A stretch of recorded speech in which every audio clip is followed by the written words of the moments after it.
Look at it. Deliveries work too. In its glory.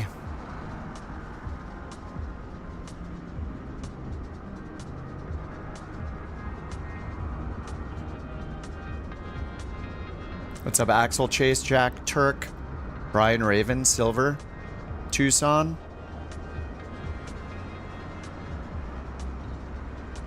What's up, Flight Deck? Dustin? And just to prove this is 2024, I mean, the easiest way... Oh, that doesn't look great. The easiest way... Whoops, right through the engine.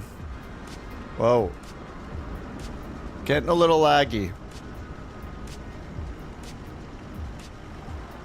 Ooh, wow, it's doing the thing where it walks on its own without me hitting anything. That's when you know the servers are working. Yeah, it's moving me without me touching a key. That's the lag.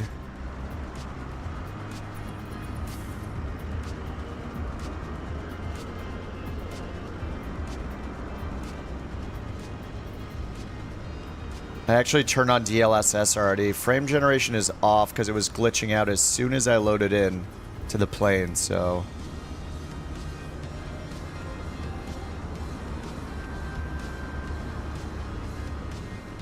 This is a 319, by the way, if you couldn't tell.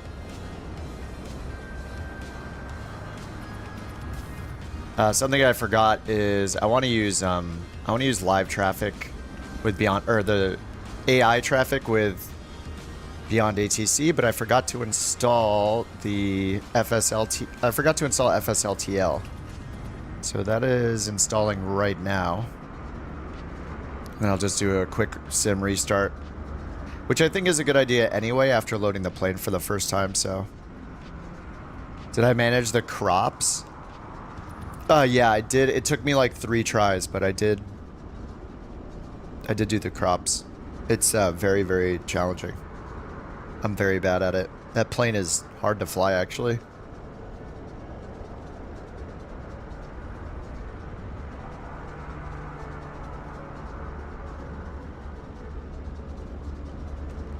All right, let's get inside. This is to be fair, this is very laggy. This is what I anticipated as soon as we started getting our favorite planes, is just getting similarly laggy performance. I don't know. I even turned it down to the high preset. So my frame rate is not good right now, as you can see. It goes through its moments of getting really smooth, and then whatever it does, it just gets really choppy again. I'm actually not sure how to even delete all the ground traffic here. These are like the light FPS friendly models, so... But I did go in, I went to online, I turned off all the traffic. I think a restart is going to help because I turned air traffic off completely. And yeah, I have multiplayer on West USA. That's all set up.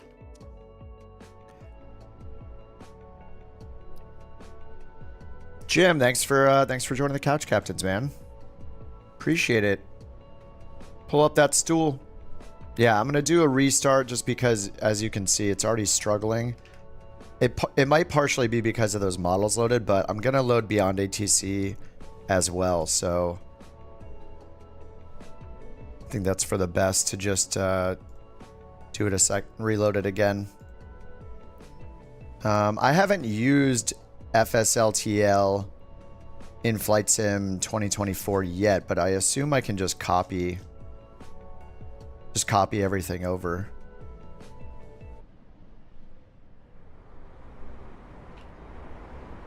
Yeah, FSLTL traffic base. I assume that can just go in my new community folder. So let's go ahead and restart real quick.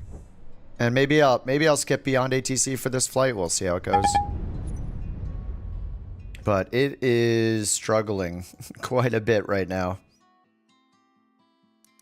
Usually I'm getting like pretty good frames. All right, let's restart it again. I am copying the FSLTL. Oh, it looks like FSLTL is being installed by the FSLTL installer. Okay, it's decompressing right now. Sorry, we're going to wait a minute for that. Yours is super slow today. Are you in the Fenix as well, Hunter? Hey, Pep, what's up?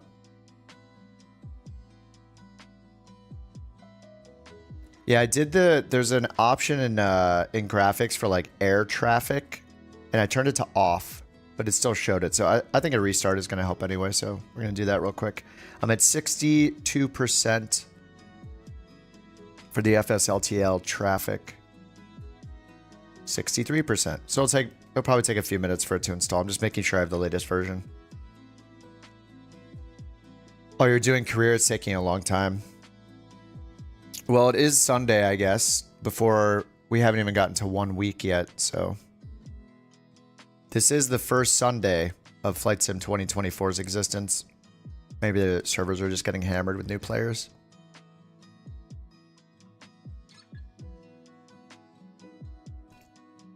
All right, 70% done, and then we'll get the sim restarted.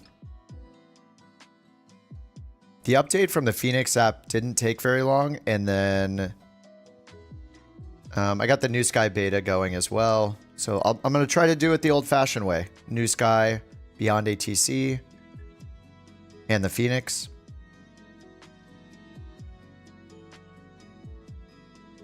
And it looks like deliveries work, so that's pretty awesome too. 16-hour long haul. Is that for career mode, Underdog? What's up, Bullseye?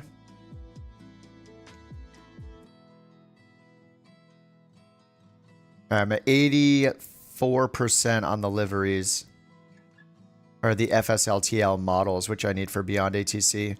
I did get Beyond ATC started, and I got the New Sky beta going. This is the beta version. So I got the flight all prepared here. New Sky is where we track our flights for our virtual airline.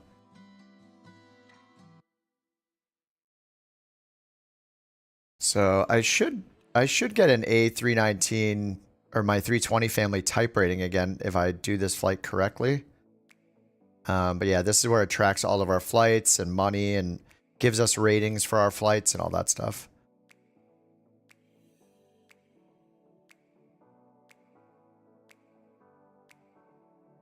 What happened after the crash? Oh, sorry, I'm about to sneeze, I think. I got the plane fixed up. Only the landing gear really got wrecked. And the insurance, I had to do a mission to get enough money to repair it. So it made it so I had to click the button for the mechanic to like do a scan, like assess the entire plane again. That was like 3,000 or whatever. And then after that, it just showed the damaged parts. Luckily, it was just the gear and the brakes somehow, even though I slammed into a tree. And then I just fixed it and then started flying again. And then I moved away from Tahoe as soon as I got back in because, yeah, the 172 at high altitude with all those mountains was a really bad idea in hindsight. Okay, looks like it's installed. I am launching the sim now. If I can't get Beyond ATC working because of that, that's fine. We'll just do it without Beyond ATC. New plane. I just have the one. I have the one Cessna 172. That's it. Companies is in endgame mode. Best when you unlocked a lot of certs. You can do it right away. The only thing you need is like you have to save up 30,000 credits. I think you have to get your PPL and CPL. And then, so you could like fast track the company. I just ended up, because I didn't know that you had to get like whatever 26,000 credits in your bank to start it. I was just working on all the different specializations, which are the different mission types, you know, like crop dusting or cargo and all that stuff. New Sky does work with Flight Sim 2024. As far as I know, there's a beta version you have to download. So if you don't have the beta, it won't work. Just Google New Sky beta and you will find the download link. and then just download the newest version of it. I just did it myself.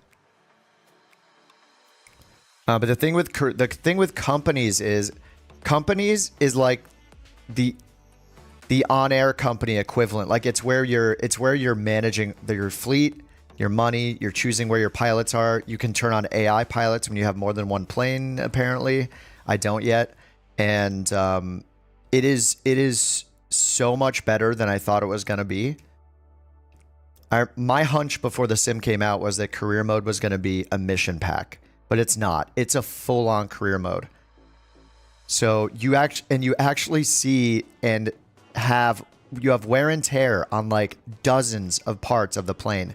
So this is why it's probably going to take a while for us to see third-party planes compatible with career mode, is because when you're using career mode, the wear and tear literally of each tire, each cable for your primary flight surfaces,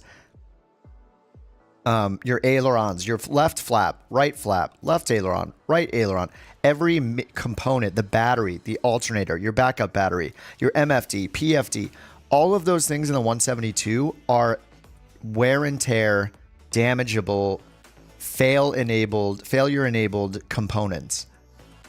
Now, how far the failures go, I don't know yet. Like supposedly if your brakes fail, it's actually a failure. Like you won't be able to stop your plane if your brakes are failed. And I was actually, I was doing the crop dusting mission as an employee, not for my own company, but for somebody else, like the way you start. And I was like riding the thrust like pretty hard on that thing. And I started getting messages about engine malfunctions at the top of the screen. So it's basically everything that I didn't think they were going to do. Like I didn't think they would take it as far as they did. So if they introduce multiplayer in career mode companies and you can join each other's companies, and then later they add shared cockpit and you use the new party chat, like the group/party chat they introduced, the voice chat, like the foundation is there. And I don't know, it's incredible. It's beyond all the expectations I had, honestly. And it really, really unlocks when you open your own company. Like I can show you real quick just before we hop in the Fenix, just because I'm so excited about it from yesterday. So I just have one plane, right? I started my first company. You start multiple companies. Every company is specific to a type of flight, right? Like just like in the real world, you have a company, a little like ferry service or a skydiving service, whatever. So the company specializes. This one's in sightseeing. So it's just based on the specialty. But anyway, I just have one plane. So there's a crew option here. This is apparently the AI thing. If you have more than one company and plane, you turn this on and they'll go run missions for you. But when I go into the plane to manage it, you will see all these categories. I'll just spend 3,000 to show you. If I click this, you can do it individually too. If I click any of these, I can do a checkup from the mechanic just on the flight controls to save money. Or I can do the whole plane by clicking the 3,000 credits here. So I'll do that now and spend the money. And now he assesses the whole plane and gives you the condition. But that's not it. If you go into each system, here's the electrical system. You can see it says it's in good condition, but there's still 82,000 credits worth. If I go into details, you can see the wear and tear on all of these components. Like we don't have this level of detail in any career mode. This is for the 172. So as more and more planes become compatible outside of the default planes, we should expect like this wear and tear simulation for every plane, like flying your Duke or whatever. And for each one of these, there's a potential failure. So if I want my standby vacuum, I'm like, all right, I don't have that much money. I'll repair these parts for now. Let me repair this component. There go the credits. I'm purposefully not repairing my MFD right now because I want to see it fail. And you'll see it shows if it's vital or not. So if you look at the vital, that helps you decide what to repair. But there are dozens of things to maintain. Here's hydraulic system. If we go into landing gear. So it's pretty incredible. I was not expecting any of this. As far as liveries, I don't know. This repaint button just repaints it with the existing paint. You can wash it, sell it, all this stuff. This button here is like a shortcut to just do the maintenance automatically without going through this. So it's crazy. And then there's insurance, of course. Anyway, let's get back to the Fenix. But I'll do more of this today. I'm just going to do a couple Fenix flights maybe. We got multiplayer on. I just reloaded because I had to get FSLTL installed for Beyond ATC to work. And we'll just check out the Fenix. I'm a little worried about the performance, but we will see. Our liveries for Couch Captain seem to work. Something that's weird is you cannot type the word Fenix to find them. You have to type like A32 or A3, I guess, to get all of them. But we have the A321. We have both the engine variants. I'm going to do the 319. And it looks like our Couch Captains work. So when you click it, remember you have to hit configure at the bottom to choose the liveries, choose the variant for the engines. So here we have IAE and CFM. Oh, So I'm not sure if I should use... Maybe I should use the Fenix for now. I really want to use our liveries, but I'm worried that this is going to mess with it if I choose the couch one.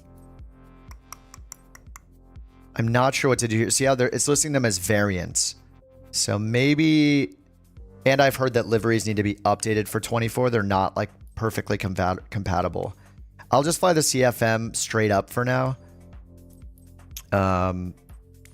Just in case. Just going to use the core livery. Because with other planes, I think if it shows a different variant because of a livery, that it could mess it up. All right, we're just going to go DCA to Nashville to start. And if you want to join along, up here in the top right under flight conditions, make sure you turn on all players. So I'm going to turn on live weather and time. Air traffic is off, so we don't have any AI traffic or anything. And then all players down here for multiplayer. And then I'm on the USA West server. So in the top right, click on the gear, go to online, and then choose West USA. They moved the server selection down here instead of the top right. All right, then we'll just pick a random gate. All right, 319 first.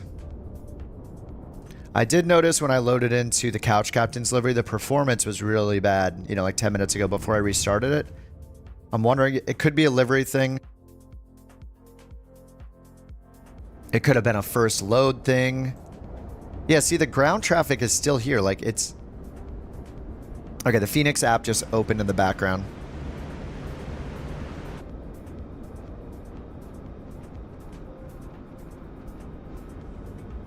Yeah, the loading in is super quick. That's for sure. We'll see. And there are some bugs with the walk around. Like, whoa, we're like we're lagging already. The walk around, like, the first time I did it, I spawned like in the plane somewhere, but I guess it seems to be okay now. Yeah, the performance is already pretty good right now. I have DLSS on.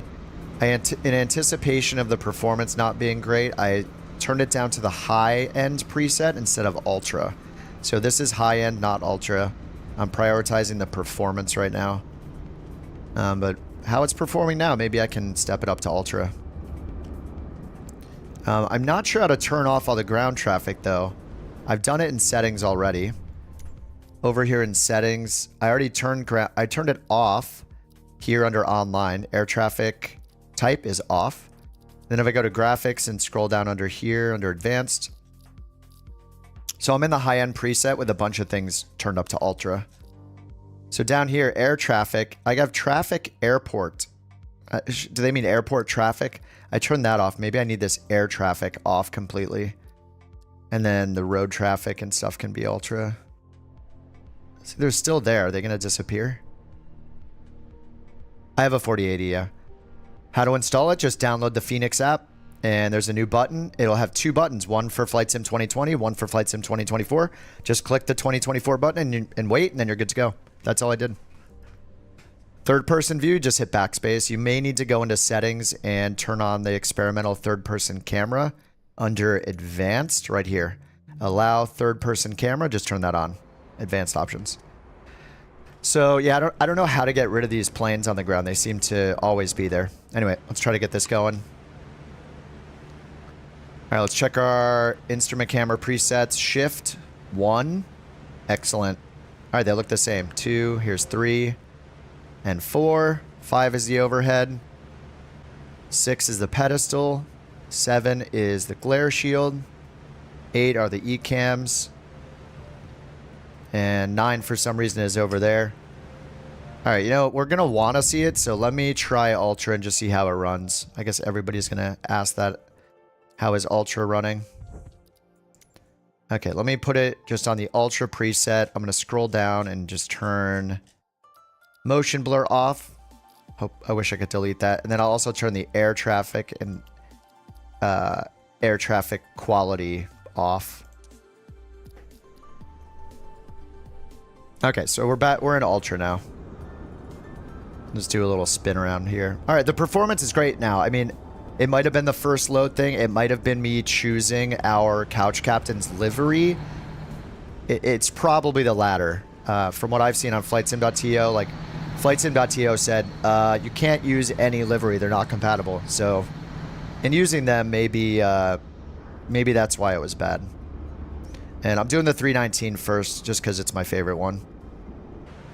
All right, let's get this thing started. And we have the tablet. Nice. So yesterday morning, Navigraph updated their installer to have a app here. So we have a Navigraph Charts EFB app.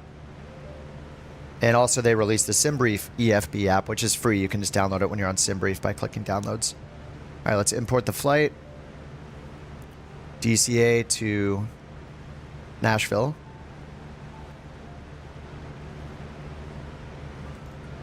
All right, tap to import from SimBrief. Okay, that looks good. Ground services, we got GPU on. Mass and balance, let's go get the GPU on up top. Battery 1 and battery 2. Let's turn the music off and external power on. Extinguish white lights. Nav and logo. My switches are messing with it. Okay, there we go. All right, nav and logo to 1 and emergency exit lights. Now let's get these to nav. And let me switch to legacy controls mode. Flight interface, cockpit interaction system to legacy. If you fly the Fenixes, or I think even the fly-by-wire, you don't want to use the new like lock mode where it highlights controls. You need to go into general settings, flight interface, turn cockpit interaction system to legacy, because there's both a push and pull interaction on a lot of the switches. So we'll see them on the glare shield like here. See, there's an up arrow and a down arrow. It's pretty small in the stream probably, but that's extremely important to use in the Airbus. All right, I'm gonna hit comma to set our QNH. And let's do our load over here, control 3. All right, we're just gonna do the instant load. We're gonna do all the shortcuts just to get in the air fast. We're gonna do instant right here. All right, aircraft loaded. 150 passengers. There we go. And let's go check the MCDU. Is that control, or sorry, shift 1 now. Okay, we got November 2024 database. I did look at I looked at the Navigraph Hub app just to check on the AirAC data. The latest update to the Navigraph Hub app makes a new button on the left that gives you FlightSim 2024 as a separate option. And then there's one called FlightSim 2020/2024. That's where the Fenix data lives, and it was already installed, so it looks like it is using that. So that's the current database, so that's good. All right, let's go back to the init then. Do a init request. I don't really need to do this init request, but I'm going to do it anyway. I think this is only if you're using, well, like ACARs. We're going to go couch 323 for our flight number. And I don't know why it's not bringing in the cost index, but we'll just go over here. Pull in the OFP. Cost index is 60. cruise is 34,000. All right, I'll do the wind as well.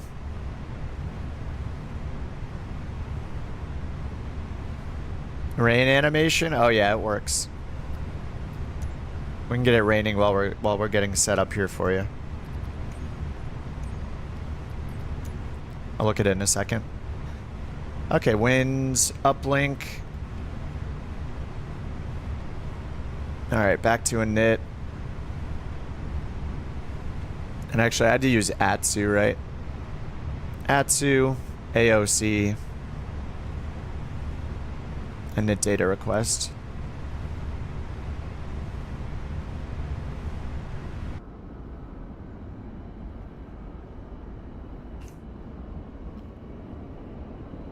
I mean, seeing the Fenix and the new lighting engine is pretty insane. It's, yeah, it's pretty nice. Okay, that's... I haven't flown this thing for, what has it been, like 2 weeks? No, it's been longer. It's been like a month. Okay, flight plan. Let's check what we got up here. I could use the SimBrief app too. So if you guys don't have, if you don't have Navigraph, you can use SimBrief for free through the EFB. It's really convenient to get it just on the side here next to the McDo and, you know, your EFB in the plane. Just while you're setting it up. So I can just go to view and we can just look at the like summarized versions of these things here. So here's our route. I'm going to go ahead and copy this route. I'll paste it in the chat for you guys. How do you fill up gas mid-flight? You go into your settings. If you want to cheat, go into your settings. There's a command called, oh, with the EFB. You can't do it mid-flight with the EFB, only on the ground. But if you're in the flight and you're in a pickle, go and set, there's a command called repair and refuel. Set a hotkey to that and hit it while you're in flight and it'll repair it for you and refuel for you. I forget who told us that in the chat, but somebody told me that.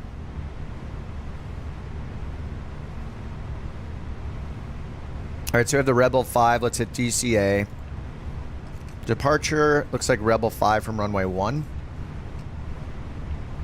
Rebel 5 departure with the auto transition. Okay, insert. And then we should be joining the Quebec 80 to DeWac. There's Rebel, auto. This is Quebec 80 all the way here. We should exit at DeWac. Or Dewick. All right, that's there. And then on the arrival side, we're expecting the Paisley 4. So let's hit arrival. We'll just put in the ILS 20 left. That's also expected. Paisley 4 with the Grote transition and insert. All right, flight plan. Look for any discontinuities. We'll probably get one after the arrival. Yep, there's the manual and then the discontinuity. So what do we do in this plane? We delete, right?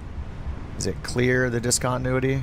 Oh yeah, we can't do it because, yeah, because it's just on a manual leg. So we just leave it there. Okay, let's try for the first time. We'll see if the rain has started. There you go. The rain has started. If you want to take a look at the rain. We'll switch back to live weather in a second. So I'm going to bring up Beyond ATC for the first time. I haven't used it in Flight Sim 2024 yet. What's up, Frank? The disastrous misfortune. Oh man, yeah. It's it was very fun. All right, got Beyond ATC going. Let me see if my button for Beyond ATC works. Yep.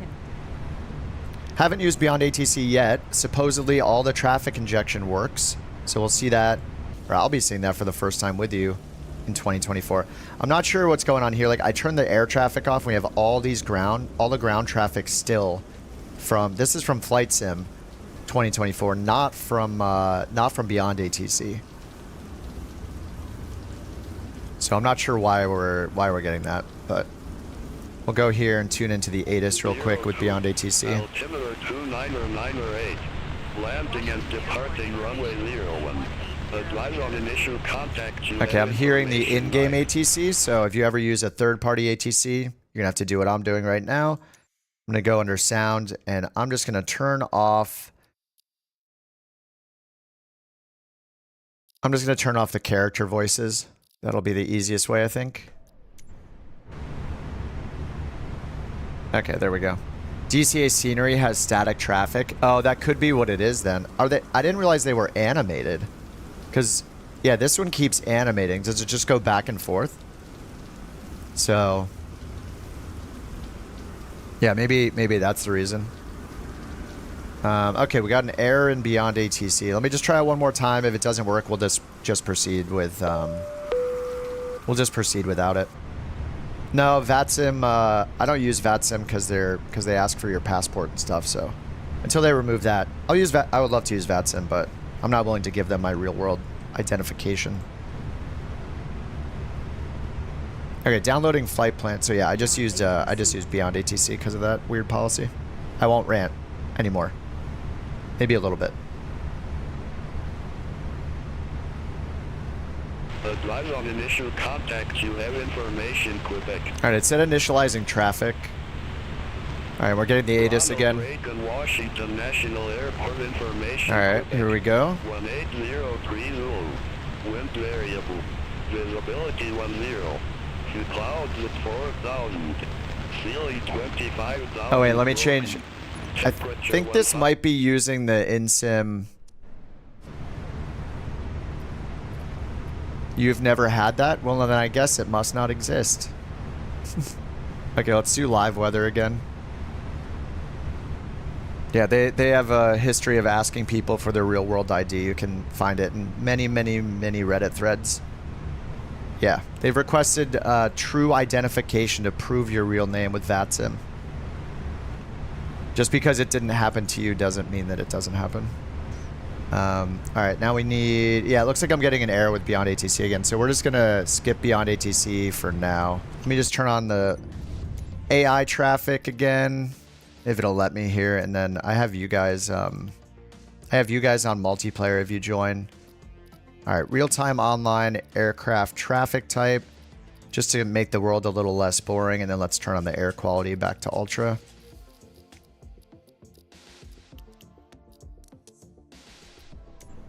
Okay. All right, let's do all the quick load stuff here. We're going to send our gross weight. Okay, and then let's go to the top and do our departure. Sync the final load sheet. We're going to do packs on, anti-ice off. Flaps optimal, no force toga, runway 1. Sync the live weather, 299 Calculate our V-speeds, 21, 23, 28. Send to the McDo. It's going to do all the work for us. And then up in the glare shield here. Whoa, lag. Holy. All right. Let's load it. It's probably loading all the AI traffic that I just turned on. Let's just get the APU master switch on. Seatbelts on. No smoking auto. And I'll get the beacon on in advance. All right. APU start. I'll wait for the APU bleed. Oh, Beyond ATC stops working when you press escape and go into a menu? Oh, man. All right. The problem is I'm going to go into a menu right now. Okay, let's turn the AI traffic off again, and I'll try it one more time. I do want to use Beyond ATC. That would be great. Okay, we'll turn online to off. So don't go into a menu. Got it. I hope I can remember that. Beyond ATC. Yeah, we'll get constraints on here. Airports on over here. Okay, now it's lagging again just because I turned off the traffic, so it's just removing all the traffic probably. APU available. APU bleed on. External power off. Advise on initial contact. You have information, Delta. All right, we'll go to clearance, and we're gonna let the co-pilot do the work as is realistic. A323 IFR to Nashville. What's up, Zach? The Fenix app did open automatically for me. Washington clearance, cleared to Nashville. Rebel 5 departure with the auto transition. Then is filed. Climb via SID. Departure frequency 125.65. Squawk 4652. All right, 4652, climb via SID. Cleared to Nashville. Rebel 5 departure with the auto transition, then as filed. Climb via SID. Departure frequency 125.65. All right, 4652, auto on the transponder. Couch 323. Couch 323, read back correct. Contact ground 121.7 when ready for pushback or engine start. Ground 121.7 when ready for pushback or engine start. Couch 323. Oh, what is going on over there? Oh, shooter, I see you. Shooter's right next to me.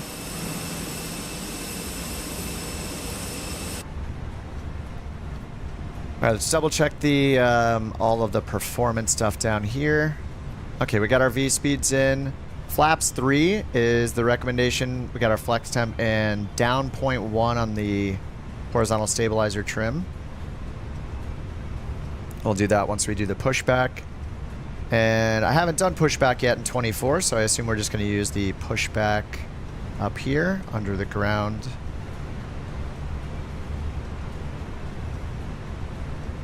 Under our ground tools down here, ground services. We'll turn the GPU and chocks off. Connect the pushback tug. And then let's just use this for our charts. So we got the Rebel 5 departure and we got runway number 1.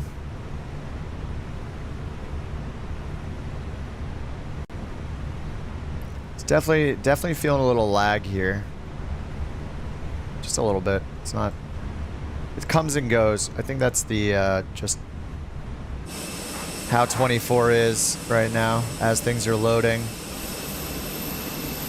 I mean, we're in Ultra at Reagan in 4K, no frame gen on, but I do have DLSS on.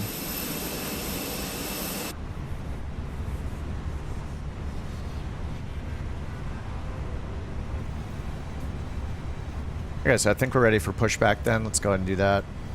Request push and start. We got the tug attached. Couch 323 at gate 29 at request pushback.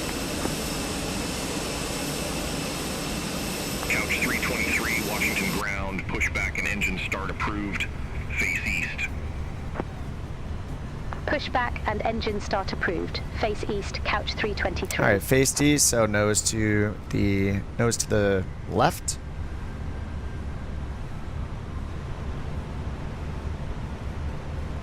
All right, we will start back.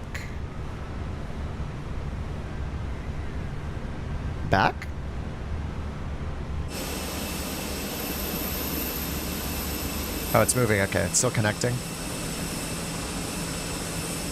I would turn frame generation on, but I'm pretty sure with all these models and at Reagan with third-party scenery, and I think I have DC over here streaming into because I bought that stuff in the past.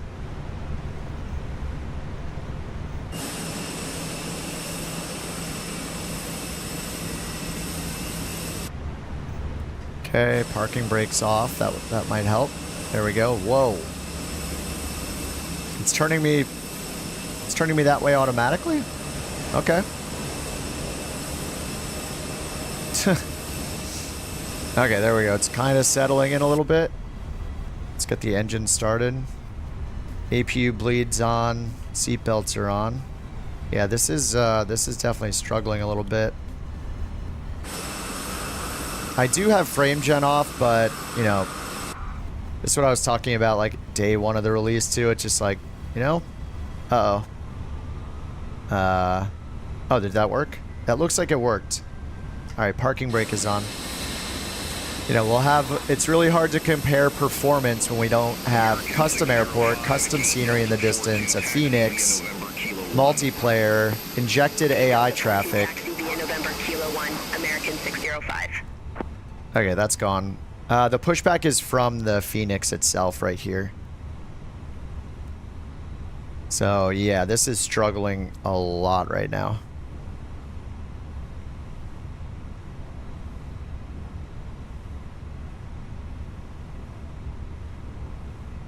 Well, the Fenix is downloaded, so this is not a cloud streamed plane. Wait, what is going on here? Oh, okay. Yeah, is this... This might be injected traffic from Beyond ATC. Request taxi to be active. Couch 323, runway 1 taxi via Kilo 1, Kilo 5. Hold short, runway 4. Runway 1 taxi via Kilo 1, Kilo 5. Hold short, runway 4, couch 323. Looks like the GPU is what's struggling right now. GPU is at 100%, VRAM 96, CPU is only at 30% total. That's including my streaming. So it could be my streaming that's chipping away at it, but I'm on a 4080. It is using 64 gigs of RAM, and I'm getting 9 FPS right now. That's the lowest we've seen. The queue problem? Yeah, they fixed it on like Wednesday morning, basically. Like 24 hours later, it was mostly fixed, and by that night, pretty much everybody was in. I have like, I don't even know how many hours I have in Flight Sim 24 already. So yeah, this is, this performance is really bad. So it's hard to tell what it is though. Like, we have scenery. I have DC scenery streamed in over there, I'm pretty sure. We have all this air traffic on the ground. I have Beyond ATC running in 4K on Ultra in a Fenix. So this is essentially the worst case scenario. There's really nothing else I could do to make this worse. So we're at 9 FPS. I mean, if I was doing this in 2020, it'd be the same thing. So it's not really a surprise. Beyond ATC.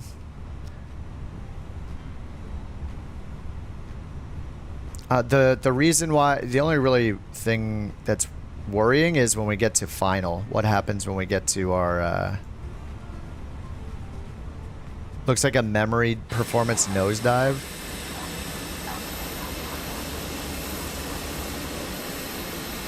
Yeah, this is pretty,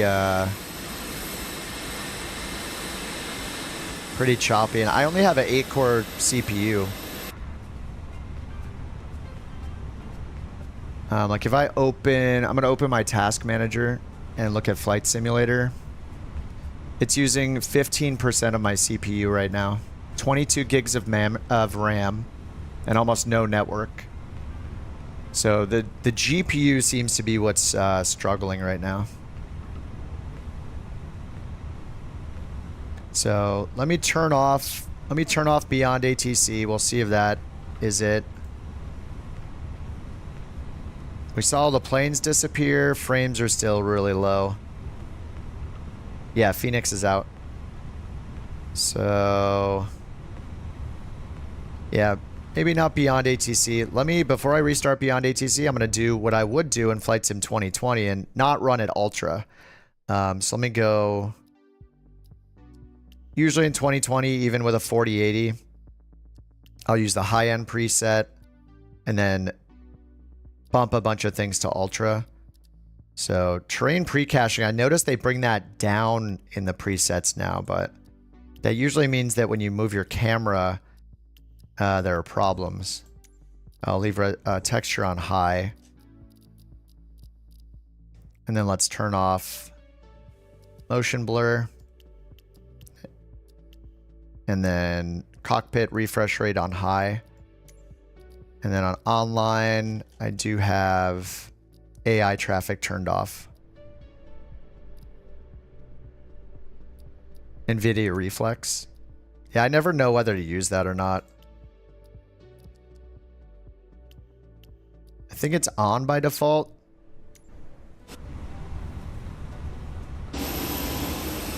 It's still loading a little bit. I mean, this is already... I'm back to... I'm at 29 FPS, 30 FPS, 29. 32% CPU total usage. 17, 19, 21. So, I mean, that helped a lot. Maybe... I don't think it was NVIDIA Reflex. I'm not sure. But not in Ultra. Now it's a lot better. So, why don't I use frame gen? Because pretty regularly with frame gen, it starts doing the super glitch thing and I have to hit Alt Enter twice. I can try it, but usually with more complex planes, frame gen starts glitching out just like it does in 2020. So I'll try it for a bit, but it usually glitches like crazy. So here we are with frame gen on. Of course, it's going to be like twice as smooth.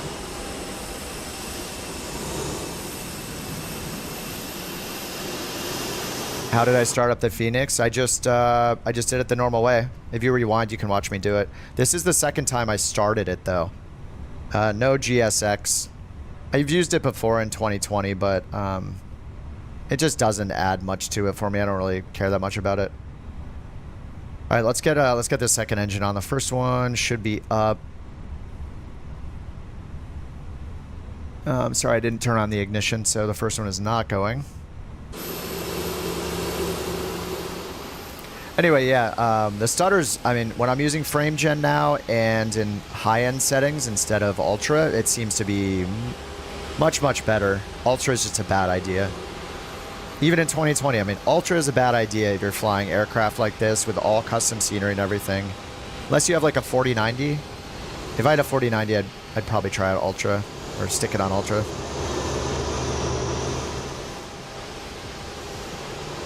All right, I'm going to get Beyond ATC up again. And I have used DLSS Swapper to update my version of DLSS to the latest. So it's not running the version 2 or whatever. It's on the latest DLSS for the sim. Beyond ATC,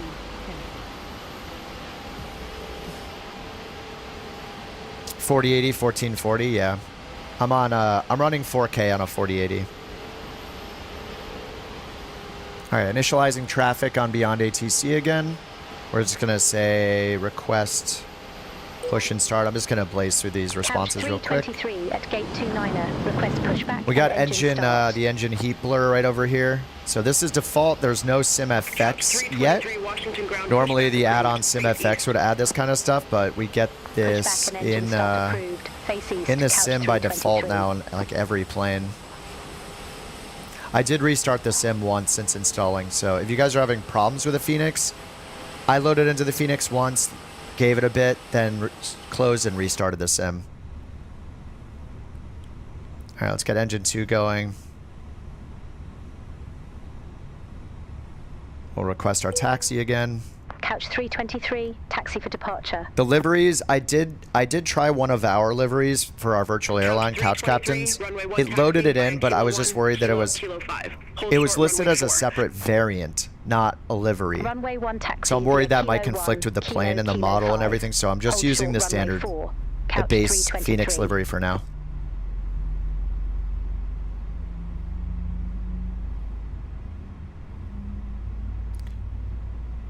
I won't go into the settings now because it'll kill Beyond ATC, but I did turn off my co-pilot in my avatar settings, my customized identity settings, so I'm not sure if we would see the co-pilot or not.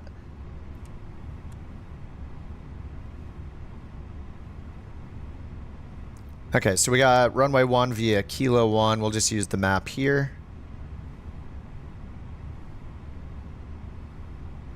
But let's get the rest of this going. We got engine 2 started. Gotta remember the keys for each one. The APU bleed and the APU off. Let's get our taxi light on. Seatbelt signs on. And on the glare shields, they said climb via SID, so let's pull that up.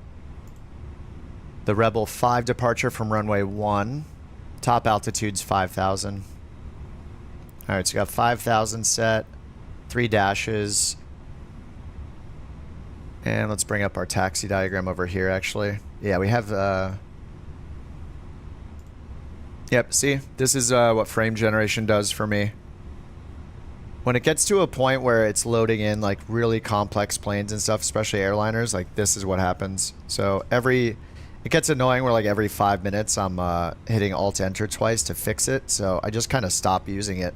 I was hoping they'd fix that problem in 2024, but apparently they haven't, which is a little annoying, but yeah.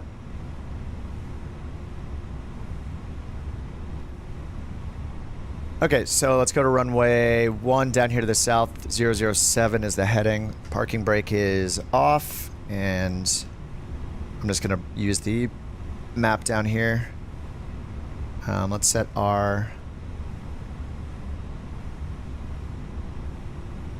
what do we do in this again? Is it auto brake to RTO? Let's get our flaps to 3, did it say? It said flaps 3. Sorry, it's been a minute since I've flown this. I think it said flaps 3. Flaps 3 down 0.1.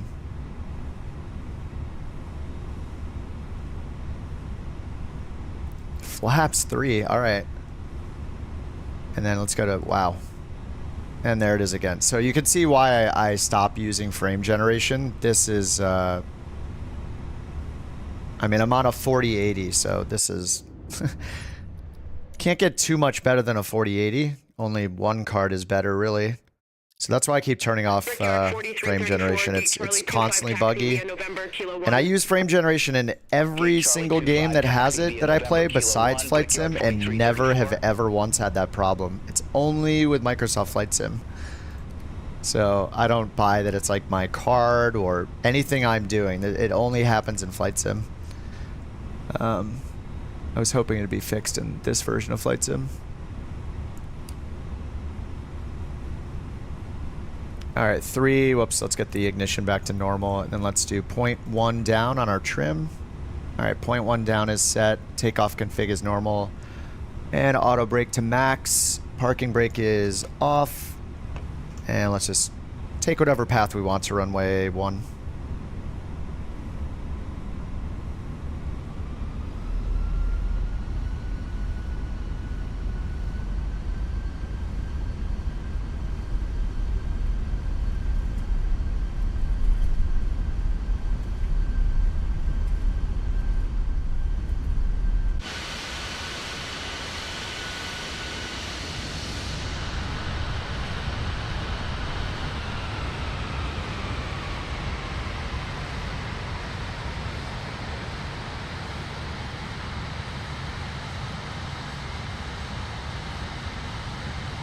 Shooter, I see you. You activate frame gen in the game.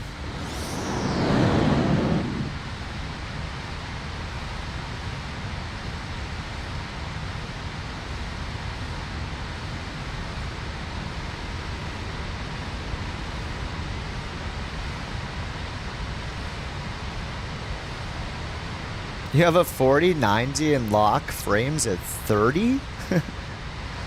Man. I feel like anything under 60 is noticeable to my eye, or like sometimes even under 100 matter in the game, but 30, whenever I see 30, I feel like I can notice it, so I try to go for 60, but I mean, realistically, we're flying this plane, we're going to get under 60. I'm at 48, 46 right now with no frame gen. So this is with no frame gen. I mean, as soon as I turned off Ultra, it's probably the terrain level of detail that's doing it. It usually is terrain and object level of detail, and how many planes you're loading. Those are usually the two biggest frame killers. So as soon as I got off, Ultra, it started running a lot better. And this is with DLSS. So not TAA. We got DLSS in. Alright, let's tell them we're waiting to cross. It crashed again. Oh, I went into settings, didn't I? I mean, yeah, this is going to be a problem for me constantly. I go into settings all the time to tweak stuff. So if every time I hit escape, Beyond ATC crashes, then it's going to be hard for me to use it until that's fixed.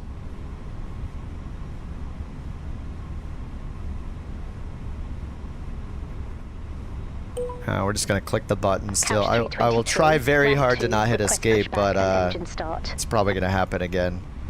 If you're at DCA and you don't see anyone, you have to go to the flight conditions button in the top right of your world map before you load in and turn on multiplayer. Couch Couch 323, taxi for departure. Yeah, Beyond ATC, I guess this is a bug. You guys were telling me in chat. Couch 323, runway 1 taxi via Kilo 5. Hold short, runway 4. This is the one voice they have to delete. It sounds kind of silly. Runway 1 taxi via Kilo 5. Hold short, runway 4. Couch 323.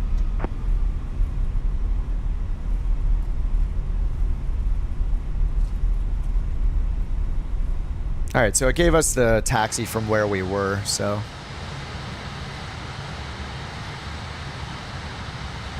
Couch 323, contact Washington Tower 119.1.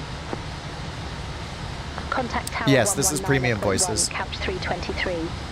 I try to support them by Washington Tower, topping up my Brickyard premium 4395, voices. Visual runway 1. But you don't need premium voices. I just like them for the Brickyard stream's sake. 4395, Washington Tower, wind variable, runway 1 cleared to land. Runway 1 cleared to land, Brickyard 4395. Yeah, USA West, Jason. Yeah, the all players thing, I would choose all players from that menu. If you choose live players, you won't see anybody that tweaks their time of day or weather. So it's up to you. You can use that as like a filter, basically, you know. If you use live players, you'll see fewer multiplayer planes. But if you want to see absolutely everybody, then you can do all players instead. All right, let's request departure. Couch 323, holding short, runway 1. Our takeoff config is normal already.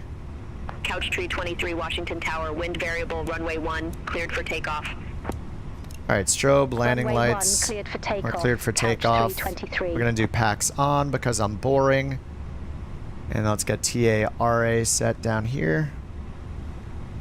Parking brake is off, and we are following the SID, so we got all dashes. And we'll pull up the SID up here in the EFB.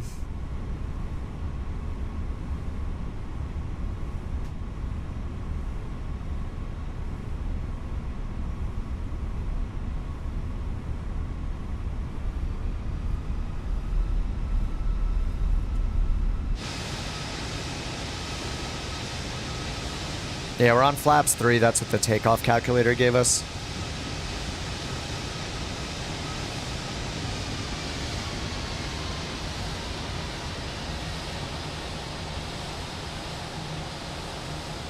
I know this is a bad lineup. I should be back on the threshold back there. A330 driver style.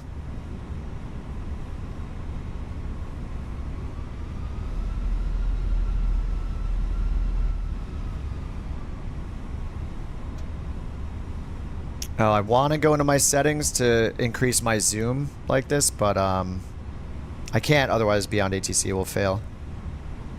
Alright, so let's go ahead and do the flex takeoff here. No toga for me, I'm boring, sorry.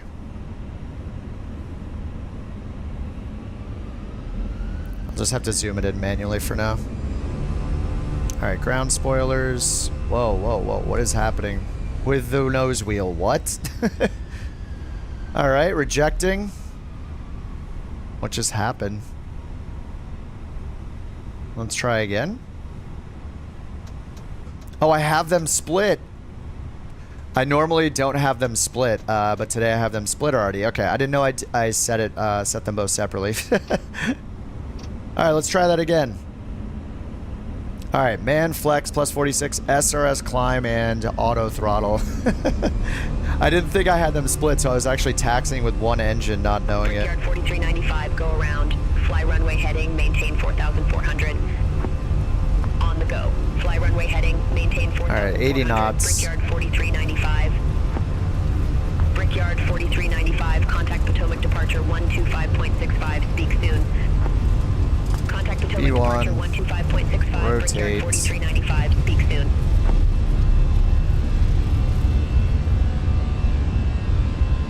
Alright, gear up. Washington Tower, Blue Street 5252, ILS runway 01. Blue Street 5252, Washington Tower, continue. Wilco, Blue Street 5252. Couch 323, reset transponder, squawk 6313. Oops, 6313. Squawk 6313, couch 323. Oh, they changed it because I restarted it. 6313 is set. Couch 323, contact Potomac departure 125.65. departure 125.65, couch 323. Potomac, couch 323, 1,800 feet.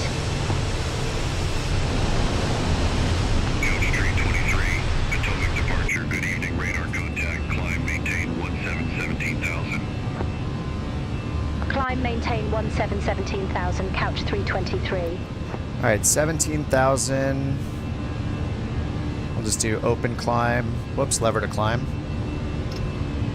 There we go. Slats can come up now. What is this? The Fenix A320 is already available for Flight Sim 2024. I think if there was any question about who the best developer for Flight Sim is,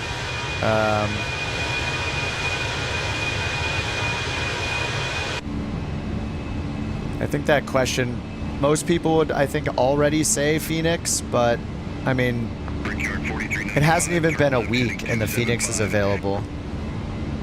Turn left, heading 275, Brickyard 4395. I sound tired. I guess that's just my natural voice. Rude.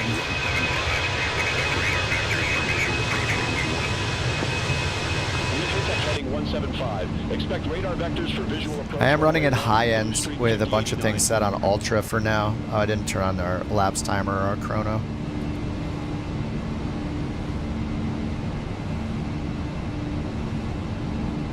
Blue Streak 5089, fly present heading, descend and maintain 6,000, altimeter 29er8, vectors for the approach. Fly present heading, descend and maintain 6,000. I don't see our position anymore. Blue Streak 5089.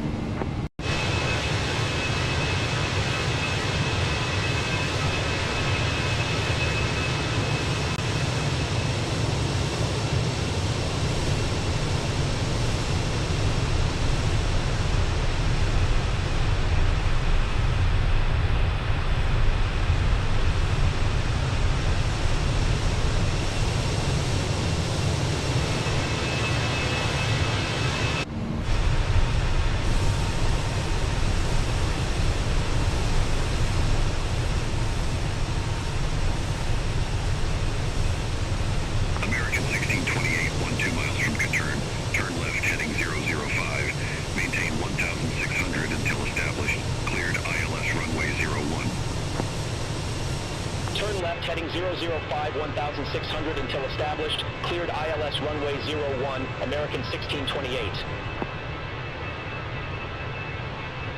Brickyard 4395, turn left. Rotation felt good. Nice chase. Online? Yeah, I'm online, USA West. Turn left, heading All right, 10,000 feet. Brickyard 4395. With the strobe to auto, and the seatbelts can come off.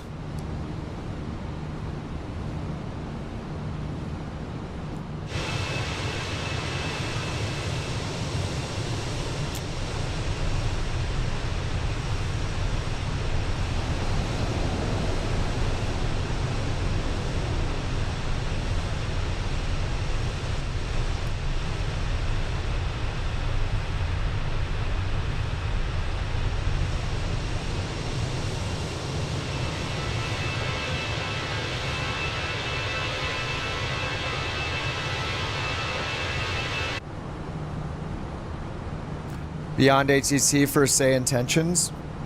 Beyond ATC. I used to recommend say intentions, but then they I don't like how they're running their product. I think they're trying to do too much too fast. It's they never even got the push to talk button working in almost like a year of using the product consistently. So yeah, my confidence in them went way down. And they've also, in my opinion, done some embarrassing things like Reddit posts, and yeah, I don't recommend them anymore. I'm all in on Beyond ATC, and Beyond ATC has had a much more stable product. Turn right, heading 280, intercept the one localizer, descend and maintain 5,000. I like the way Beyond ATC has been developed by comparison after watching both of them since early this year. So 5,000 Blue Streak 5089. I used to recommend say intentions, and until I found out that at some point they just made it so it wasn't enforcing anything that you said ever to it, and I was very confused by that. And their reaction was that everybody knew that was the way it was. What?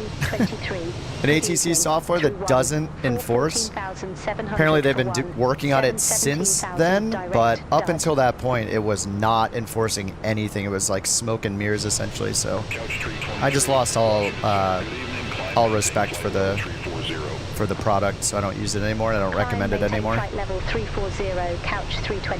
It's night and day how they've approached making their product compared to Beyond ATC, so. Also, Beyond ATC is a $30 one-time cost. They've been following their roadmap very well. We have traffic injection working, which you're hearing. So yeah, just in terms of how it's been going.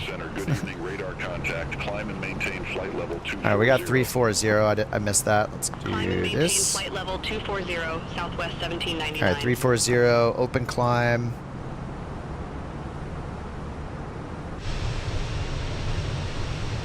Normal stream? I mean, I do this on normal streams as well. I fly airliners too. I'm more new to the airliners, but I probably will go back to oh, did I start my flight? Oh, my flight's gone. Oh no, I am. It is. Wait, it says preparing. No, I didn't. I guess I didn't. I guess I'm not getting my new sky flight today. That's fine. Yeah, I'll probably go back to doing career mode stuff after 1 or 2 flights in this. All right, let's get standard altimeter. The comma key works for that. Nice. I mean, with Beyond ATC, they only have IFR, so you should know the limitations going into it. It's only IFR right now, so if you want to fly VFR, it's, oh, the ground does not look good there, does it? Unless that's maybe that's a depth of field thing.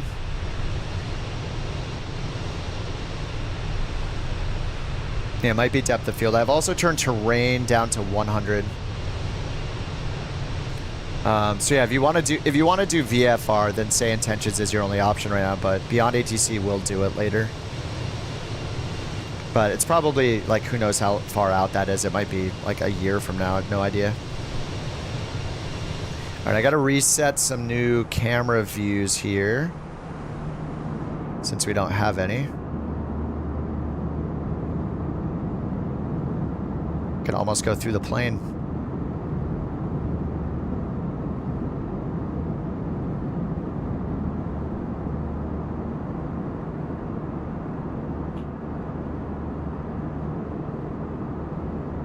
All right, this is going to be our left side, so Shift F5 is the new way.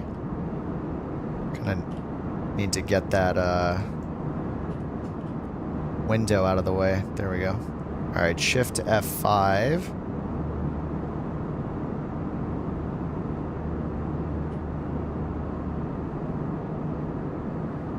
And F6. So Shift F5 and F6 set the cameras for Shift F1, Shift F2. It's a little weird in 2024. We got these glitches on the side. Just need to play around with setting these correctly.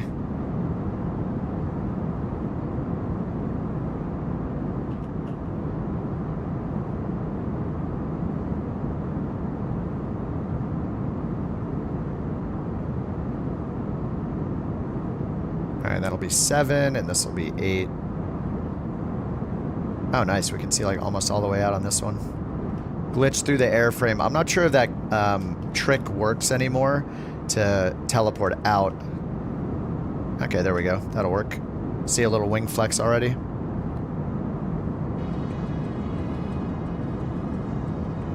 Does VATSIM do IVA or IVO to GA? I think they do, yeah. You can take off, yeah, I've done GA on VATSIM before. Like GA, IFR. I think you can also do VFR. I've never done VFR, but yeah, as far as I know, they do. It just can be a little weird when you have to tune into, like, say you're flying out of a tiny airport in, say, the Los Angeles area, and all that's on is a center controller or, like, approach. It's kind of weird to not have a tower or a ground to talk to. Like, the top-down thing can be a little weird. when you're like talking to a center controller to take off from some little tiny airport. You can even do untowered airports though. They'll give you like a void time and a release, and then you have to call them back after you've departed using the CTAF frequency. So they do that too. So yeah, you can do that kind of stuff, as long as you realize the top-down like architecture of VATSIM, where when you're on the ground and you're talking and you're at a, say you're at a towered airport, and there should be a ground and tower controller, you still call the center controller, so it feels awkward to say Los Angeles Center, you know, IFR to whatever when you're on the ground at an airport that should be towered, you know. But that's just, you know, how they staff it. Otherwise, you would probably have nobody to talk to. But that's the plus side of like AI ATC, as well as like it's on every single airport 24/7. You get every controller. You're always switching to the different frequencies. Obviously, it doesn't feel completely human because it's not, but... Oh, the bush plane camp out? I've heard that it works, but I have most of my stuff through the marketplace. How it's working right now is at the top here, it'll just appear. You can see I have like Air Show Assistant has shown up automatically, and then Super Carrier plugin has also showed up. It looks like I don't have any other ones, but these, since everything is streaming in, as soon as it's available, I'll just see it in the list. All right, I feel like I should turn the terrain and object level of detail back to 200. We'll see if that destroys my landing performance. But oh no, I'm gonna kill Beyond ATC. Oh, I keep forgetting that. Oh, it's still alive. Okay. Wait, request IFR clearance. Washington Center, Spirit Wings 2176. Good evening, flight level 280. Oh, I broke it. No, I broke Beyond ATC. All right, well, whatever. We're gonna do it for the views. Let me go in and turn graphics, turn terrain back up, and we'll just turn. I'm still on the high preset with a bunch of stuff turned to ultra. We'll do a little more on object level of detail.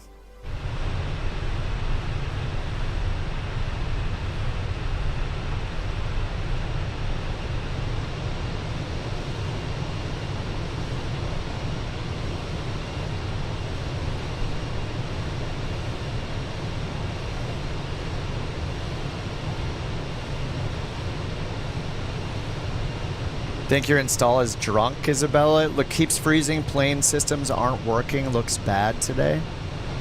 Noticing like the ground doesn't look nearly as detailed as it has recently. Like, yeah, maybe their servers are taking a hit today. It is the first Sunday that it's been out. Like the lighting and everything looks fine here, but yeah, the ground does not look as detailed as it normally does. Yeah, what are we at? We're at 27,000. We're still climbing, so when we get to flight level 340, it's, you know, should look even less detailed just because how far we are, but yeah, it is possible. Like maybe they're just getting, their servers are getting hammered right now with everybody downloading it because the Fenix came out. That's probably what it is. Wait a minute, Fenix in 2024, a week, like less than a week before the sim has been out? It's pretty insane.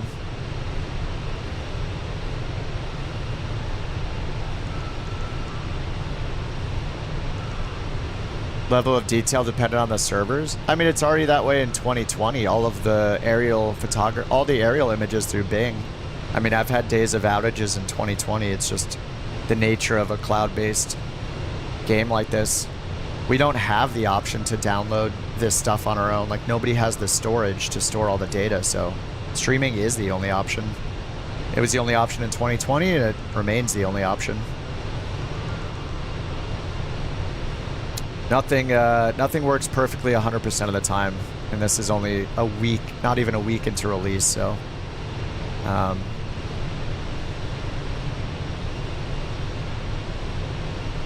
they don't really have another option. They can't tell us, like, here's the 84 petabytes of world data for you. Here it is on a floppy disk. Go ahead and install it. It's impossible. But yeah, I agree. There's something going on with the ground right now. It's probably server related, but I mean, I'm flying.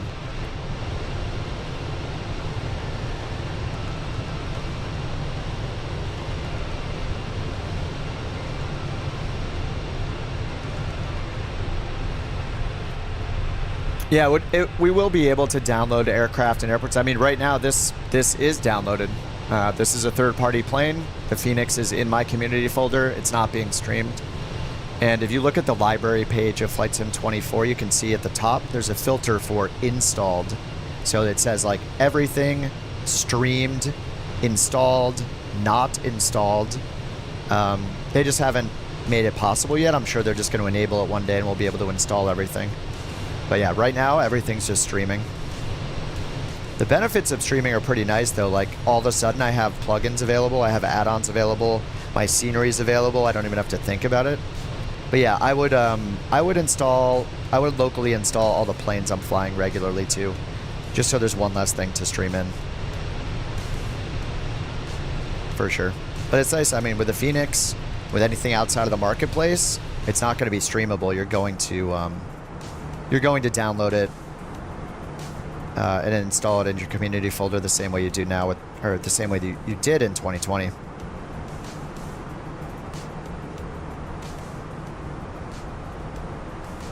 How much bandwidth?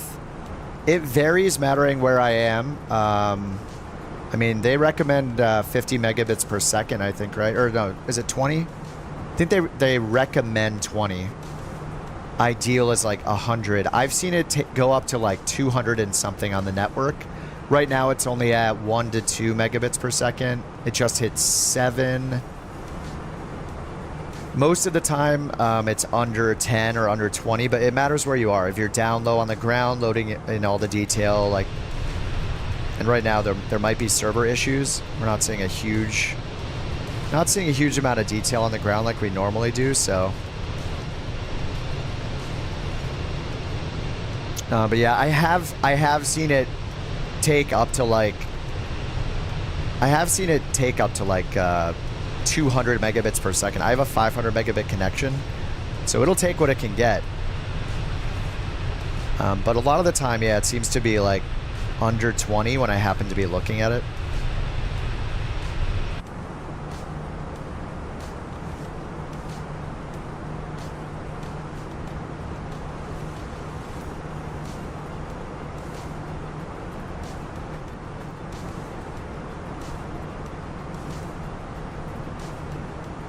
Alright, we're almost at our cruise. We're leveling off right now.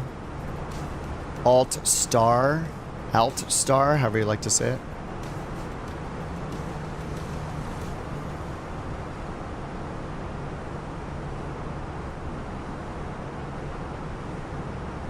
Alright, and okay, we do have 340 set for the cruise here. Top of descent, 280 miles, so we'll go ahead and in a little bit we'll play with the sim rate.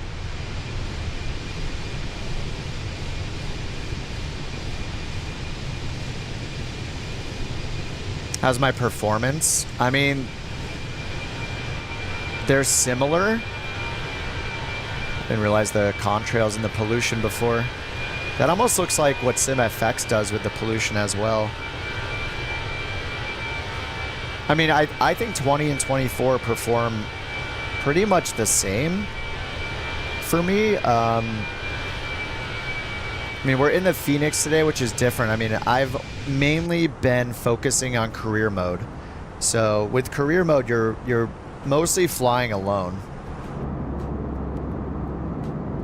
So if you fly alone in Flight Sim 2020, you know, without multiplayer on, like you do in career mode in this, you're gonna get insane performance too.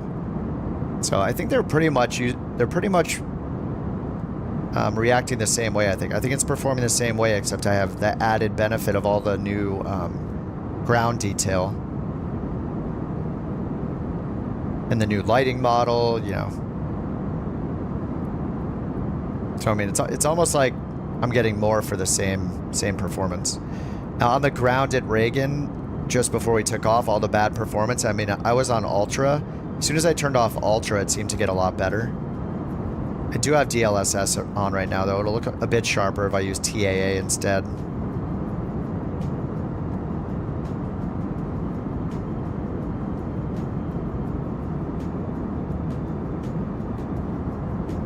SimFX should be included. They said that they would be able to update it. Oh, they partner with SimFX? I mean, Parallel 42 put out a statement about all their products in a compatibility list, and they listed SimFX, SimFX Immersion, blah, blah, blah. I haven't seen any of those get updates or at least see them stream in, so as far as I know, we'll still have SimFX as an add-on. Like, it does look like they have some of the effects. I don't know if these are SimFX automatically in the sim for everybody. If they did partner with them, maybe that's it. But then if they partner with them, why did SimFX make an announcement about all their products being updated at some point? They said, like, what's compatible, what will be compatible, etc.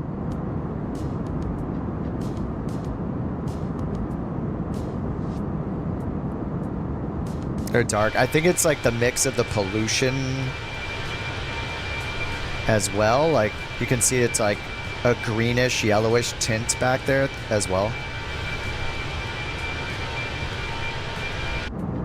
Yeah, I'm confused if SimFX is in the sim by default now because of the Parallel 42 announcement about all their products and compatibility going forward. If it was in the sim, they would have said it's in the sim now. But instead, they gave a compatibility report on what is going to get updated and what's not, and what will be compatible and what will not.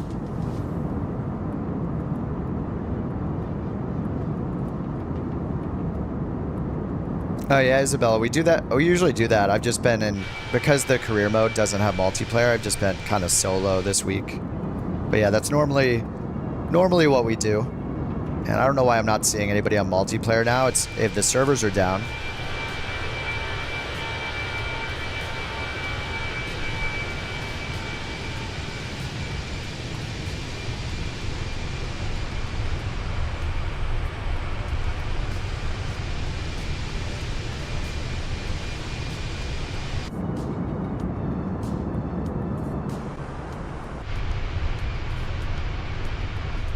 Cabin crew announcements? I'm not sure. Is it a separate add-on? If it's an add-on, then they need. Oh, sorry. You mean like the default ones, right? Sorry, you mean the default ones. Let me check. I didn't turn the PA on down here.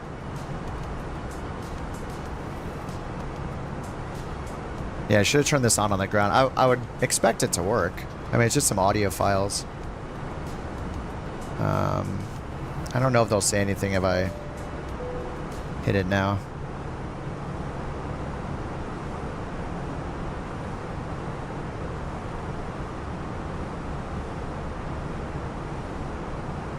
Hey, they don't have audio in this one, do they?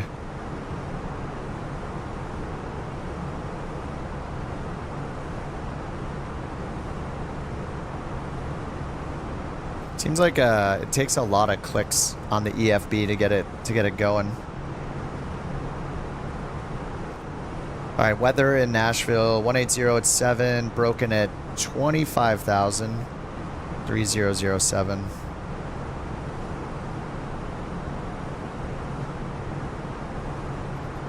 And since I killed Beyond ATC, let me zoom the camera in and then I'll just start it back up. I can resume the flight in Beyond ATC, so it's kind of nice.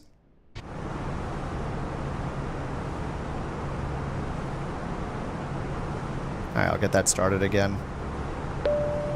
And I forgot to launch New Skies, so I'm not getting any credit for this flight with our VA. Sorry, guys. Beyond ATC.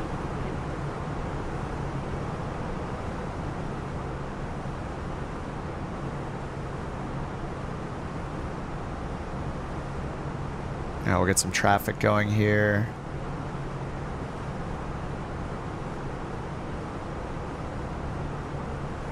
And I just chose the cruise phase. And let me go to the center frequency and check in. Spirit Wings 9 or 17, Washington Center, radar contact. Washington Center, Lindbergh 4412, flight level 240. Lindbergh 4412, Washington Center, radar contact.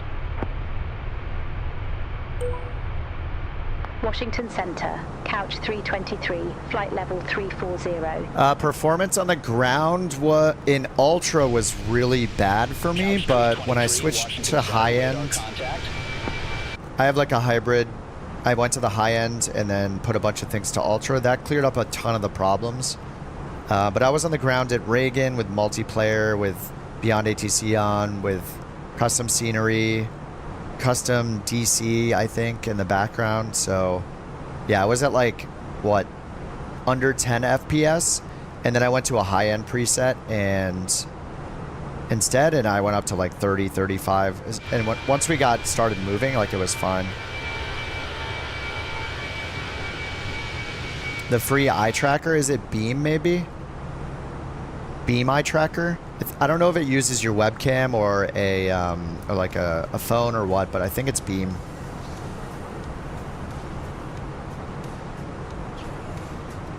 Mango, what do you mean? Do you need add-on support downloaded? Oh, Beam Eye is $10.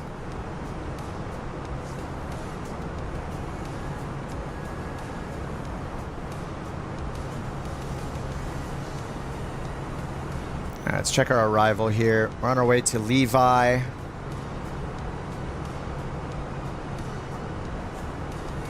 And which one is ours? DWAC?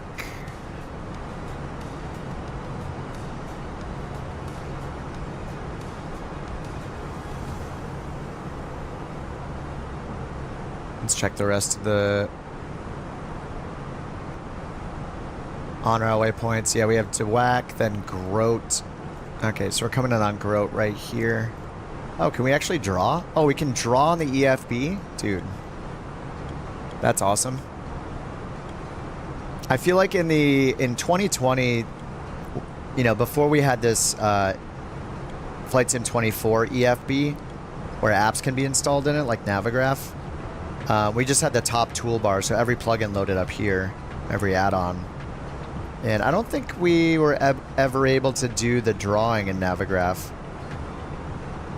And it also had this weird bug where whenever you clicked over here, like anywhere off the map, it would trigger a click as if you were clicking on the map. And that doesn't seem to be a problem here, which is great. That was one of the annoying things about using the in-sim one.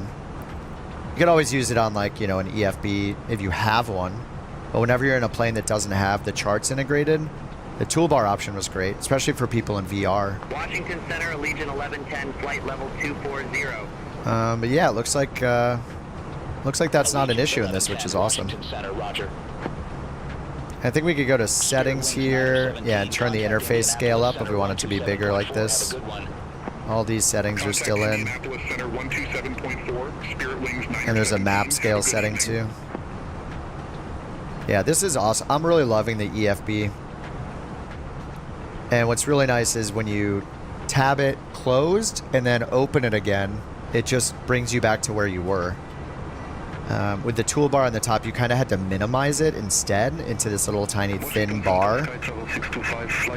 If you closed it, it would unload the entire thing and you'd kind of have to reload it almost from scratch. So. Alright, so we have Grove flight level 230 right there, and then we got 15 Paisley between 12 and 20. Carap 10,000 or below, or 10,000 or above. That's correct. Then we're going Brody. Oh, sorry. Then we're going Dang, and then Brody. Brody. We have pink asterisks or magenta asterisks all the way down, and then Mud. Right here, Mud at 250. Contact Indianapolis Center 127.4. All right, that's us. Contact Indianapolis Center 127.4. Co-pilot's doing the work. Couch 323. Have a good one.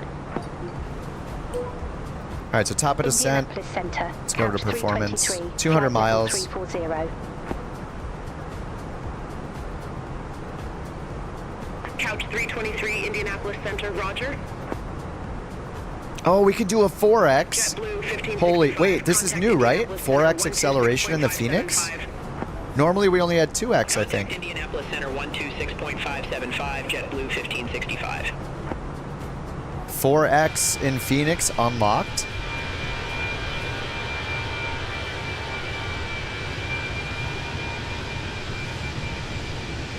There's another reason to, oh, it was mentioned in the change log. Nice. Is that for 2020 and 2024?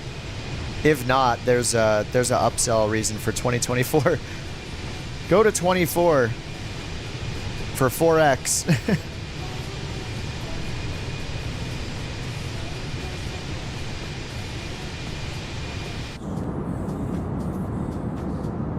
Wing flex looking pretty good right now.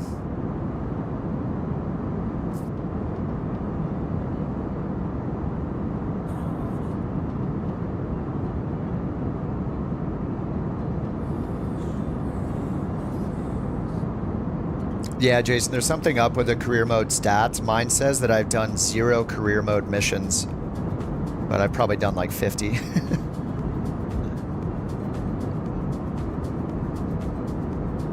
Not sure if the ground data is coming in yet. It looks okay in some spots. I feel like it doesn't look as good as it usually does. Let me turn. Oh no, I'm not. I can't go into settings right now. I turned to object level detail back to 150 and terrain back to 200. I mean, it could just be where we're flying. When I flew the Saab during the week, we got to like 22,000 feet, and things looked incredible. I couldn't believe how detailed it looked. So, yeah, I'm not sure if this is just a server issue or not, or just where we are in the world. Yeah, Underdog thinks server load. It could be. It doesn't look too bad. I mean, I see like all the individual like bushes and stuff, but I remember, I mean, this isn't a populated area, so we're not seeing really any buildings to look at, it looks like. Maybe a couple down there. But I remember zooming in a bit and seeing all of the 3D outlines of like all the buildings, even from a high altitude. We were at 22,000 then. We're a bit higher now, 24. Compatibility seems good so far. I mean, there's nothing... nothing abnormal with the plane itself. My performance on the ground when I was at Reagan with a bunch of custom stuff being streamed in was really bad in Ultra, but once I turned down to high end, it kind of went away. But to be fair, I would do the same thing in flights in 2020. I generally don't run on Ultra when I'm flying the Phoenix at a major airport with custom scenery and all that. I'm usually on a high end with a bunch of things turned up to Ultra. So with the plane itself, so far so good. The only thing I've really noticed is like the EFB. Sometimes I have to click a bunch of times for it to actually change. Yeah, it's acting just fine right now. Yeah, see like right here, like I can't click there. Now I can click. There's some lag sometimes changing with the EFB. Like, yeah, like that took like 4 clicks. So this is the main thing I've noticed is the EFB lag. But the plane itself is acting totally normally as far as I can tell. Haven't run into anything yet. To Legacy, yeah, Alan, when you fly Airbus planes in Flight Sim, either both 2020 and 2024, they have complex interactions with the controls. Like these knobs have to be able to be pushed or pulled, and the only way to get that is by going to what's called the Legacy control scheme or interaction style. So you just hit escape, go to general settings, and then go under, I think it's under flight interface. I can't go now or I'll to the settings or I'll crash Beyond ATC again. I think it was under flight interface. You change from lock to Legacy for the cockpit interaction style. That's just something you need to do for the Phoenix. Some people prefer that anyway. The lock style was introduced when it came out for Xbox for controller support. I like it though, especially for streaming, because whenever I point at something, it highlights it in blue. And that just makes it more obvious what I'm clicking on and that I'm pointed at it correctly, instead of just looking for the cursor to change from a pointer to a hand. But yeah, in the case of the Airbus, especially the Fenix and the fly-by-wire A320s, you'll see when I point to these, you get a little up arrow and a down arrow. The left side gives me a turn arrow, another turn arrow. So it turns the certain controls, especially the knobs, into quadrants. Or it's kind of like a diamond format, like an up, down, left, and right interaction zone. You can still point at it and use your mouse wheel to turn. But yeah, there's a lot more parts to click on these knobs. Like even this one, the altitude selector knob has a 100 and 1000 choice in the background. So that's pretty subtle, but you have to move your mouse out to the edge and then click. So yeah, this is... you'll get used to it, but yeah, use the legacy control mode if you're flying the Fenix or the fly-by-wire A320.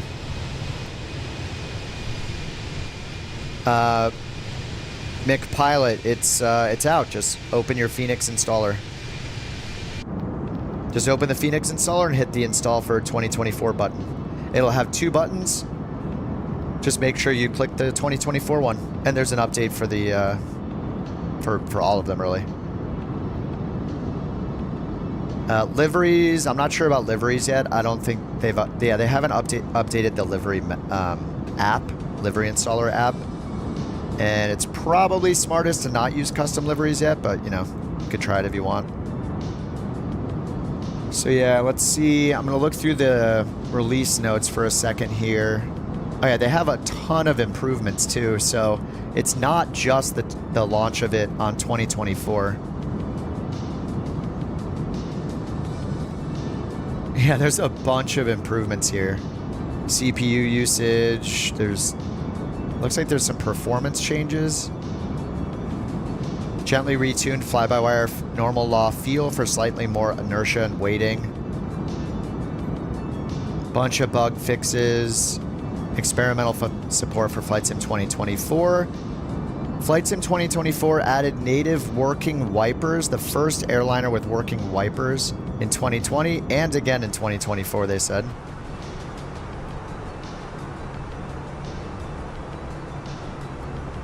Is it? Huh? Can I not turn them on if it's not raining?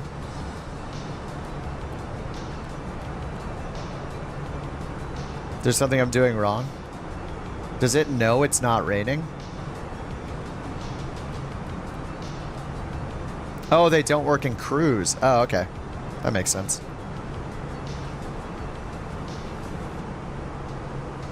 .4x mode works really well. Nice. Oh, are we getting ground detail back? It looks a little sharper. Maybe.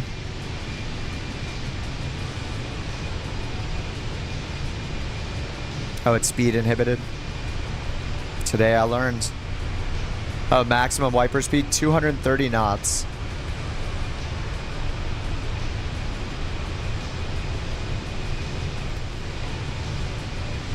Is the wing flex normally this lively in Flight Sim 2020? It's going off today. ATC. I'm using Beyond ATC.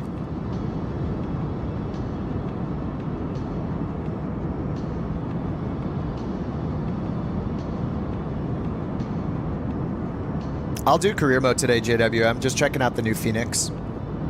Probably, maybe I'll take this flight. Maybe one more after this. Maybe I'll hop in the 320 or the 321. I just love the 319. Are any of you guys flying along too? Like, oh, did you see the ground just load in? Yeah, we can see like the textures and stuff loading in randomly or unloading over there. So it looks like we are having some server, Indianapolis Center. just some streaming issues with the terrain right now. Maybe. Flight level 340. Who's behind me? Oh, there's someone behind me. Oh, Chase is behind me. There we go.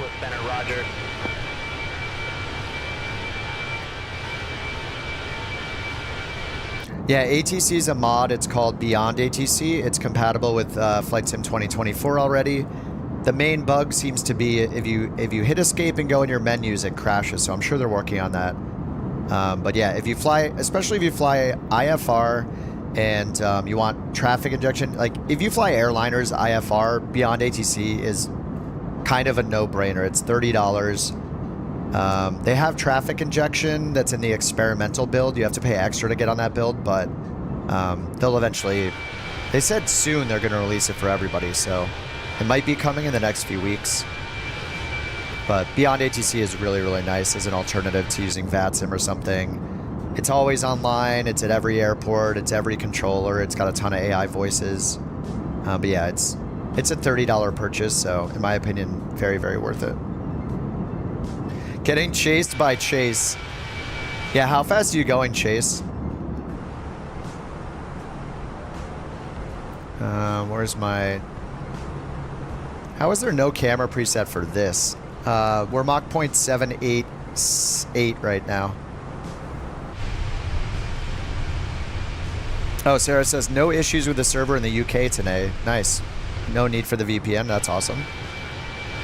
Yeah, I think I can't tell if the detail on the ground feels and looks different just because of how high we are, and maybe it's reducing the quality, but yeah, I was at 22,000 a few days ago in the Saab, and it looked great. So yeah, I'm not sure if it's a server issue or just our altitude that's making the difference. All right, our top of descent is still 132 miles away. And we're going to be doing this arrival right here, the Paisley 4 via Grote. Indianapolis Center, Spirit Wings 9 or 17, 16,900 feet. Spirit Wings 9 or 17, Indianapolis Center, roger.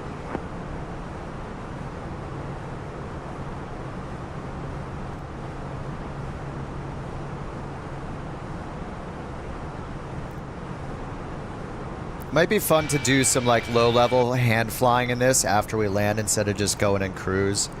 And might just be fun to be a little silly with it, hand flying at low altitudes. Chat GPT thumbnails? What's that? Chat GPT is making thumbnails now?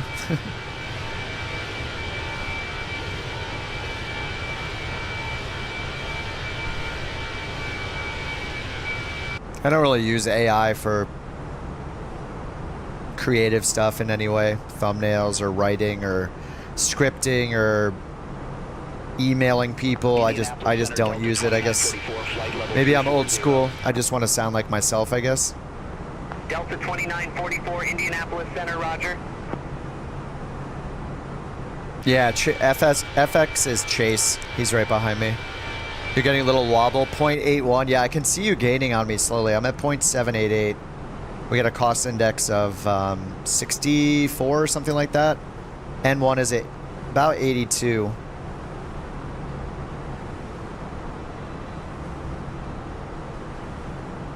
I mean, 0.81, you're catching up.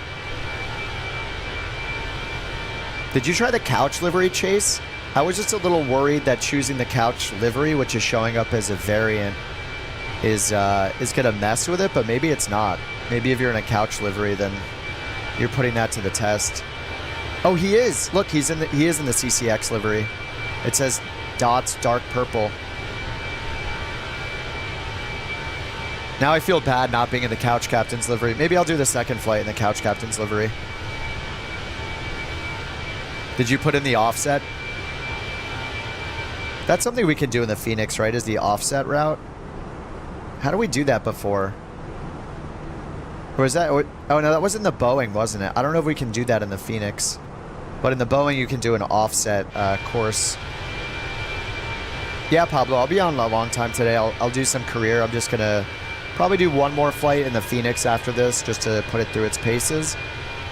Then I will probably end the stream and then start a new one for career mode, like take a little break in between. Testing the wake turbulence. Nice. He's flying in our stream. American 1680. Is it affecting you? Because when you get in front of me... Yeah, is it doing anything? You could fly in front of me to let us see it too. if it is actually doing anything.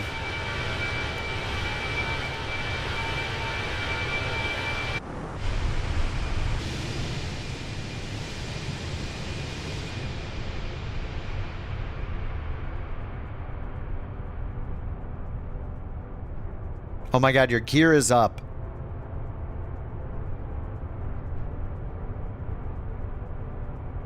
Oh, go a little lower. Wake usually goes downward. Spirit Wings 2176, good evening. Flight level 279er. Spirit Wings 2176, Indianapolis Center, roger. It's one of our Couch Captains liveries for our virtual airline. They're all on couchcaptains.com for free. They're all available publicly. You don't have to join the VA or anything if you like them. 3686, contact Indianapolis Center 126.375. The 319s have the polka dot liveries. 321 has like stripes on it. 3686.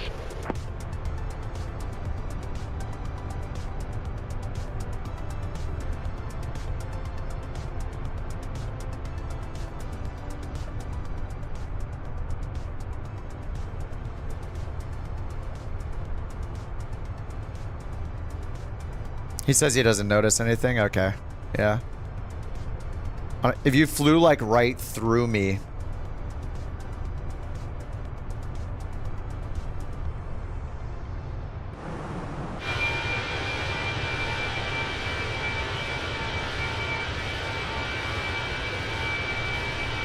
Yes, the Phoenix is here, Mohammed. Get your Flight Sim 2024 today. It's labeled as since like a couple hours ago.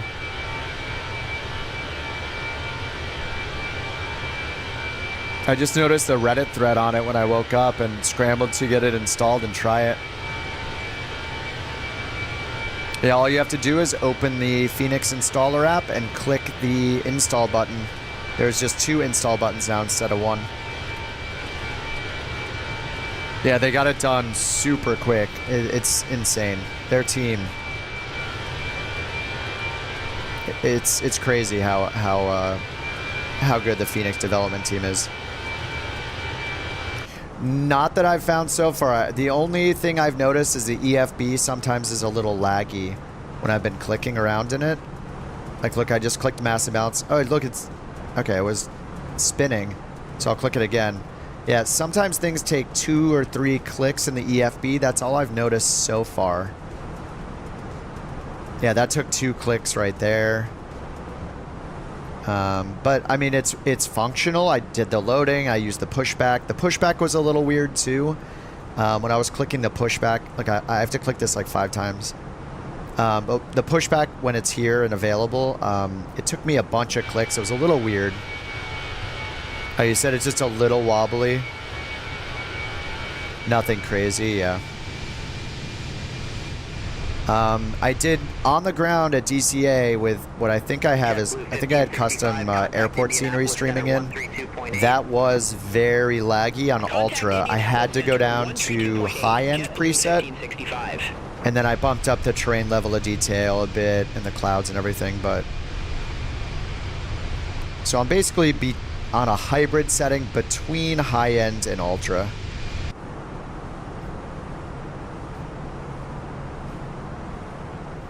And we also think that the ground textures are maybe having some issues right now. We're not too sure. Doesn't look too bad, but it doesn't look incredible like it usually does, so. You know, though, like one of the main things I've noticed, I think we talked about this the first time we were like flying higher altitude, is we don't really see the stitching and the like grid lines of the aerial photography anymore. Like the Bing data, we used to see like all the time harsh lines where like the, you know, the separation between each grid of the aerial photography. And I feel like we don't see that anymore. This is a road right here, I'm pretty sure. Yeah, that's a road down there, like through the terrain. I don't know, even into the distance, I don't really see the like grid lines loading in. Oh, the 3D trees over the photography must help with it, yeah. If we're even rendering them at this altitude, but like, that's something I see all the time in 2020.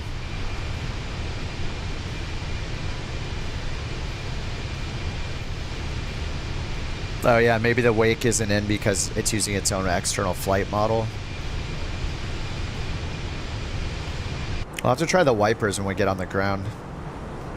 Nice, Chase has overtaken us.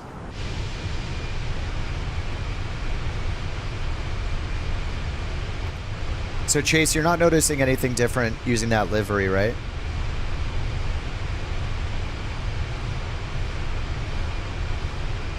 It just seems like sometimes the livery is shown as a separate variant of the plane instead of in the livery section. So until we get like livery paint kits and stuff like that for 24 and get them updated, like maybe that's an issue, but yeah, it's just working fine. Okay.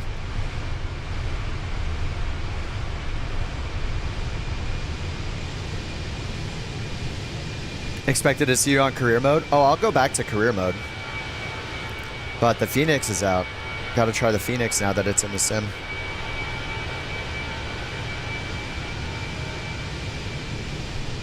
Probably do one more flight in the couch livery after this, and then take a little break and then get the stream restarted on like a new career mode stream, just a separate stream from this one. Yeah, I mean, the performance once you're in the air is always good, so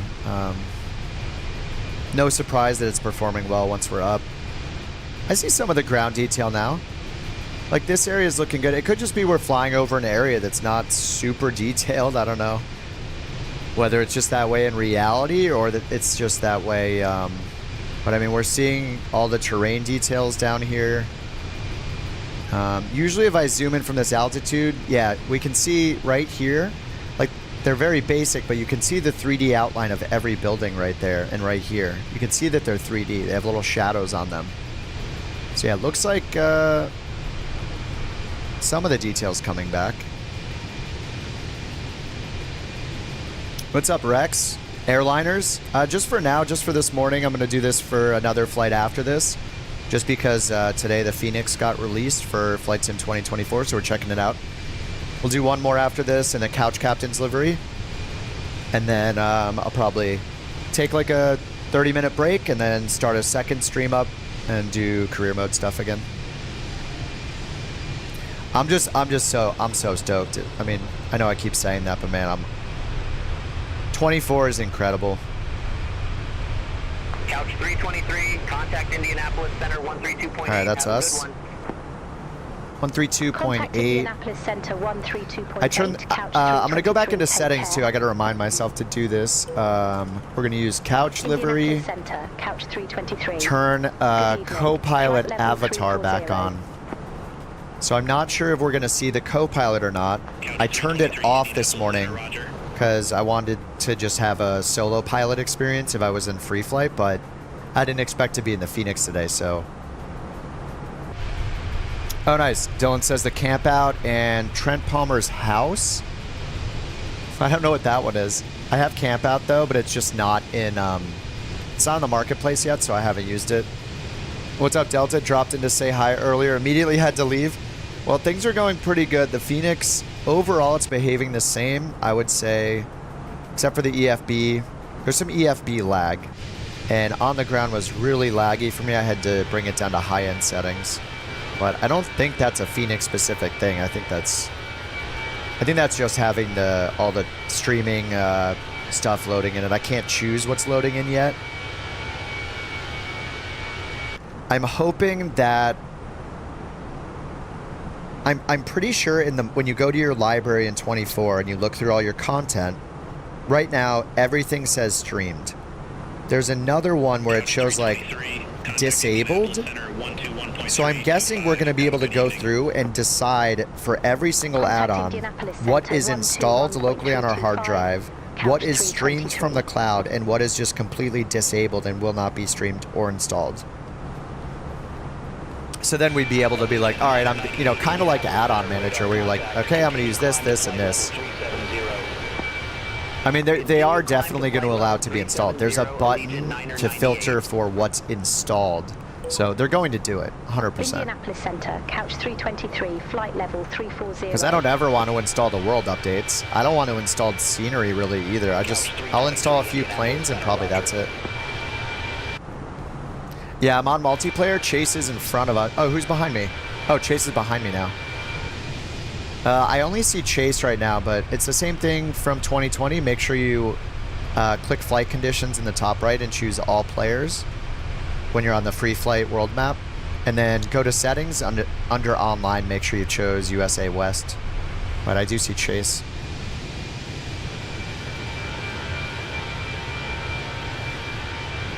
Oh, if you zoom in, the FPS drops. Oh, like when you zoom down here. Couch 323, Indianapolis Center, expect Paisley 4, runway 20 left. Paisley 420 left. All right, let's accept that. 20 left, that's what we were planning on. Expect Paisley 4, runway 20 left, couch 323. All right, enter destination data. Let's go to performance. Oh, top of descent's in 30, so expecting the Paisley 4. Let's look at our bottom altitude. We're going Paisley, then Mud, so 6,000's our bottom altitude. There's Mud, 6,000. Shift 7. Set this down to 6. And wait for our permission to descend. We got some speed restrictions on the way. Brody at 250 knots. That makes sense. It's between 7 and 12,000. And then Mud, 6,000 at 250 knots. Going to be left off on a 270. Did the Beyond ATC work on career mode? I haven't tried it. I have no idea. But the problem is with career mode, you need to talk to the in-game ATC. I'm hoping Microsoft just buys Beyond ATC. Integrates it into everything. Like, just buy them out. Just do it. Integrate it. It's so good. The way Beyond ATC is set up, it's just already set up to work with Flight Sim. Like, they get all of the data for your taxiway data from Flight Sim. I'm not sure, but I think they get the weather data. Anyway, just like, yeah, just buy it. Please. Yeah, Beyond ATC uses SimBrief. Like, you would have to, you could probably use it on the side, but you'd have to, like, manage your in-game ATC as well. So I'm not sure. Like, there would probably need to be a lot of changes for it to be compatible with career modes ATC and Beyond ATC. Just because it expects, you know, every step of career mode, you're chatting with career mode, and you're chatting with the ATC. You're telling them when you're holding short and all that. And you're getting ranked and points deducted based on your following of the procedures with ATC. So it automatically works, Daniel. You just click, go into the installer, and you click the, there's now 2 buttons to install, one for 2020, one for 2024. Just click the 2024 button, start up 2024, and it's in your library. Model matching. They did add a lot more models to Flight Sim 2024 and liveries. So if you use their built-in AI traffic in Flight Sim 24, you'll see a lot of real-world liveries and plane types. How accurate it is, I'm not too sure. But you definitely see, you know, a lot of real-world airliners liveries on the ground in all of the live traffic and AI traffic, so that's pretty nice. Oh, Luke, you're trying 4X as well? Nice. Yeah, seems like the new 4X is working for people. I haven't tried it myself yet.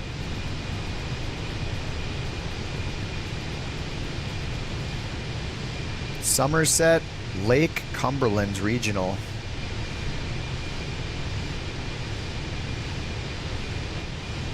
All right, so you got the Paisley 4, Groats, and I mean, we could see the details streaming in now. It could have just been we're kind of in a boring area between the two airports, like that en route section. This blur here might be because of the engine, though. Because I do see 3D buildings down there. Yeah, there's a bunch of 3D buildings here, here, over here. So if I go to this camera and look down, yeah, it's much sharper. is that depth of field or not? As I zoom out, it gets sharper as I zoom in. I mean, you could see the individual trees and buildings. Yeah, it looks like the satellite data is not coming in, right? Like if the satellite data was in, seems like it'd be a lot sharper than this. This is the Fenix, Rex. The Fenix got released today for 24. Oh, Niagara looks bad. I haven't been there just yet. I've mostly been doing career mode. Career mode has been a blast.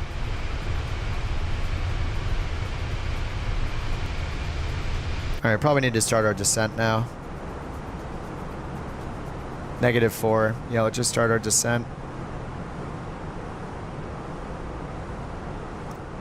Oh, they did tell us. I didn't notice. They said descend via Paisley 4, arrival Nashville, landing runway 20 left and altimeter 3004. I'll put 3004 over here. Just as a reminder. All right, let's do our landing performance then.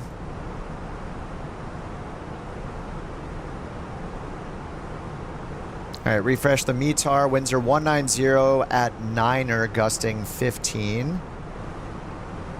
Runway 20 left. We need to put in our landing weight. So let's go grab that over here on the prog screen.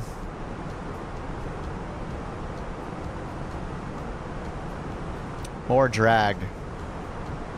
All right, you got it. Uh-oh, I hope this doesn't pull the mixture out. I'm just going to do it by hand. If it'll let me. Hello? How do I pull the speed brake out? Okay, let me oh, I can't hit escape to bind it because then BeyondATC will... Can I just click here? No. I don't know how to actually move this. Oh, there it goes. Weird. Okay, let's go half for now.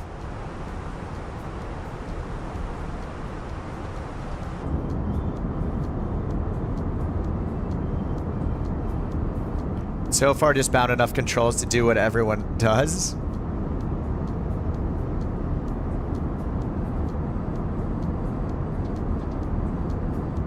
Oh, it gets stuck at 2020, yeah. Turned off photogrammetry. I could see that, yeah.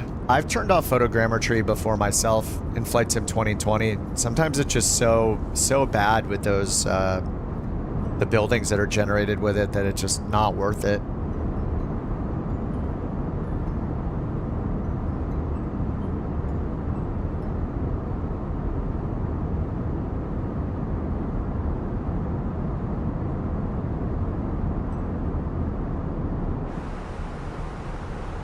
Alright, so our bottom altitude, 6,000. That's good. Let's do the landing performance. Indianapolis Center, Spirit Wings 9er 17.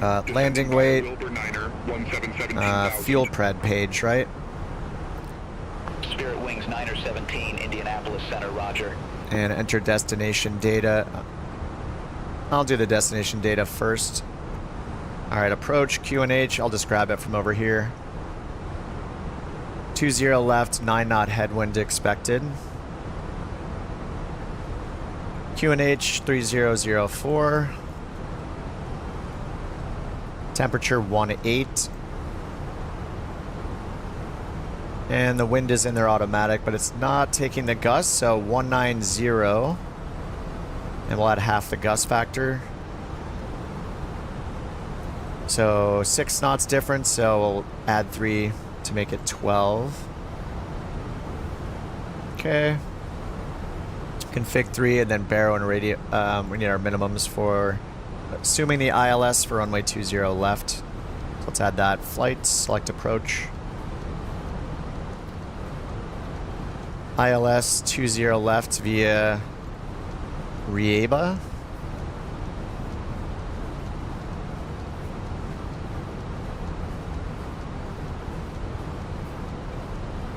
Alright, 20 left. Decision altitude, baro is 751. Okay, that's all set. And then fuel pred. What's up, Reg? Am I using AI traffic? I'm using Beyond ATC. Flight level tree 50. Sorry, I'll put that in the stream title. I forgot to put that in. I didn't know that I was going to use it. Indianapolis Center, Roger. Beyond ATC. There we go. Yeah, Beyond ATC, the only bug, it's kind of an annoying one, but if you ever hit escape in the sim in 24 to change your settings or whatever, it'll crash Beyond ATC, or it errors out and you have to restart it, which is fine. You can resume with it, but it's just something to know. Okay, I guess we don't need the speed brake now. How do we do this with the fuel prediction again? We got 0 fuel weight, 129 gross. I just add the gross weight and the estimated fuel on board, right? 9. 137.6 plus 9, 146.6. I think that's what I usually do, is this Indianapolis Center, plus Delta this. 1164, flight level 190. Delta 1164, Indianapolis Center, radar contact. Or is this going to go down as our fuel goes down? Oh, I'll do 146.6 for now. See what it shows. 146.6. Oh, whoops. Oh, maximum landing weight 137. Okay, I'm probably doing something wrong then.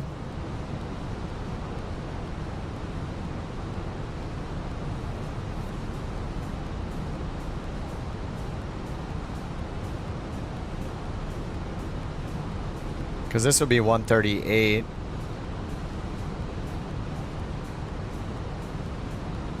I wonder if the... Hold on, is this... Oh, this is in pounds. Wait, this is in pounds. Is that in kilograms or pounds?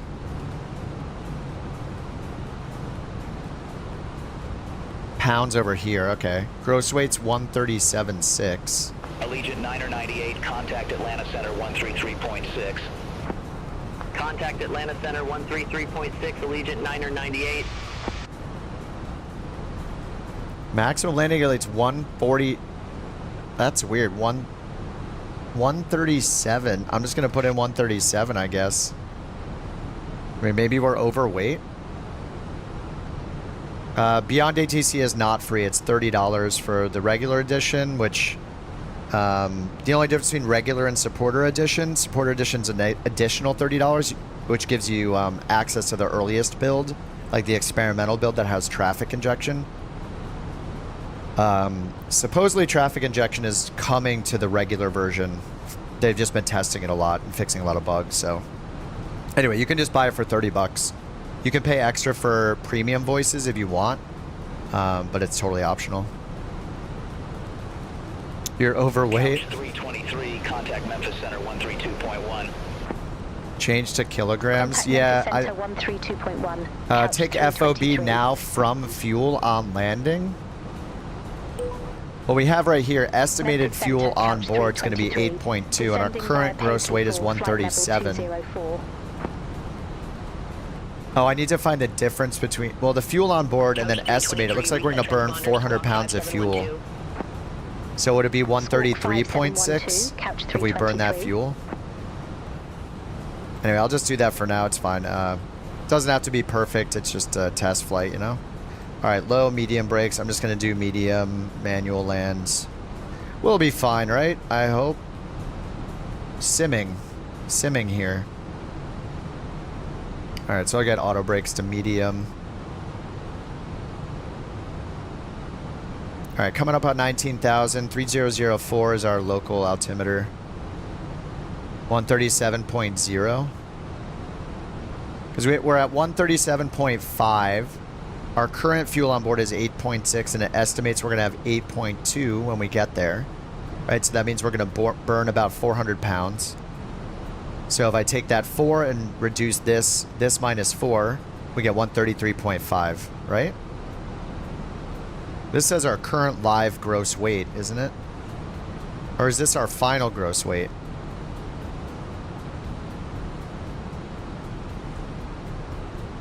Memphis Center, JetBlue. Or do we just do our 0 fuel weight plus our estimate? Oh, we just do this, right? 0 fuel weight plus our estimated fuel on board, right? That would be our landing weight. Because 0 fuel weight plus the fuel gives us our final weight. So yeah, 129.0 plus 8.2. That makes sense.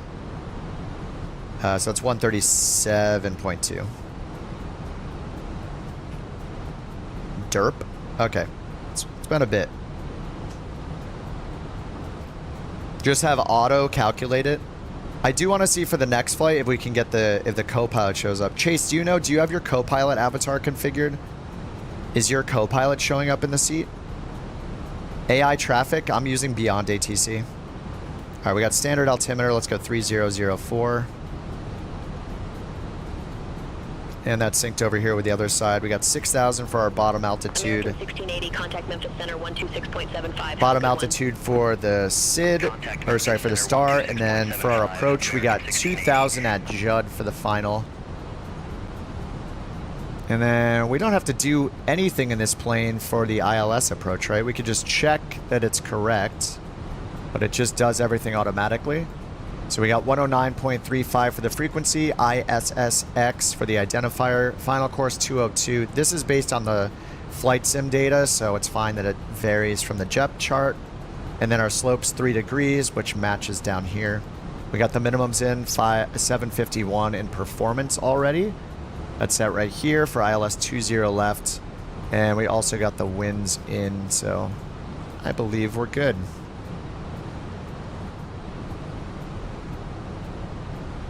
Yours is not showing? Okay, Jack, thanks. Yeah, I was curious if the co-pilot would show. Maybe they have to add that. You don't have it configured.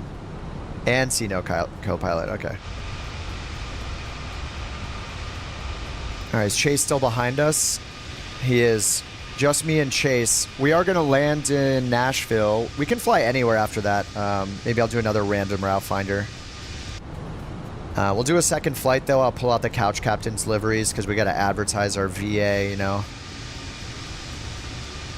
And just apparently the livery's working fine for Chase, so. Ground textures are so weird. I was having some weirdness. It looks like it's resolved. I'm seeing the 3D buildings again.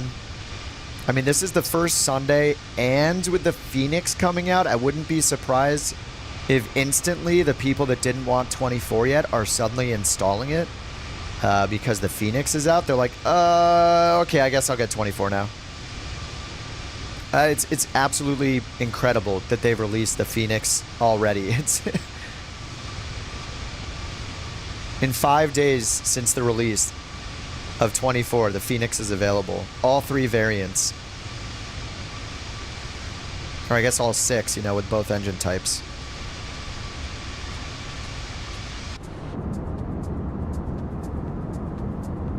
Everyone loves some good wing flex. What's so special about the Fenix?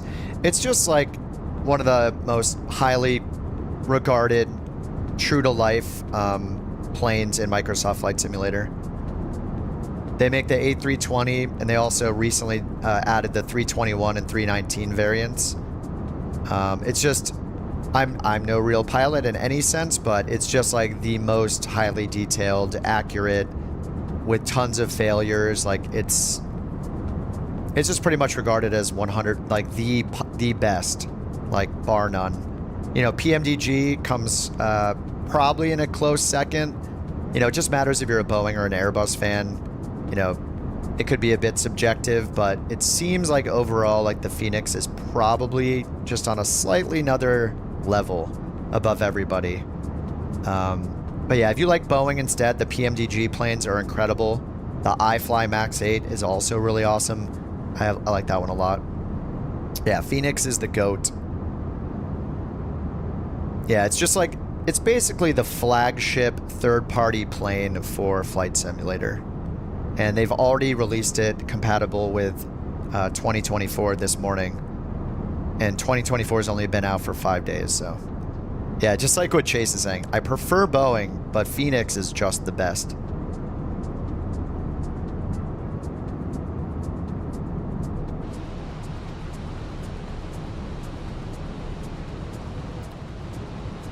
Poncho says, do I have any issues with the G1000 not working? I noticed OBS mode does not work if you ever use that. OBS mode doesn't work for me. And there's a bug with the 172 where it doesn't show your heading on the MFD. Yes, Beyond ATC works. I'm using it right now. The one major bug, the one bug that you'll probably run into is anytime you hit escape and go into your menu in the sim, it breaks Beyond ATC. But I have Beyond ATC going right now. Seems to be working fine though. I just need to not hit escape, and I'm sure they'll fix that bug as well. Controls, I have Virpil controls. Virpil stick and throttle. KipOnTheGround.com has all my gear and everything listed.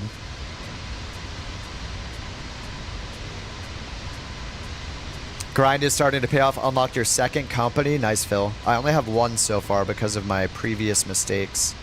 I also crashed mine instantly. I broke my plane right away. These videos made me finally buy a HOTAS and rudder setup. Nice. Congrats on the new gear.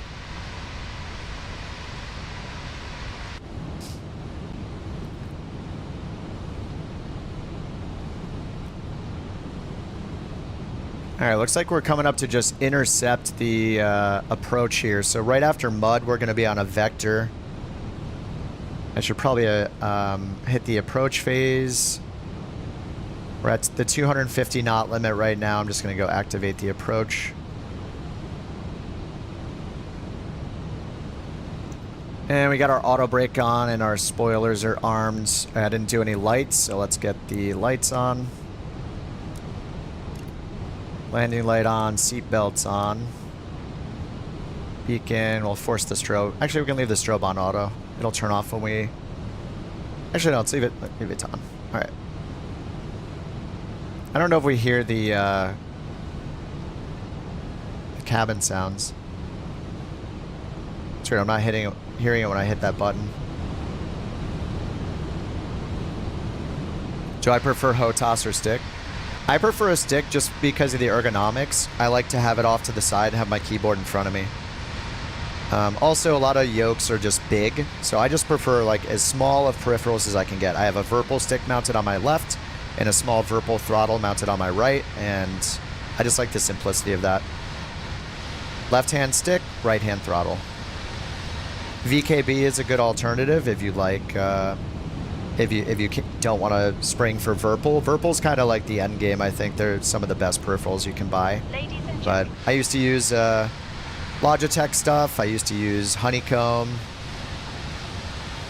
I had like I had the Thrustmaster X56 for a little bit. I didn't like that one at all. All right, well we're hearing the intercom. Please help us by handing in any rubbish, newspapers, magazines that you do not want to keep. The toilets are no longer in service. Thank you. Passive income. Supposedly, once you get a second plane or second company, you click the crew button to turn on AI. I haven't done it myself yet, though. Hi, Captain. The cabin is now secure for landing.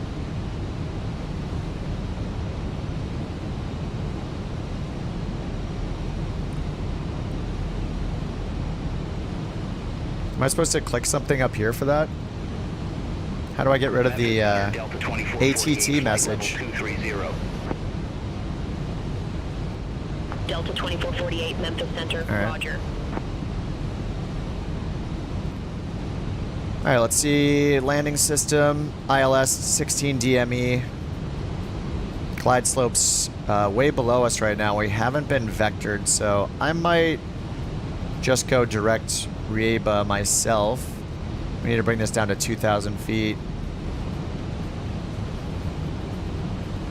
Yeah, they haven't talked to us yet. This is the challenge with most of the AI ATCs is vectoring to final seems to be one of the biggest challenges no matter which one you use.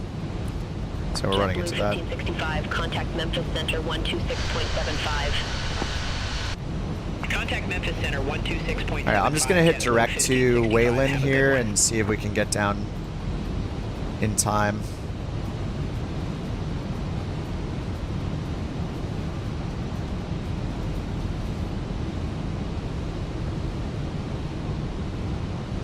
I don't think we'll be able to. The airport's going to be right over here.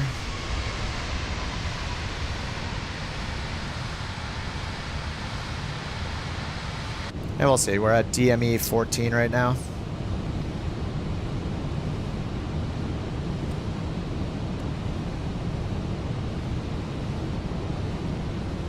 I'm not sure about vPilot. I haven't tried to use it just yet.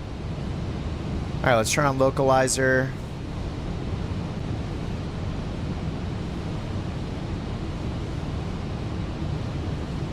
Let's get flaps 1 down.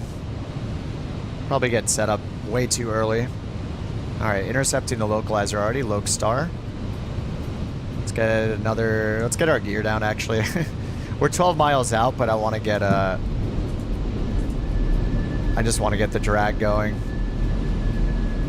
Approach mode is armed. Loc star. Cat 3 single. Captured glide slope. I know I shouldn't do it that quickly, but you know, here we go. Here we are. All right, we're under VFE for our next notch of flaps. 11 DME. 17, Memphis Center, roger. Field's in sight right out there. And we're doing 2-0 left.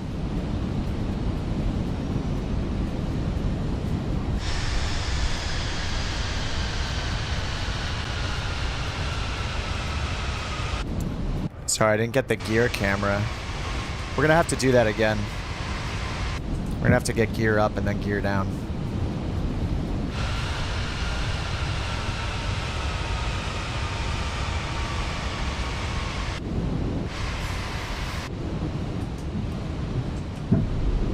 There we go. Doing it proper.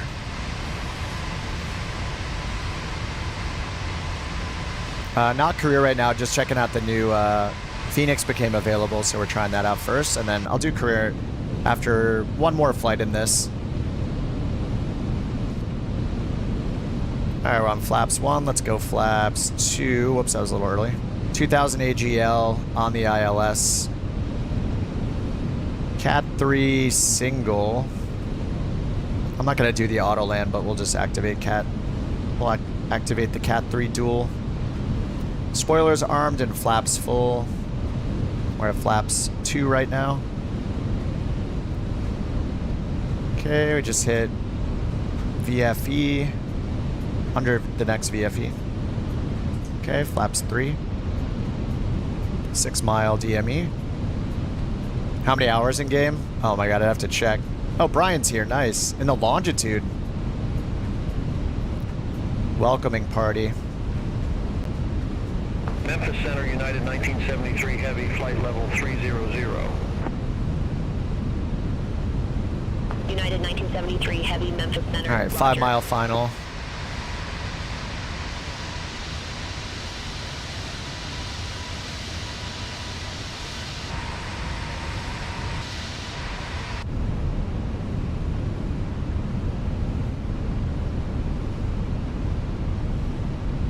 And it never switched us over to the tower. I'm just gonna switch us over ourselves if I can. There we go. Frequency does not exist. Oh, there we go. All right, flaps full, DME 4. Visual runway 20 left. Couch 323, Nashville Tower, wind 19.5 at 9er, gust 15, runway 20 left, clear to land. All right, we got a little bit of crosswind from the left. Left, cleared to land. Couch 323. All right, auto brake set to medium, 3 greens. Flaps full. Takeoff or landing config is good. Get the autopilot off.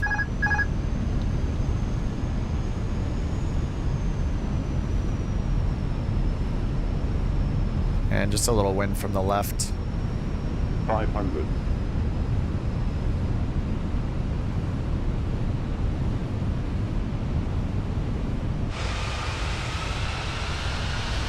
Ooh, look at those beautiful rocks.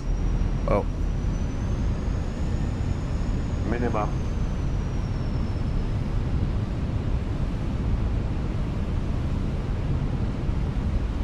$100. 50. 40. 30. Little stuttery. 20. Retard. 10. 5.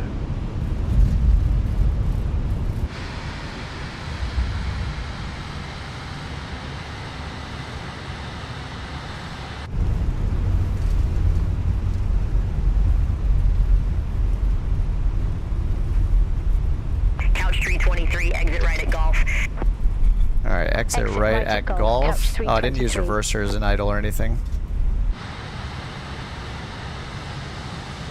Plane looks pretty nice. It's not bad. All right, we'll do another one in the Couch Captain's livery. Jack, where do you want to go? Chase, where do you want to go? Ladies and gentlemen, the cabin crew will shortly be leaving their seats to...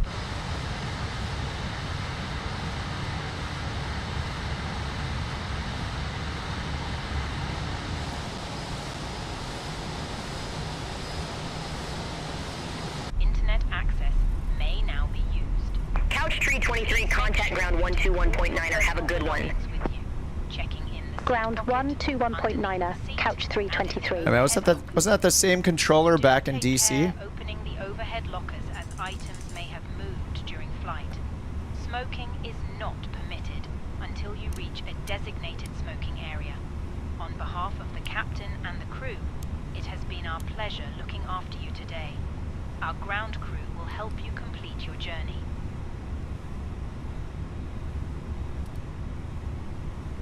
Alright, parking brake is off. In-flight entertainment turned on. Oh, is Chase coming in? Oh, Chase and Luke are coming in. Alright, let's get over there. Whoa.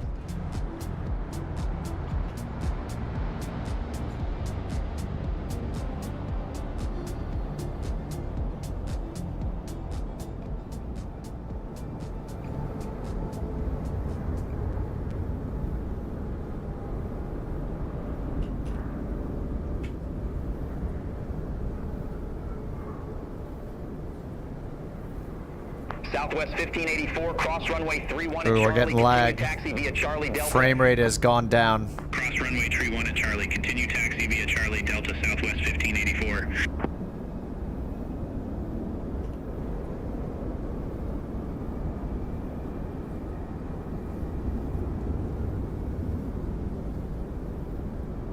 Yeah, the frame rate just went down. Oh, now we're back. No wheels still. Microsoft, come on. Where's the landing gear? There it is. Oh man, they still haven't fixed that. It's so disappointing. How hard is it to put in logic that says if a plane is within a certain especially an airliner is in a certain distance from an airport under a certain altitude AGL that the gear should just display out? I don't get it. They could even take speed into account if they really want. Like any airliner with its gear out under 2,000 or 1,000 AGL should show its gear out.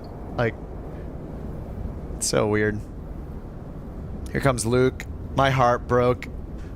It's just so ridiculous to look at every time. Yeah, the model. Well, the model loading. Maybe it was Luke's model. I don't know if he's in the 319. Should have had the 319 loaded because I'm flying the 319. Yeah, it's lagging again. Now it's fine. He's also in the 319.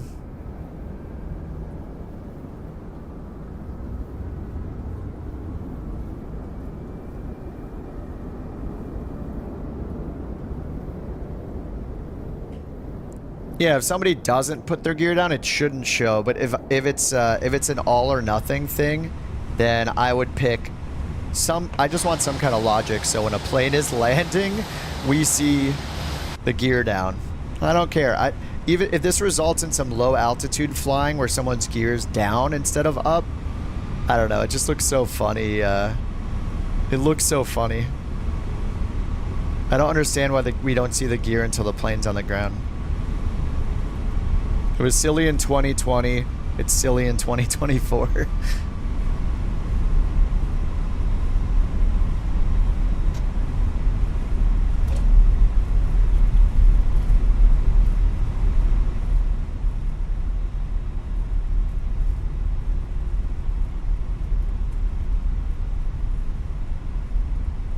Like whatever's happening with the gear, there's some logic where it says like when they touch the ground, show the gear, right? I mean, we just saw it. the gear wasn't there and then suddenly it was there. So the logic just needs to be updated. Like if the logic is 0 AGL, gear is shown, change it to 100 AGL or 200 AGL, gear is shown. So when someone takes off and when they land, the gear is still out temporarily. Anyway, whatever. We have an whoa. If I switch to, look at this. If I switch out to the drone mode and back in, boop, it like lifted the plane off the ground. We can do our own wing test. We can do our own wing flex testing, whatever we want. Yes.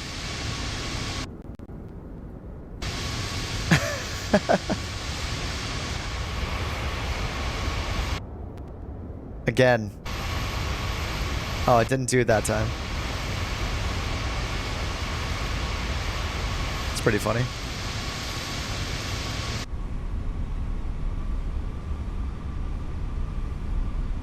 Yeah, the bug where the gear is out in cruise is a funny one too. Yeah, the wait until you touch down to load things being a thing is pretty weird.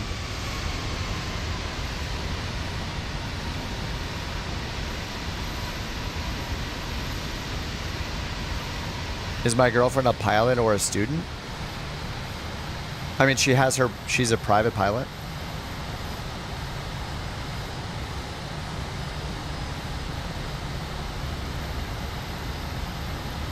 Yeah, touch the ground, 5 FPS, and the frame gen stuff. Yeah, I don't like using frame gen. I wish it worked more consistently, but this is the only game where I have problems with frame gen.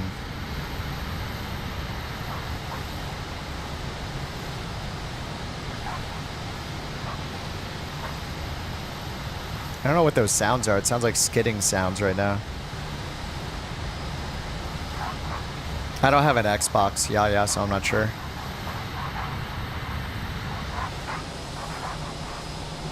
What is that? Turntables?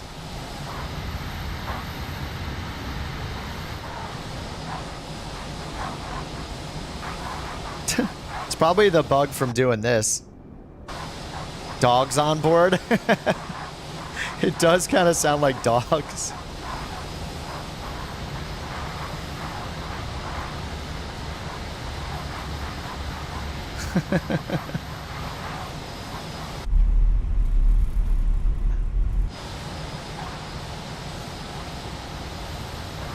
Who let the dogs out? Really? Every single gate is taken?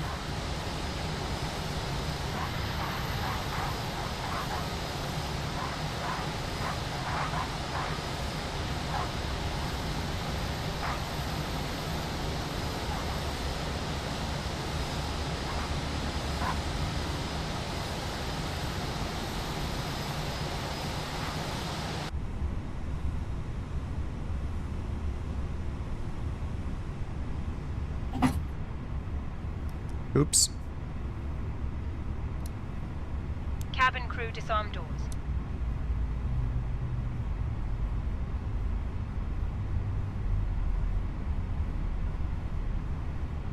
D-board. Okay. Yeah, I mean, that was successful. Seems to work just fine. I think we'll do one more, like a shorter one, and then I'll take a little break and get on career mode for the rest of the day. The PTU is barking. I'll just get out and walk around it a little bit again.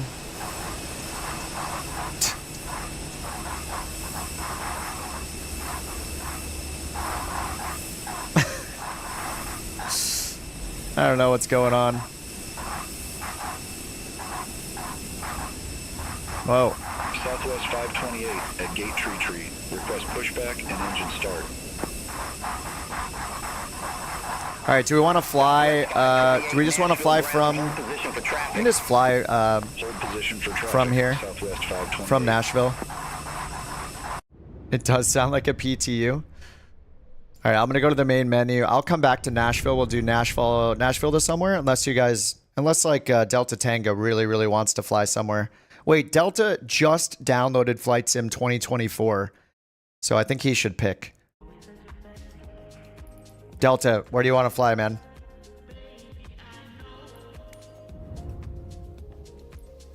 Let me bring up the couch livery. Maybe I should do the 320.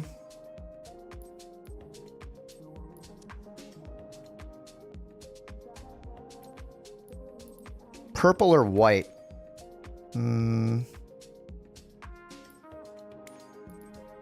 I think I'm going to go with the purple one. See the reflections. We just had a light colored livery, so let's try the dark colored livery. And I'll be in just the regular 320. I almost never fly the regular 320. I like the 319, but I want to get a little variation here. We got a 321 as well.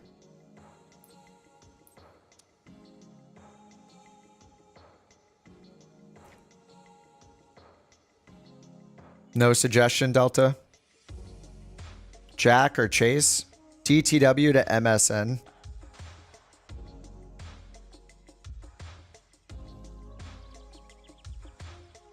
All right, DTW to MSN.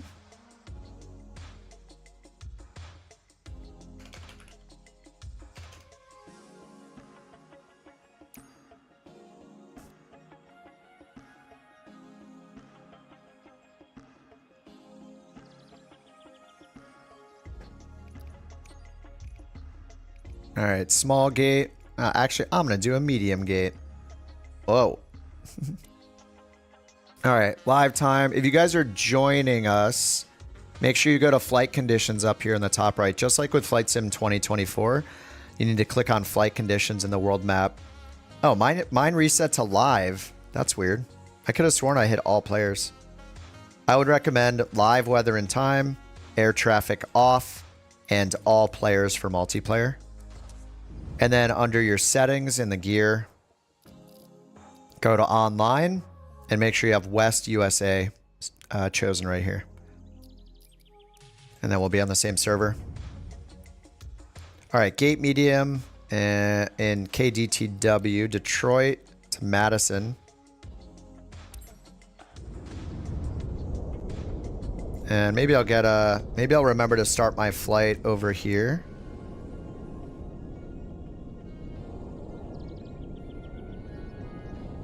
In New Sky this time.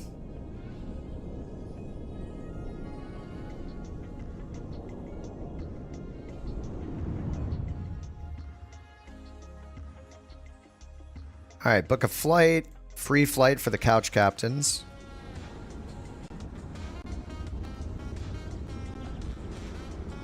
Detroit to Madison.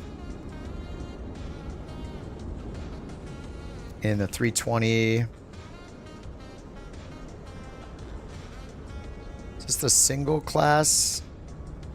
Let's see what I have. 320. I don't think it matters. Okay. All right. It's loading in. I'm just gonna let this camera go around for a second while it till it smooths out. All right. Hey, Detroit looks good. How's performance? I was having issues on the ground running the Ultra preset. It was very slow, so I changed to high end and upped a few things to Ultra. Career mode, I have a plane. I crashed it. I repaired it. That's been my career mode company so far. I'm going to do one more flight in the Fenix, take like a 30-minute break-ish, and then start a new stream up and do career mode the rest of the day. But we're just taking a little detour here to try the Fenix out since it just got released for Flight Sim 2024.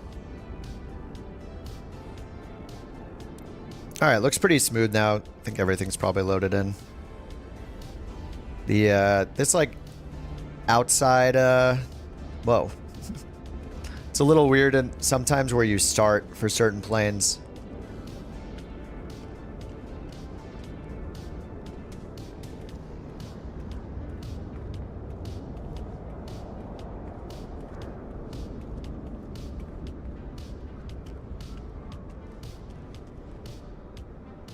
Hey, we're on the right line.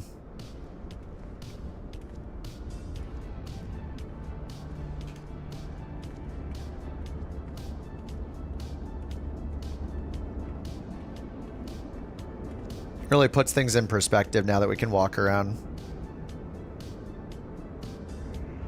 I actually have this outfit in real life.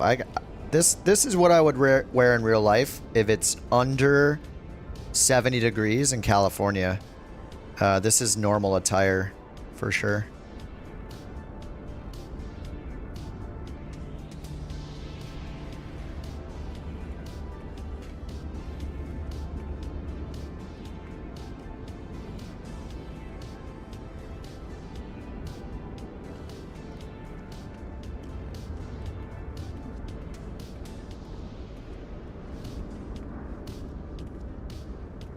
Pretty awesome.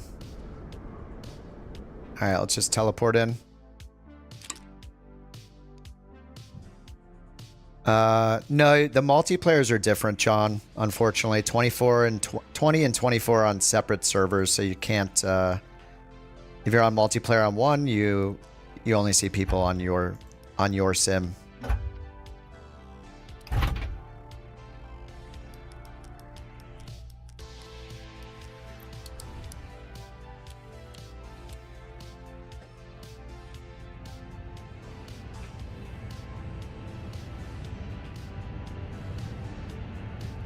Now we have the cabin and PA turned on this time at the start. Looks like the spoilers are armed by default. I don't know if that's new or not. I think it's usually down in this position, right? Wait, is it the opposite? Is this disarmed? Is up? I thought up was armed. Anyway, is it usually up? I thought you pull it up before takeoff. Maybe I'm just thinking the opposite of what it actually is. All right, I see Chase here twice. Looks like he's walking around his plane. Actually, let's go creep on him with a drone camera real quick. See what he's wearing. He's floating a little bit, but he's here. Staring at his beautiful aircraft. Oh, now he's inside, I think. Oh, nope. He's still just looking it over.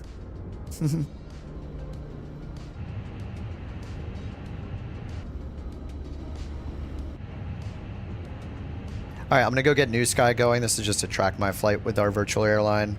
Departure, let's see, it's 2014 Zulu. I'm just gonna choose 2030 to be safe. We're gonna do instant loading anyway. Only an hour-long flight. Generate the SimBrief flight plan.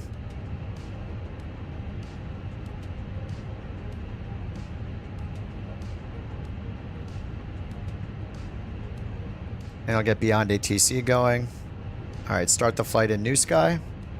Cool. Looks like it picked my correct plane.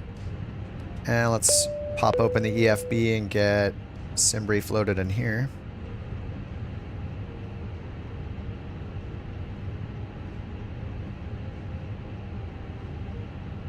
All right, DTW runway 21, 5 knot headwind, 2 knot crosswind. The Kalen 3 departure to Madison. No arrival and runway 14 is expected with a 10 knot crosswind. Excellent. Perfect.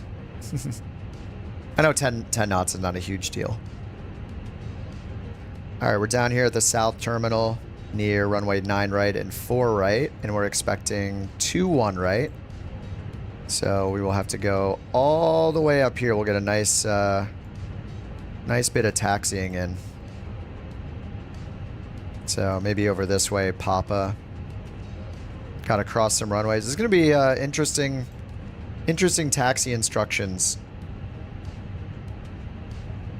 All right, let's get it loaded into the Fenix EFB.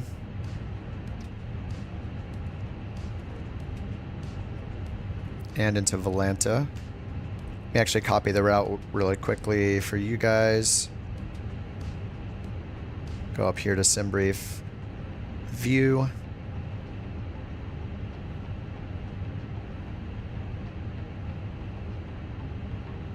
All right, copying the route. And pasting the route in the chat if you guys want to copy the same one. Are you under the plane?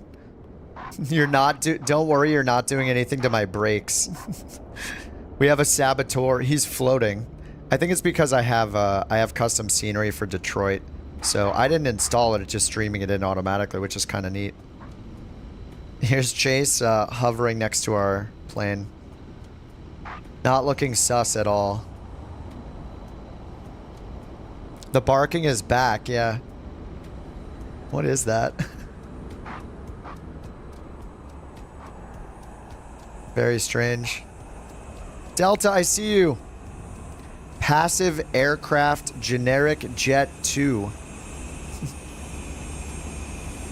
What are you in, Delta? Is he in the Juice Goose? And it's not showing it, even though I have the Juice Goose? I bet that's what he's doing. Oh, Warthog? Huh. That's weird. I wonder why it's not showing it. Alright, ground services. GPU is on and connected already. Let's do mass and balance. Let's load it. Let's load it instant. No reason to wait. We know what happens. People slowly get on board. Alright, let's go down here. Atsu. AOC. Flight init. So disappointing. Yeah, I'm not sure why. Okay, now init request. Cost index is 60. 32,000 feet expected. It's a short flight. Couch captain's 323 as always. Cost index 60 and cruise 320. Pulling the winds. Yeah, is anybody seeing Delta as a Warthog? It shows passive aircraft generic jet. I don't know what's going on with Yeeter, but I see a giant flame here. Is he in the hot air balloon or something? There's just like this streak of fire or something in the air.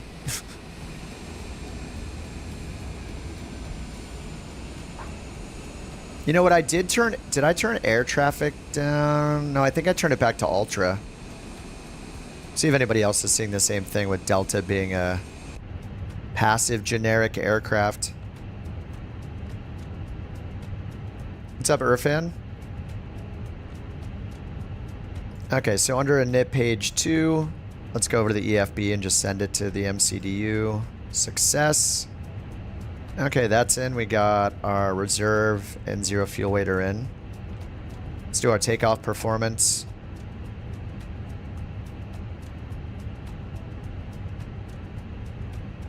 Alright, sync the final load sheet. We're expecting 2-1 right.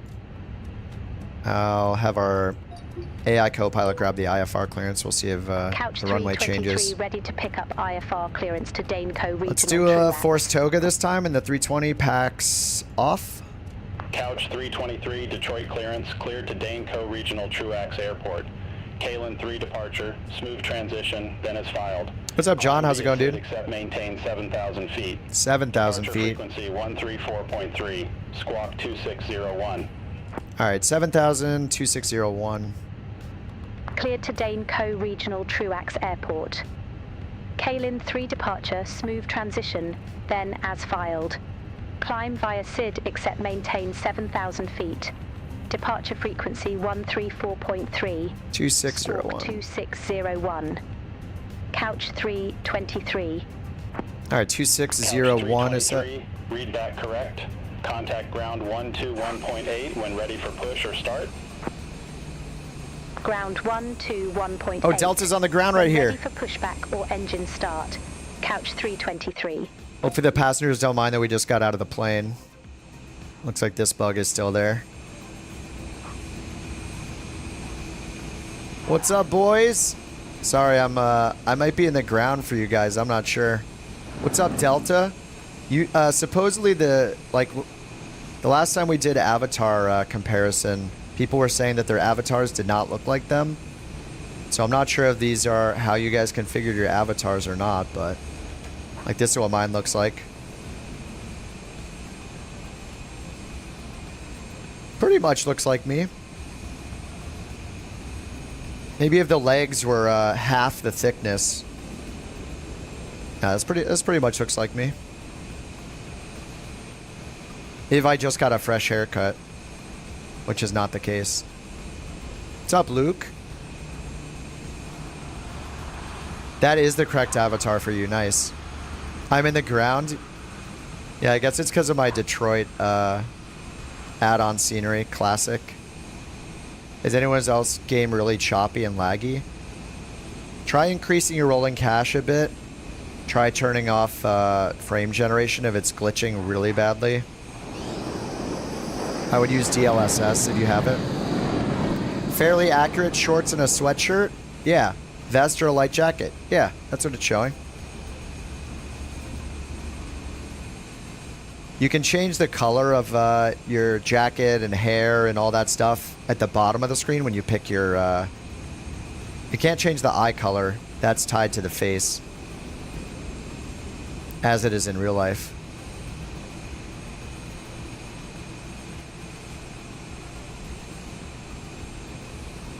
Very nice. Sorry that I'm in the ground. It's a little awkward. No long pants until it's below 30. Yeah, this is me when it's below 70. All right, let's get going. We can do more avatar shenanigans another time.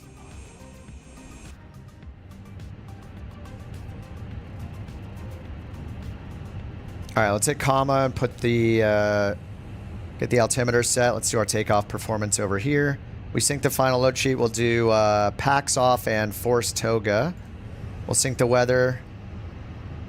Showing 2999er, even though the sim says it's 3000. All right, 37, 37, 41, flaps 1, down 0.4, flex off, and toga. Send that to the McDo. Sent. Shift 1. So that's all set up down here. Flaps 1, down 0.4. Let's go ahead and get the APU started. Control, or sorry, shift 5? Shift 5, there we go. All right, beacon on, master switch, seatbelts on, auto, start.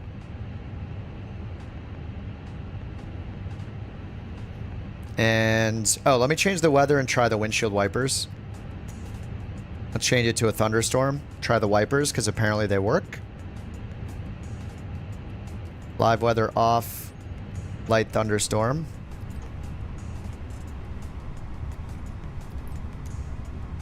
Supposedly a light thunderstorm. Alright, looks like it's moving in.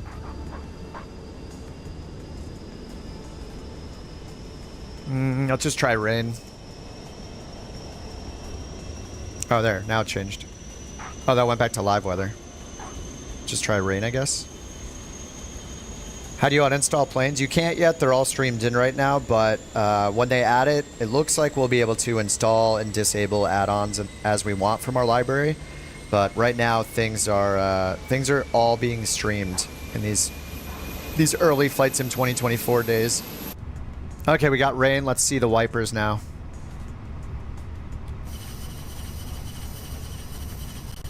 Whoa. Whoa, there's actually an effect. You know, it's actually clearing the rain from that section, isn't it? Look, we turn it back off. It's actually clearing the rain. Holy. And it doesn't even just delete it. Look, so keep your eye on the raindrops right here. When I turn it on, they do not disappear until the wiper blade actually crosses them. Keep an eye right here. You won't see it go away instantly. See? What? That is so awesome.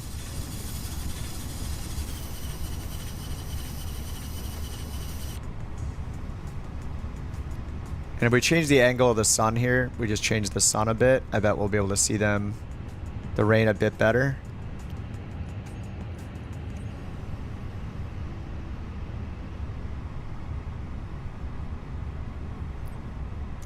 That's pretty awesome.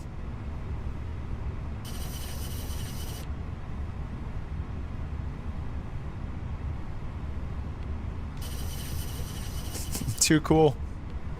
All right, let's go back to live weather, live time.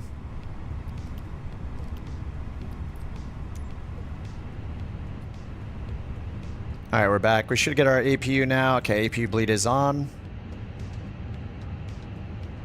External power off. And beacon lights on. I'll just put strobe to auto for now.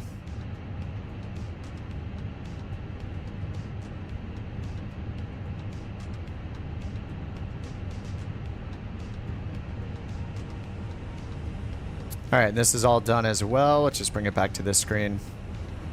Ground services. Yeah, it does take a couple clicks here. Let's get the chocks out, connect the tug, and ask BeyondATC for... we got our clearance already. Looks like it didn't switch over to ground automatically. Alright, push and start the Kalin 3 and Couch SMUV. I need to set those up still. Gate 1, request pushback and engine start. So flight plan, departure. Couch Tree 23, Detroit ground, pushback and engine start approved. Face west. Runway 21 right. Pushback and engine start approved. Face west. And we got the Couch Kalin 3. SMUV transition, or smooth transition. At MSN, we're just expecting direct and runway 14. There's an RNAV for 14.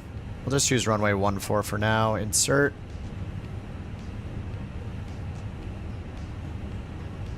Alright, then we still need to set our performance. Alright, they said pushback and face west. The Fenix works well, yeah, we did one flight. Really the performance stuff on the ground like probably has to do with like all the streaming data that's coming in, but you know, I have like, this is custom DTW that's being streamed in that I purchased in 2020. We have a bunch of other people on the ground with us too, so that's more flight models being loaded in. Looks like Luke's in a generic this time for some reason, but our liveries are working, which is cool. I did the 319 for the first flight, now I'm trying the 320.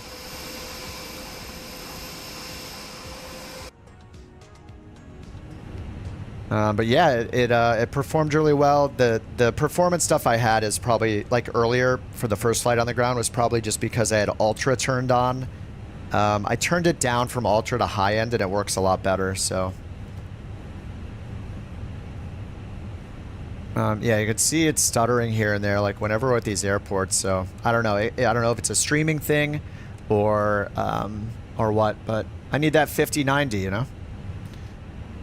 Just give me the 5090. All right, we're climbing via SID, except maintain 7,000. So let's go back to Navigraph and pull up the SID.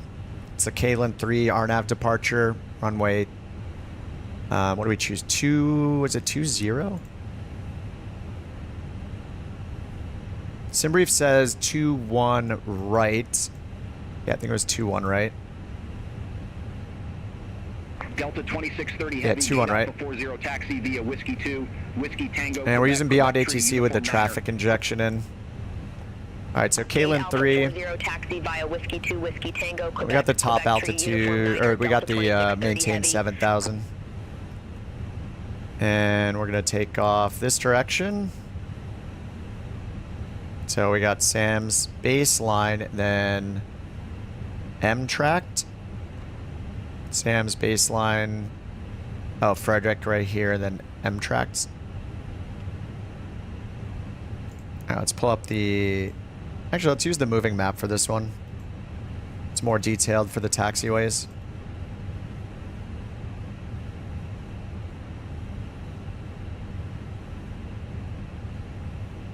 Should be more detailed. Maybe their servers are getting slammed.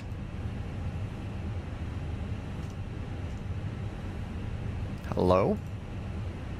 Navigraph? Ground power, it's if you're in the Airbus, you just hit the external power button right here. You need to turn on battery 1, then battery 2, then external power. You can just, the best thing to do is look up a checklist if you're just learning the plane. Yeah, it's, there's definitely lag every time I'm switching cameras and stuff. I mean, this is a bit of a stress test. There's a bunch of us here in multiplayer, BeyondATC, traffic injection, all in airliners, custom scenery, 200 terrain level of detail. Frame generation is off right now. So let's go ahead and push back and face west. Taxi via Alpha Tree, Alpha Romeo. Hold short runway 22 left. Gate Alpha 76 taxi via Alpha 3, Alpha Romeo. Hold short runway 22 left, Delta 2039. All right. Turn right. There we go. Let's get engines going. Yeah, this is pretty laggy right now. Engine 1. Ooh, wow. If I turn terrain level of detail to 100, it's going to be way better. I just have it at 200. But as soon as we get up, yeah, I would have to turn it back. Because Beyond ATC has that bug right now, I don't want to hit escape and change anything because then I'll have to restart Beyond ATC. Now, why is it turning us this way? It's not reacting to my clicks on the EFB right now. Right, please. Right, please. Now it just stopped. The tug just went away. What's happening? Where are you going? Hey. The tug is being very weird. Okay, it's coming back. Thank you. Hello? Where's he going? Okay, it's still pushing me back. Okay, there we go. Right, please. There we go. Okay. Now we're good. It seems to be when I switch the cameras, it like glitches out. There's like this lag. It kind of hangs.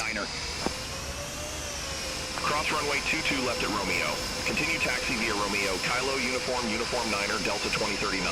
Whoa, hey. Dude. All right, that's good enough. We'll just turn from here. Oh man, the lag.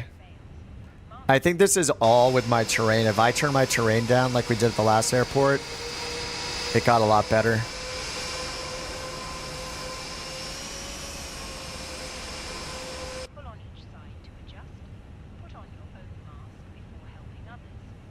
All right, let's get engine 2. And then we're going flaps 1. Down 0.4, packs off. And we'll do toga this time. I have no idea what's going on up here with Yeeter, but I've just seen this in the air the whole time. The pre-cache. I have mine turned up to like 150 gigs. It's fine. I mean, I have ray tracing on. This is mostly ultra settings. It's pretty much high end with ultra turned on a bunch of places. Actually, I forget if I turned it back to ultra. Anyway, I think I'm between high end and ultra right now. All right, engine 1, N1's coming up. And we got the beacon on. Let's get the taxi light on. Let's ask for our taxi instructions with Beyond ATC. Couch 323, request taxi. Something's up with loading the moving map. 21 right taxi via Juliet. Uniform 9er, uniform golf. Hold short runway 9er left. Runway 2, 1 right taxi via Juliet. Uniform 9er, uniform golf. Hold short, runway 9er. Left, couch 323. Okay, these are not accurate. Right, Juliet. There's no uniform. We have whiskey. I'm guessing they mean whiskey. And then one of these intersections we're crossing. So I'm guessing we're crossing like right here maybe. And then continuing. Sometimes they're not accurate, the sim versus Navigraph, so I can just use the moving map. Over here. All right, let's get brakes set to max. Let's get our flaps down to 1. And let's set our trim on flight controls here, down 0.4. All right, down 0.4 is set. Ground spoilers. 267 heavy, ramp 11 taxi via whiskey 2. Whiskey and takeoff config. Runway 21 right. Okay, that's all good. Predictive wind shear. Hold short runway 21 right. And let's get APU bleed off, APU off. Gate Delta Tree 1 taxi via Alpha Tree, Alpha Victor Zulu 10 Yankee 10 Kilo. All right, let's go ahead and taxi. Parking brakes off. Gate Delta 3-1 taxi via Alpha 3, Alpha Victor Zulu 10 Yankee 10 Kilo Echo 7. Shift C to get back in the plane.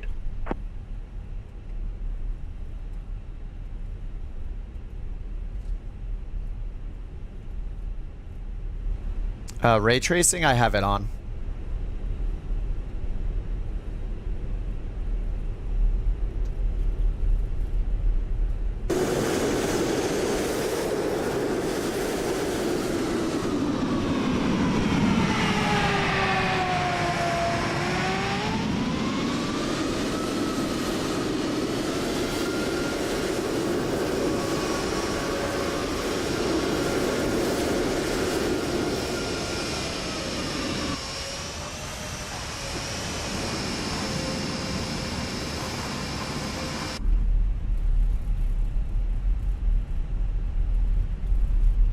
Jordanian 267 Heavy, cross runway 21 right at Papa Tree. Continue taxi via Mike Tree, Foxtrot. Hold short runway 9er left.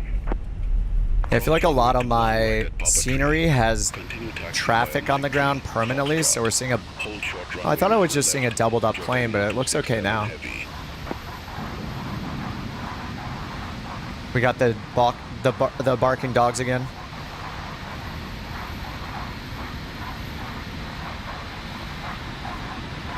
You like degs? Yeah, I like degs.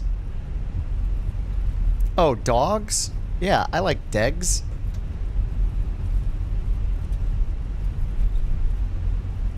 We can ground we can taxi here with New Sky at like 50 knots, so that's what I'm doing. How do you tell the difference between AI and multiplayer? Multiplayer will have the person's username. AI traffic will have a registration number. Like a tail number for the plane. Or a flight number. Like Southwest, whatever. So we see usernames. But the difference is that if you're using a third-party app to inject the traffic, it will have no names over it. So that goes for VATSIM, Beyond ATC, FSLTL. So this plane right here. Hotel Tree Echo 2, Jordanian 267 Heavy. So this one right here is Beyond ATC. I have the Microsoft Flight Sim traffic turned off. FOV, I have it pulled out quite a bit. It's default at 50. I have it at like 25. 24 taxi via Whiskey 2, Whiskey Papa Tree. Hold short runway 21 right.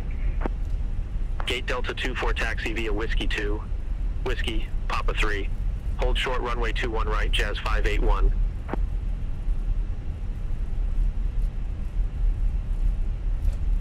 Oh, I've heard good... Yeah, I've seen good things about the Atlas. I haven't flown it myself yet, Sean. Couch Tree 23, cross runway 9er left at Golf. Continue taxi via Golf. Victor Mike, Mike 6. Cross runway 9er left at Golf. Continue taxi via Golf. Victor Mike, Mike 6, Couch 323.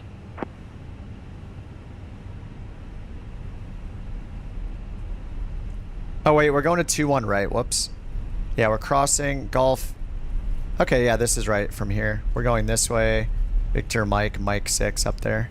I picked 2-7.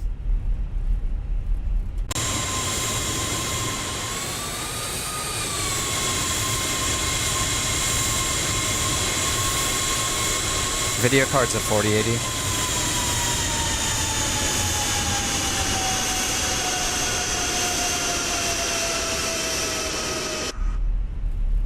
Oh, sorry, I have to unpin that message in chat. We're not doing that flight anymore. Jazz 581, cross runway 21 right at Papa Tree. Continue taxi via Mike Tree Foxtrot. Hold short runway 9er left. Cross runway 21 right at Papa 3. Continue taxi via Mike 3 Foxtrot. Hold short runway 9er left, Jazz 581.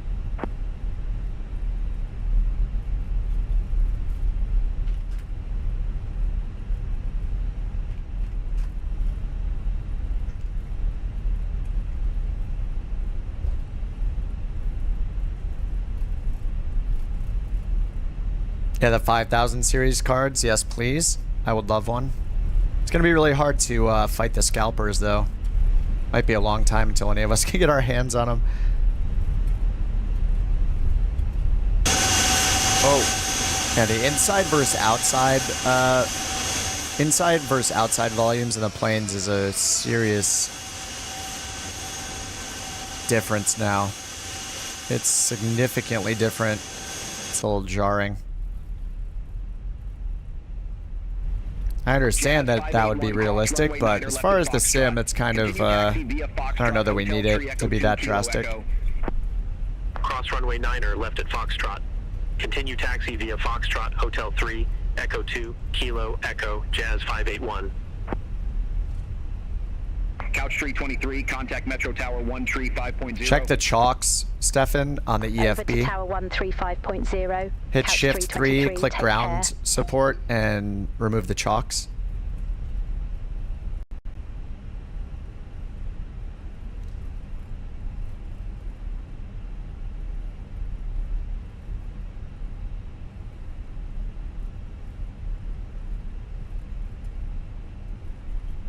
Your plane wants to drift.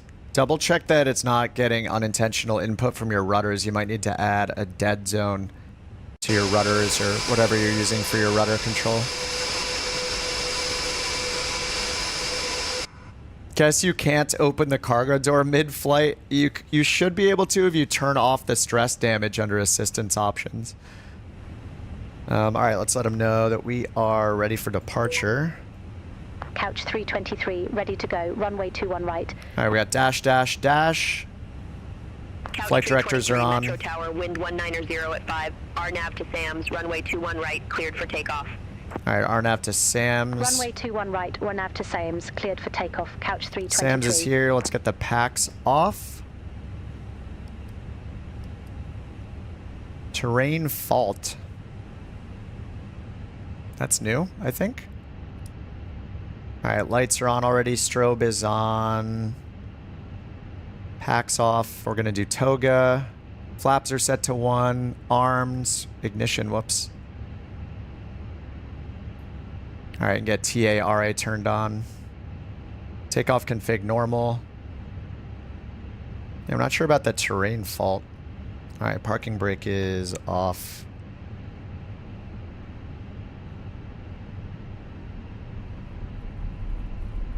Metro Tower, Delta 1063, ILS, runway 21 left. Delta 1063, Metro Tower, wind 190 at 5, runway 21 left, cleared to land. Runway 21 left, cleared to land, Delta 1063.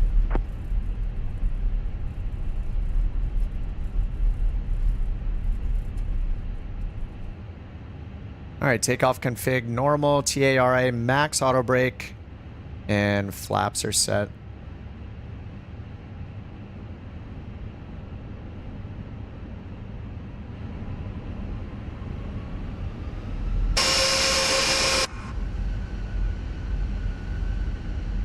All right, let's go toga.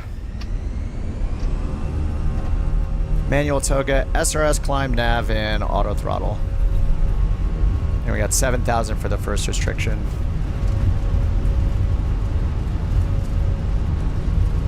SkyWest 4173, exit left at Alpha Tree. B1, rotate. Exit left at Alpha Tree, SkyWest 4173.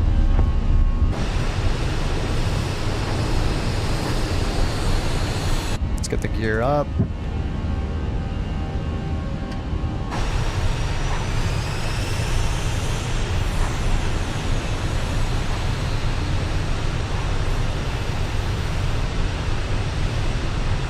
Couch 323, contact Detroit departure.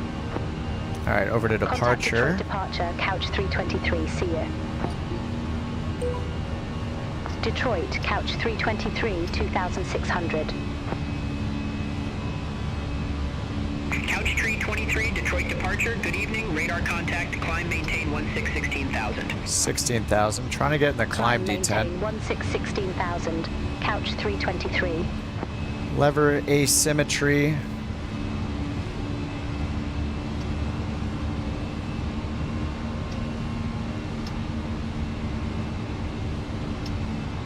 They both clicked. Okay, thrust climb now. There we go. Please keep your seatbelt fastened whilst the seatbelt sign is on. We recommend that you keep your seatbelt fastened. How'd you install the plane? I just opened the Fenix installer, and there's a new button. After you update the Fenix installer, it should auto update.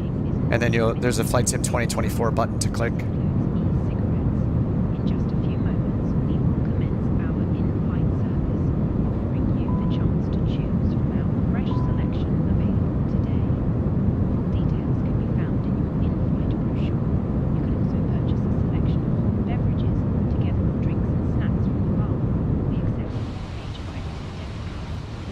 Master caution, packs off, right? There we go, packs on. Let's get the nose light off.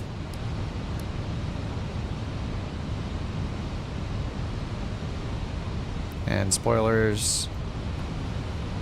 Seatbelts are still on. 7,000 feet. Oh, we need open climb to 16,000.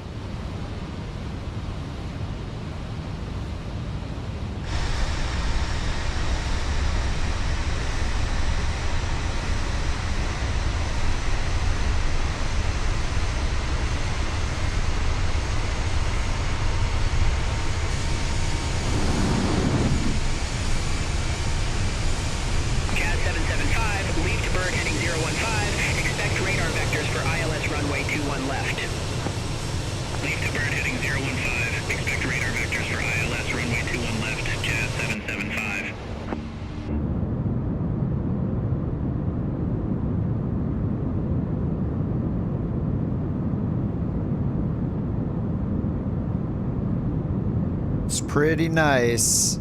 The view under the plane is one of the fixed cameras. If Fenix would add some good wing view fixed cameras, I wouldn't have to zoom through the cockpit every time and set custom cameras like every single time I use the plane for the first time. Yeah, these are the fixed cameras or showcase cameras. They're awesome if the developer makes them awesome. I don't think they've added any new ones yet. Just like the instrument camera presets, some are better than others, but it's up to the developer.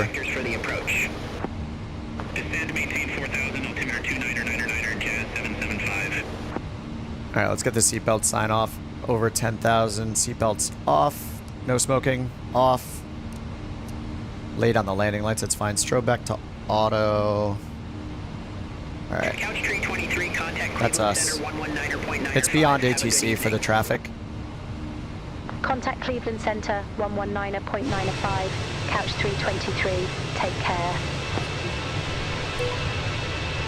Oh, I'm seeing V8 and Luke down there. Through 13,900 for 16,000 feet direct Bislane.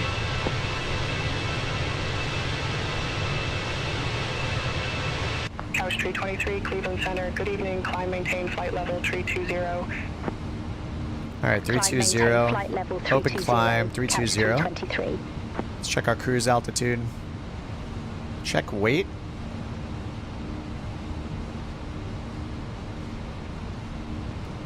Maybe that was from before? I'm sure we'll be fine, right? Let's just check that our progress cruise 320. Okay, we're good there. Now we can go back to staring at the Fenix.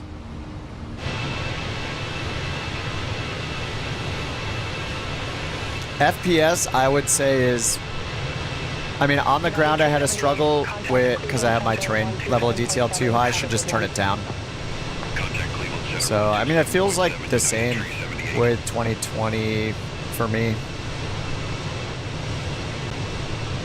I'm getting 44 frames, 45 frames right now without frame generation. With traffic injection through Beyond ATC. In 4K with DLSS.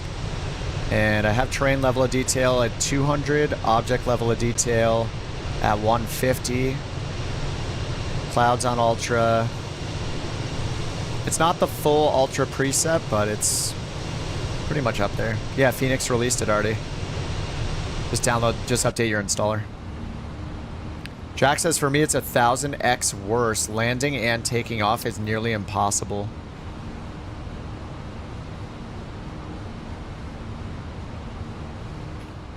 Alright, standard QNH.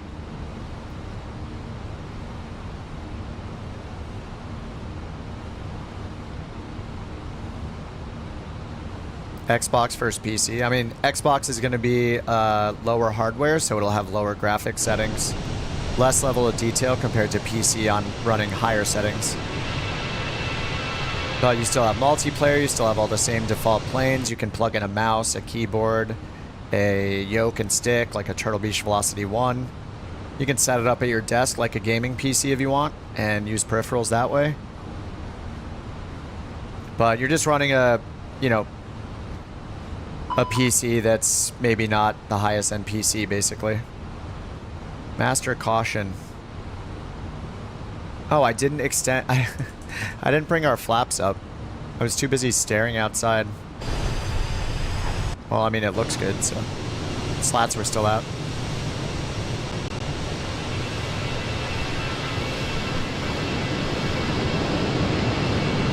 I mean, frame generation is fine for like a slow-paced game like Flight Sim, but like maybe if you're doing like aerobatics or something. But yeah, frame gen has some glitches. I try not to use it. I'm using DLSS. But yeah, frame gen can definitely. There's just in Flight Sim 2024, I get the glitches that I get where it has that weird shaking thing, and I have to hit Alt Enter twice to fix it. It's unfortunate that's not fixed in 2024.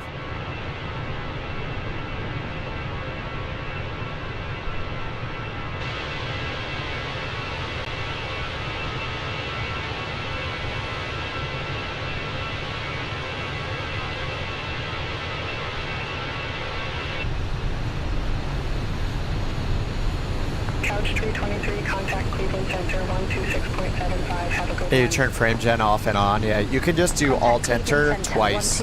That turns your sim to windowed mode, then back to full screen. How to use it without the avionics getting fuzzy? You pretty much don't. Good evening. That's one of the downsides to it. I feel like in Flight Sim 2024 though, like when I was, at least the first couple days, my impression was that DLSS looks better on the LCD screens. It's not perfect though. I did see some ghosting. You know, there's still some blurriness, but I'm not 100% certain, but I feel like they've improved it slightly using DLSS. That the screens aren't as bad as they are in 2020. It's kind of hard to not use DLSS though. I always just zoom in on my screens anyway like this with the shift 1 through 0, like the instrument camera presets, so the blurriness isn't a huge deal if you're doing that, but yeah, at a distance especially, they can get blurry for sure. Motion blur, yeah, especially when you're changing like your when numbers are changing on it, like you're changing your preset altitude and stuff like that on the autopilot, you can definitely see blurry. You can definitely get blurry numbers, that effect when you're doing it.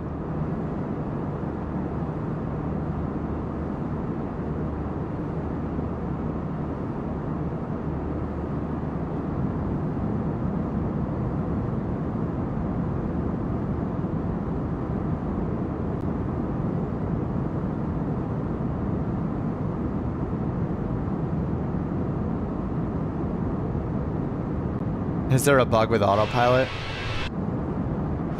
They're not major ones that I've seen. I think the only autopilot bugs, it matters which plane, but like in the with the G1000, it's autopilot. I noticed OBS mode doesn't work. And I noticed that one time I was using altitude hold mode and it was like trying to climb and was stalling me trying to climb, even though I was using altitude hold mode. So that was kind of weird. Yeah, I've heard the 737 MAX, the Asobo one, is not great. I've only taken off in it once. In career mode, I'm still in like the 172. Couch 323, contact Cleveland. What's up, Joey? 120.45, take care. All right, that's us over to Cleveland Center. Contact Cleveland Center 120.45. Couch 323. Transponder in the 172. It's on the G1000. Click the XPDR button on the primary screen. The bottom buttons. Are you really impressed with the game? I'm impressed with it primarily because of career mode. It's a huge step up from 2020. The issues that we're having with things like, you know, maybe some cloud services being down temporarily or glitches, you know, our third-party planes aren't available yet. The Fenix just got put in today, which is, it's ungodly. I have no idea how they already got the Fenix into the sim, but here we have it. I just think my viewpoint is it's inevitable. We're all going to be in 24. It may take some people a year to be convinced to go to 2024, and that's fine. The same thing happened when the original 2020 came out. People were like, I'm going to give it some time, which is fair. Like, they want to wait for their favorite planes to get in, for most people to say those planes are very stable, for VATSIM to work, their favorite add-ons to be ported over. I myself may open 2020 from time to time if I want to fly a plane that's not yet in 2024. The graphic improvements, I think, are significant. The new lighting model, the ray trace shadows, the ground detail, the clouds, it all looks phenomenal. Especially if you fly, I mean, it's noticeable up here. I think today we've been talking about the ground texture not looking as good, like there might be some Bing issues right now. But I would say the reason to get into 24 right now, this early, less than a week that it's been released, is for the career mode. It's way more than I thought they would ever make for career mode. Once you like make your own company in career mode and own your own planes, there's wear and tear for like dozens of components of each plane that you manage. It's insane. I did go over it a little earlier in this stream. I brought it up real quick to show it in the interface. It is insane how much detail there is. I was not expecting it. Your left tire can wear out. You know, like your battery can die. You have to maintain each plane if you choose to start your own companies in career mode. And the new activities are super fun. The firefighting, the crop dusting I just tried was really challenging. The medevac missions, the helicopter stuff looks so cool, but I'm terrified to fly a helicopter. It is, yeah, it is a hardcore career mode. There's a grind, and the maintenance when you are, the maintenance that's there when you're doing your own companies and maintaining your own fleets is surprisingly complex. It's more than any other career mode has done so far. I think, and I'm hoping that they introduce multiplayer companies in career mode. I don't know why they wouldn't. And I do think that them putting party chat, party voice chat, and text chat in the sim in 24 is potentially a hint, a little indicator that they're probably going to do shared cockpit finally. So if we have shared cockpit career mode with your friends in a virtual airline together, it's going to be absolutely insane. But right now, as a single player career mode with the default planes, it's excellent. And you know, the developers of the third-party planes we love, like like FS Reborn and the Black Square Dukes and our A2A Comanche, and even the airliners like the Fenix and stuff, they'll have to do work to make them compatible with career mode because of the wear and tear feature that's in career mode. Every one of those planes is going to have to be able to mimic failures and wear and tear. So yeah, I'm really excited about it. I hope we get multiplayer career modes, but for now it's a really fun experience on your own as a solo in career mode using the default planes. I think it's worth it. If you don't care about that stuff, stick to 2020 until all your favorite planes and add-ons get ported over, and maybe until it's maybe, I mean, the cloud stuff has been stable, I would say, overall. Like, career mode went down the other day for like 30 minutes to an hour, like not a big deal. I lost a little progress, whatever. It's the first week. It's not even been a week. But yeah, I'm pretty impressed overall. I'm having a great time in career mode. Yeah, Dad, the Comanche and Black Square do model wear and tear. So yeah, I'm hoping that because of the work they've done on their own wear and tear models, hopefully it's easier for them. They have like kind of a head start in porting that over into Flight Sim 2024, but I have no idea how complicated it is. We'll see. It's just, maybe it'll take more time than we all hope. Maybe it'll be 6 months until we get our Comanche in career mode. No idea. But I think someday we will. Contact Chicago Center. Career mode links in with the marketplace. They say like click here to buy marketplace planes for career mode. So the intention is clearly that they want you to be using default and marketplace planes in career mode. Jordanian 263 Heavy, contact Chicago, approach 125.0. Contact Chicago approach, Jordanian 263 Heavy, have a good evening. 323, Chicago Center, roger. American 1339, contact Cleveland Center. All right, 132 miles until top of descent. 131. Center 120.45, American 1339.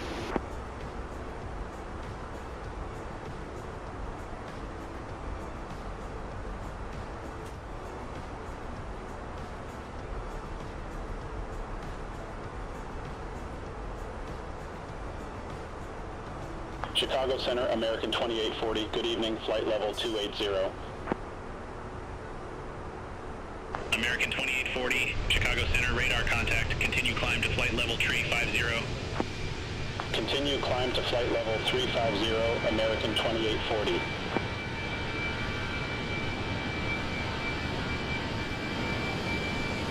Oh, Daniel says in career mode, I always have an issue with fuel and wind. If you use the EFB on the ground before you take off, I would check the default fuel settings. I did have one flight where I didn't have enough fuel at all, and I had to cheat by using, there's a command you can bind called refuel and repair. Bind a shortcut to that and hit it when you're in flight if you're going to run out of fuel. It's a cheat, it's a hack, whatever, it'll let you get to your destination for now. As far as the wind, I'm not sure, like, I don't know what missions you're selecting, like if you're picking like a cargo mission that's kind of meant for a turboprop or something, and you're flying it with a 172, then yeah, you're gonna have a hard time.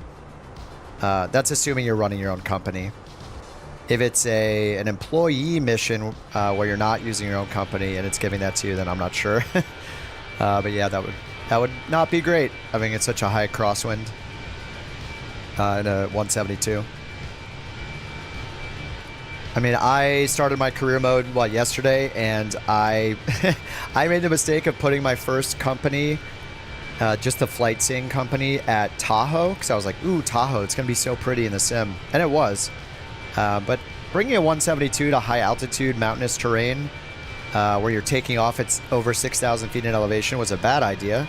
And I just got myself into a little situation where I hit a tree and crashed my plane, so yeah, lessons learned. So then I kind of transferred my plane down south towards sea level a bit further towards the coast, so. Chicago Center, couch 323. You can also add fuel, yeah, with your EFB when you're on the ground. Couch 323, Chicago Center, roger. All right, so we are expecting just a descent from them, and we have no arrival procedure. Showing runway 14 at Madison, which is what we expected from SimBrief. Now let's see what they told us down here in the transcripts. Nothing yet about our arrival. So we have 100 miles till top of descent. So if we're going to land on runway 14,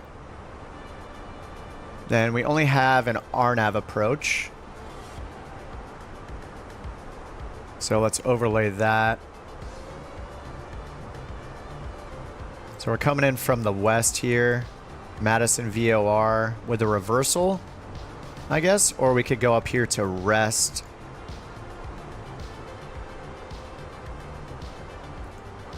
So yeah, RNAV runway 14 overflies the Madison VOR outbound and does a reversal on the south side. So let's just choose that for now. Maybe they'll end up vectoring us or something. And down here, let's put in the runway, or put in the approach as well. Flight plan, Madison 14 arrival. Pick the RNAV for 14. And via MSN, insert.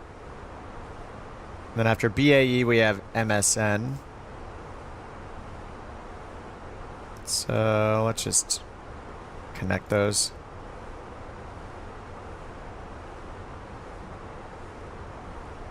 All right, looks good. Performance, let's put in our arrival data. Our approach data here. Let's get the METAR. Winds are 090 at 11.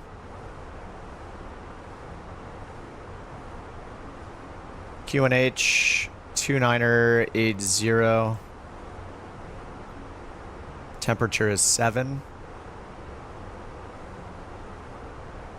Okay, and then for that approach, RNAV GPS runway 14. This is an LPV approach. Minimums 1111 Barrow.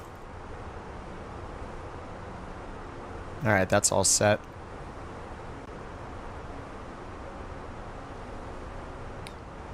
They would never use 1.4 ever. Yeah, we'll see what they say. Let me see the that's what SimBrief gave us. 1.4 is 5,800 feet and an A320. Yeah, 1.8 seems like it would make more sense. But that's just what I'm getting from SimBrief, so we'll wait until they tell us. Actually, let's just go ahead and get the ATIS going. ATIS is on 2465. Let's tune that in COM 2. 2465. All right, 2465.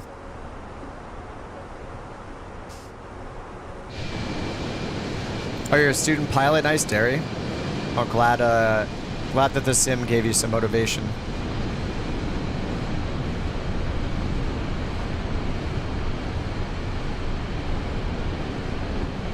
I have still not taken a discovery flight or anything, so props to you for leaving the house, which is something I don't do.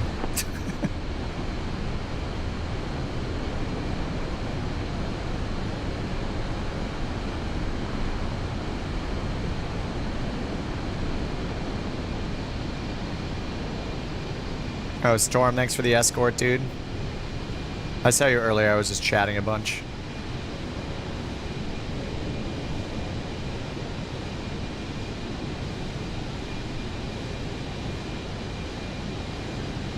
Yeah, flying's so expensive, yeah. Definitely very dependent on where you live, too. It's another player, it's Storm.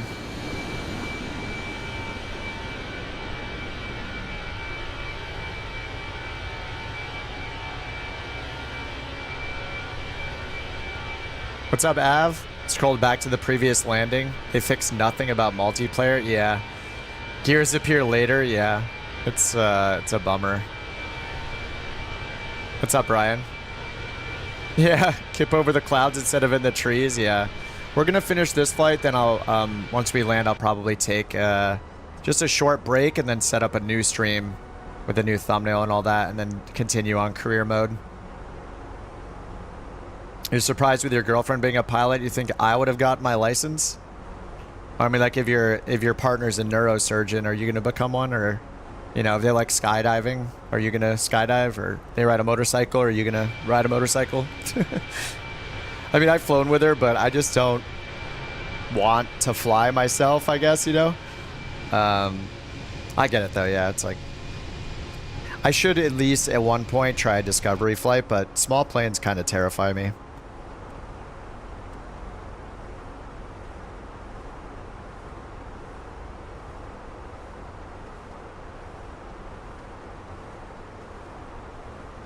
Hell yeah, I'd ride a motorcycle with my partner around. But just your partner's hobbies don't have to become your hobbies, though. Or interests, you know? I'd be screaming the entire time. Well, I did used to ride motorcycles. I think just like my tolerance for risk is getting lower and lower as I get older. Contact Chicago Center 125.1. Have a good evening. Contact Chicago Center 125.1 Delta 1113.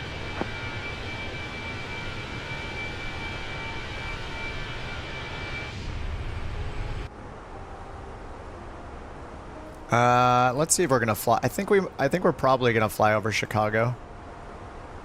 Let's check the route. No, it's gonna be a bit to our south.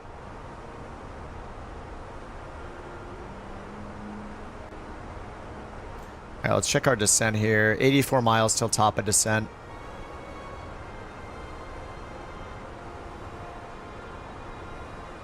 Beyond ATC is AI ATC with, at least on their supporter edition right now, has an early version of traffic injection. But yeah, the base version is $30. So it's an AI ATC replacement for the default ATC. It's not going to replace it in career mode if you're doing that, but when you're doing free flights, it will.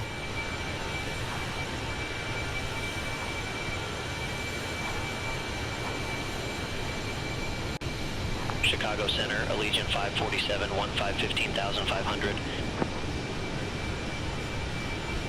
Allegiant 547, Chicago Center, radar contact, continue climb to flight level 340. Continue climb to flight I think it's worth the upgrade vibes, but remember that it just came out less than a week ago. Not every plane is going to be in it yet, but if you are excited about the career mode and a grind in a career mode, I would definitely get 2024. As long as you're okay with, like, you're going to be flying the 172 and smaller planes for a bit as you work your way up. Like, it's kind of a grindy, kind of a hardcore, realistic kind of career mode. It's really fun. If you like that kind of thing, I would get 24 right now and start playing. It's great. I've been grinding the career mode all week. Allegiant 547, contact Chicago Center 127. But if you're more about, you know, using VATSIM and flying your favorite airliner, it might be worth waiting until all those planes that you love are in and VATSIM is working and all that. Just matters, just matters what you're looking for. Career mode is super fun. All right, top of descent, 72 miles. Let's take a look at a dirty window. Looks like somebody put out like a cigarette butt on this window or something, which is allowed in our couch captain's flights, to be fair, so. Why am I ignoring your question? Did you type it like 16 seconds ago?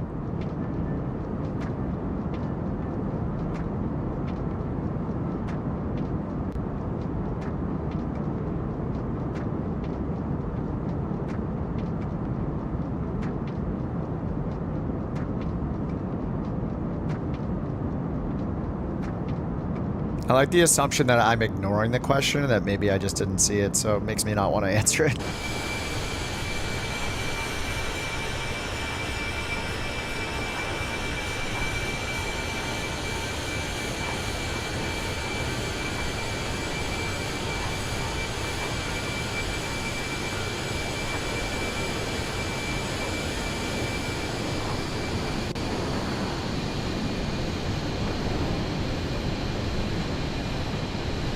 Got to improve your autopilot skills. Hey, autopilots, that was like my first interest in the sim. I was really curious about how the avionics worked, how to use autopilot, like all the technology involved. It's really fun to learn a different autopilot. I mean, it can be intimidating mattering which one you're using, but and they mainly have all the same principles, you know? You have a lateral mode, a vertical mode. Maybe you have some more capabilities like vertical navigation and stuff like that.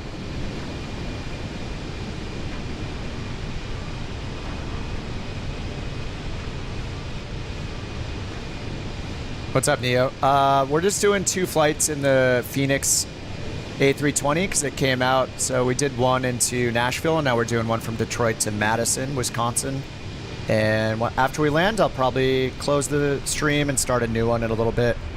Take like a 30-minute break, have a little snack, and then I'm going to get back into career mode for the rest of the day. But just had to check out the Fenix because it came out today. So if you guys have the Fenix, all you have to do is open up the Fenix installer app and it should auto update, and then there'll be another button there for you to click to install it to Flight Sim 24. Couch tree 23, Chicago Center, expect radar vectors runway 14. How to sync the fuel.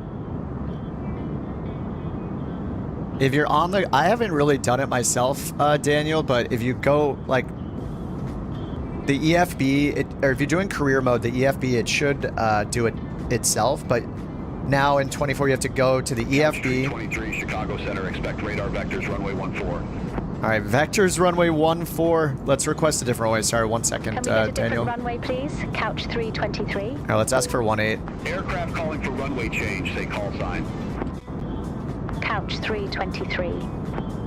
Couch tree But Daniel, 23, click on say flight runway. performances here when you're on the ground, and then mass and balance, and this is where you do the fuel settings.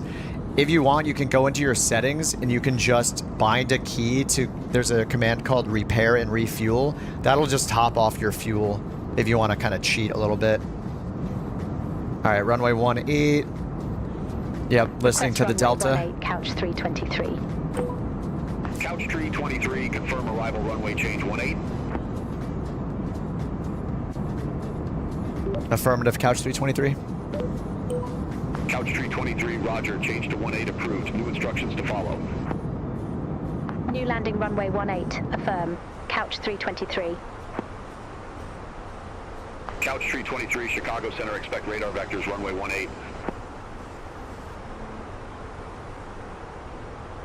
Expect vectors runway 18, Couch 323. Couch 323, contact Chicago Center 125.1. Contact Chicago Center 125.1, Couch 323. Have a good All right, evening. now let's check our top of descent. 37 miles. All right, we'll tell them we're ready for Chicago descent. Center, Couch Let's get the 323, ILS good for evening, 18 up flight instead. level 320. Couch 323, Chicago Center, roger. All right, changing to ILS 18. Thanks, Delta, for the warning. And let's go make sure the RadNav page is correct. 110.1. That's correct. 185 for the course. 3 degrees for the slope right here. And our DA. Let's put that under performance. Under approach. ILS decision altitude 1064. Barrow. And that would be 200 radio. Heading, descend and maintain flight level 230. Daneco Regional Truax landing runway 18. Fly present heading. Descend and maintain flight level 230. Dane Co-Regional Truax landing runway 18, Couch 323. All right, it confirmed 18. We're going to start our descent. Open descent down to flight level 230.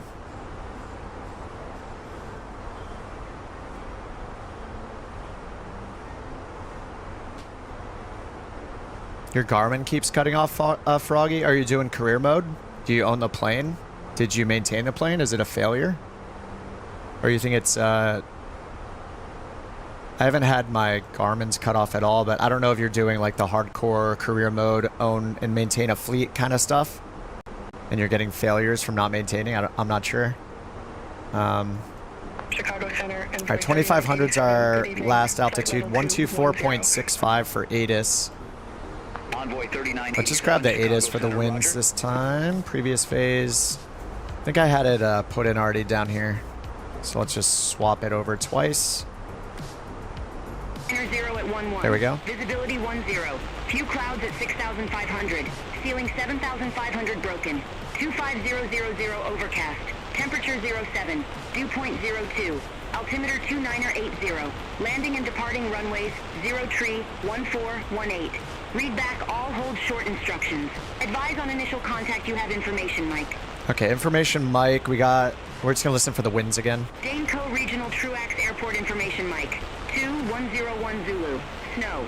Wind 090 at 11. Visibility Nice. 10. Few clouds at 6,500. Ceiling 7,500 broken. All right, let's turn that off. Comm 2. It's Beyond ATC for the traffic injection, the ATC. I had my co-pilot talking most of the time because that's realistic if you're flying an airliner, that you don't do the talking of your pilot flying necessarily, but every now and then I need to say something because it's asking me a question and the co-pilot won't make the decision for me. So you either need to talk or you need to click the button in the UI to respond. They're not real people, it's all AI traffic.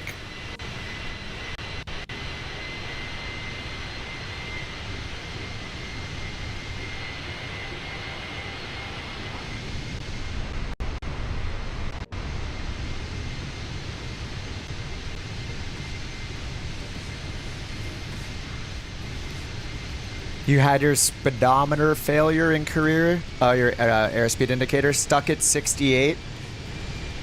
Did you find it in the maintenance, Zeb, and fix it? I'm actually leaving. I just started doing my own company in career mode, and I'm leaving the MFD in a bad state because I want to see it fail.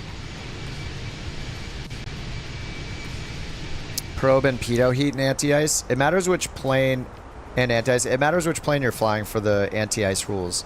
In general, like an airliner, you're gonna have the probe heat on like as soon as you get the engines on, or before the engines are even on, you're going to have probe heat on. For engine anti-ice, it matters the conditions, but at least for the Boeing, in a descent, you turn on engine anti-ice, like the thermal anti-icing, whenever the total air temp is under positive 10. If you're in cruise and going through clouds, the rules are, I think, a little more complicated. It's like if the static air temperature is above negative 40 and total air temp is below positive 10, then you turn it on, but otherwise you don't worry about it because it's like basically too cold. What do you talk into? A microphone, a headset, whatever you got. But if you don't have a microphone, you can click the buttons in the interface on Beyond ATC right here. Or you can bind a hotkey or a button on your stick or yoke to do whatever the first response is as a shortcut. There are a bunch of options. What level do you get cargo missions? You can, I think as long as you have the specialization unlocked for cargo, you can get it with your first company. You just need to save up more money. The flight seeing one is like 27K. I think cargo is like 30 something K. It'll show you, so you could wait. What's up, Tamale?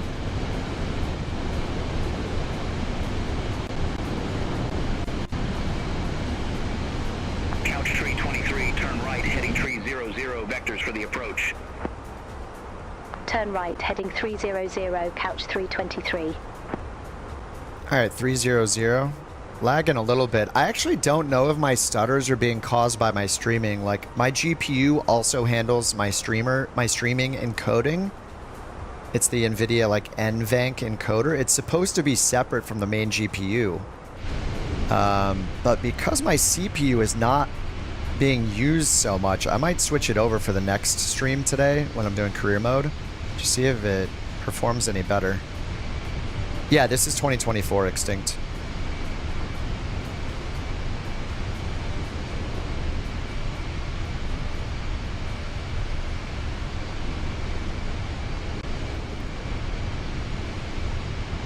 Look at the, see the like shudder in the air kind of because of storm in front of us, I think.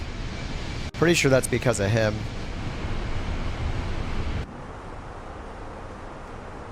It's kind of hard to tell.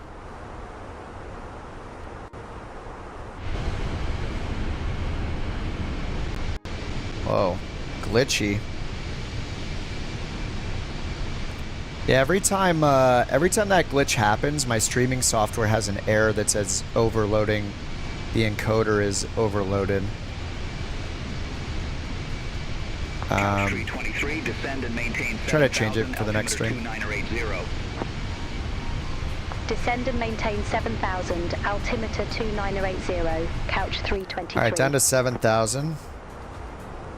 Couch 323, contact Chicago Center 135.55. All right, pull the knob. Contact Chicago Center 135.55. Open descent, 7,000. 323. Chicago Center, couch 323, flight level 230. 11 knot crosswind for runway 18 right now. Couch 323, Chicago Center, roger. 2980 for the altimeter. Let's put that down here. Contact Madison approach 135.45. Contact Madison approach, couch 323. The notepad. Madison, this couch is 323. Navigraph loaded into the EFB. Good evening. Navigraph is payware, and they added an app to the EFB. But if you don't want to use Navigraph, something that's new in Flight Sim 2024 is the built-in charts. So if I go down here, they're not necessarily all available yet. Oh yeah, it did. It did. Nice. We do have charts here. If your flight plan, or if you choose your two airports in the world map before you load in, or if you go in here and do them manually, see this I button here? This will pin it to this purple section, and then you can go to charts and look up the charts manually. These are Lido charts.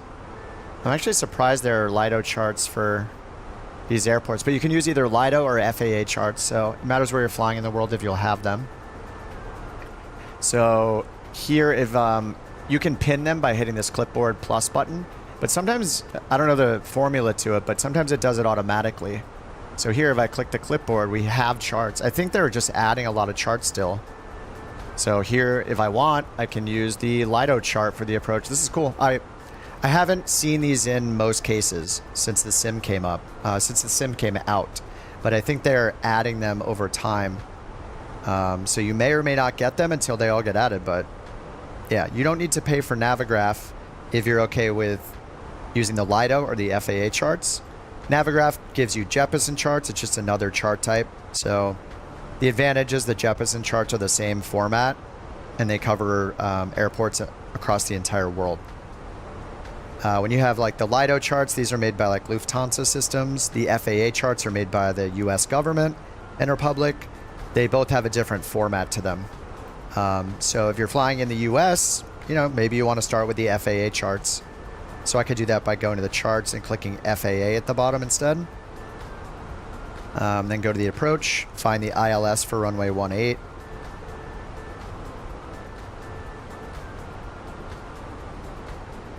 ILS, localizer. Oh, this is for Detroit. Whoops. Let's go click Madison, charts, approach, ILS 18. So you can see the difference in the chart. This is an FAA chart. All right, we're going into the soup. Total air temp is plus 15, so we're not going to use... It's too warm to need an anti-ice for the engine, so we're going to leave it alone.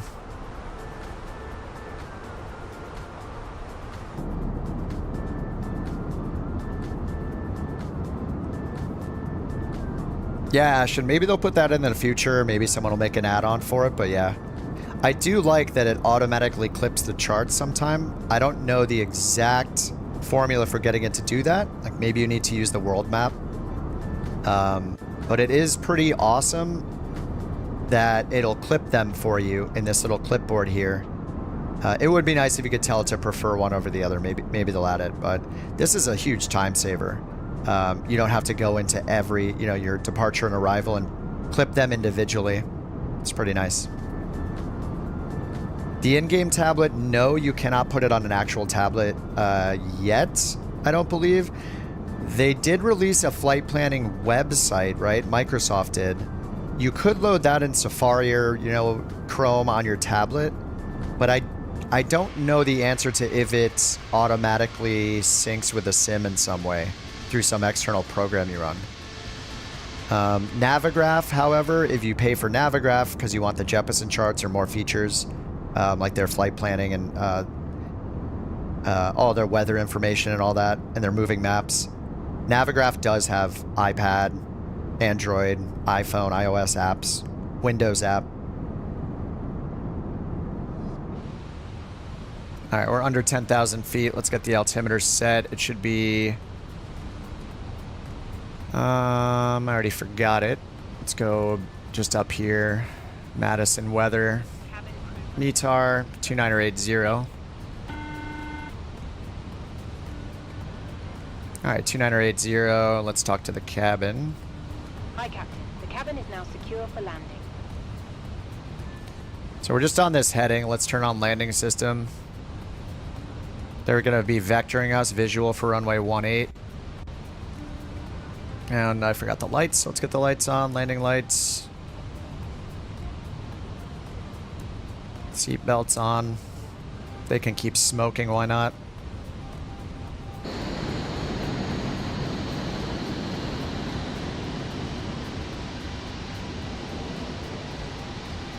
Oh, dark mode?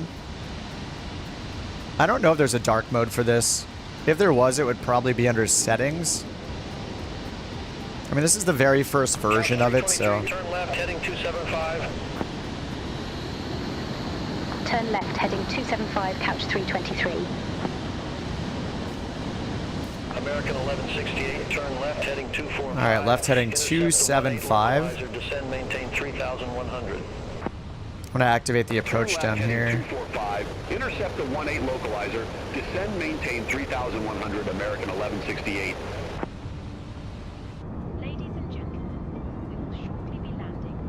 What I choose in my career airport? I chose Whiteman in Los Angeles. It's a small airport. American 1168 airport is at your 2 o'clock, 12 miles. All right, looks like we're getting the snow that they said. I think we're seeing snow. American 1168. American 1168, cleared visual approach, runway 18. All right, we got landing system turned on. IDSZ. I don't really know anything about LIDO charts, so I'm learning right now, but we see the localizer frequency here. 111.1 IDSZ is the identifier. That matches. We're 23 DME. Final approach course is 185. And then we have our profile down here. 2700 at Gatney. We're expected to get the glide slope at Rookie, 2.6 DME, 6.6 DME at 2,500 feet. Missed approach, I guess, is right here. So it looks like the 180 radial from the Madison VOR to direct to Mona, climb to 2,700. So 2,700. I've never used a LIDO or LIDO chart, so that's pretty cool when we have them available. No tower services available at Daneco Regional Truax Airport. Frequency change approved. This is not the Microsoft Flight Sim ATC, it's Beyond ATC. It's $30. You can buy it for PC. If you do airliner and IFR flights, turn left heading 250. I would recommend it. Intercept the 18 localizer, descend and maintain 5,900 feet. 250, 5,900. Turn left, heading 250, intercept the 18 localizer. Descend and maintain 5,900 Open descent feet. and Couch localizer. 323. 319, I know. Dude, I love the 319 so much. It's supposed to be snowing here in Madison. You can see the difference in the ground detail from here, just like the individual trees. Now, this area doesn't look too incredible. It's kind of just like, I mean, it's because of like the snow and the time of day and stuff. It's pretty dark.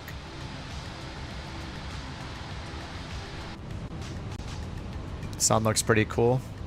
They've done a better job with like the low, like the thin clouds and fog and snow stuff. Like this really thin layer of clouds we're in kind of all the time is pretty incredible. No, the ATC Edwin is Beyond ATC, if that's what you're talking about. All right, localizer's alive right here. We're gonna keep going this way, turn left.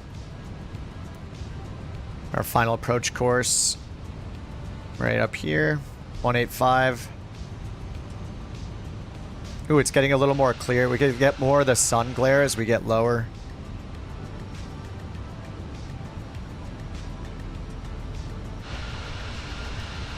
I mean, the detail is like coming in now, like it's pretty insane.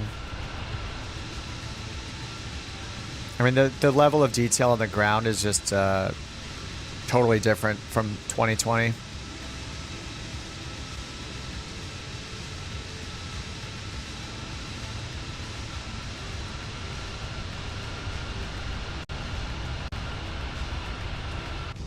All right, here comes our left-hand turn. We got Loc Star.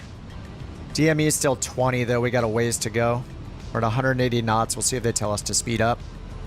Beyond ATC also added go-around, so if AI traffic is on the ground, we could get a go-around. If they're on the runway. If we are on the runway, we could cause AI traffic to get a go-around. 5,900 is our altitude they gave us, but we want to get down to 2,700.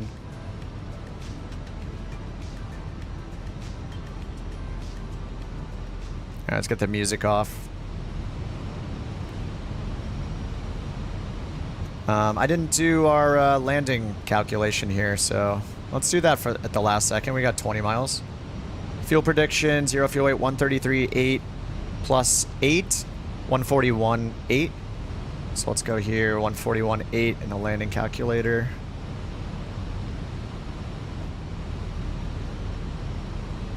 Runway 18.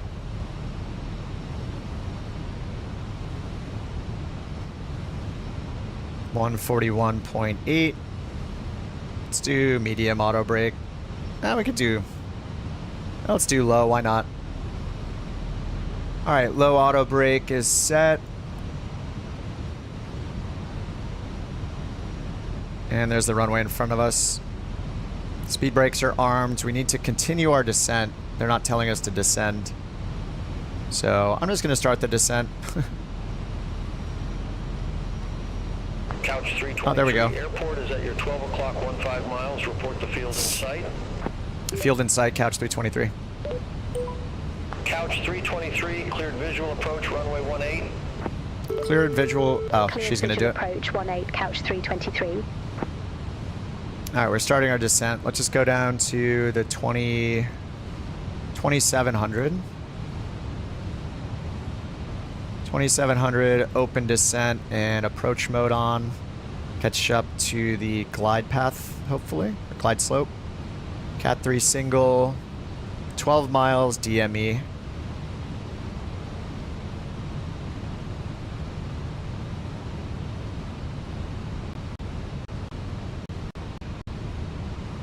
Little audio glitches.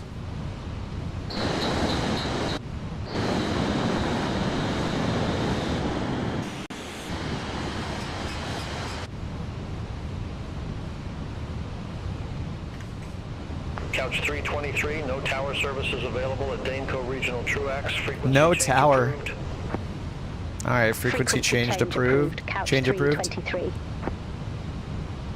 Let's catch up to the glide slope. I'm gonna get slats out. All right, Beyond ATC doesn't do CTAF yet, so that's the last comm we need.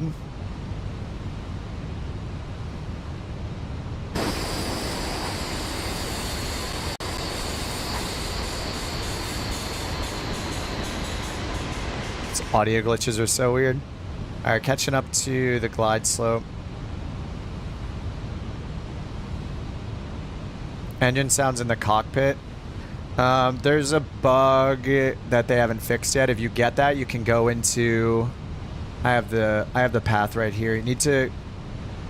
It's near your community folder. If you know where your community folder is, you can fix it. Just go up a couple folders and look for local state streamed packages. Close the sim, delete everything in the streamed packages folder, and then restart the sim.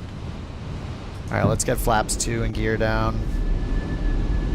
GS star, go around 2,700 feet. That's already set. Whoops, VFE.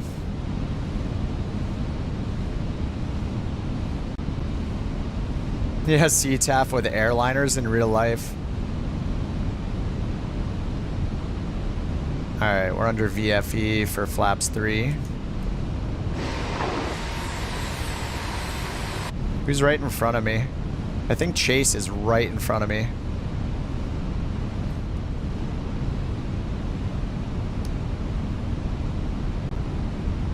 Alright, 5.5 DME. Alright, let's get flaps full.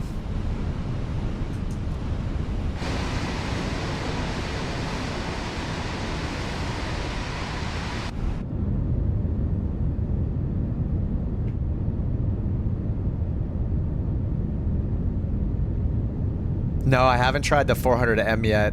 People seem to love it though. Alright, we're at 900 AGL. Let's get the autopilot off. We got a 16 knot crosswind from the left.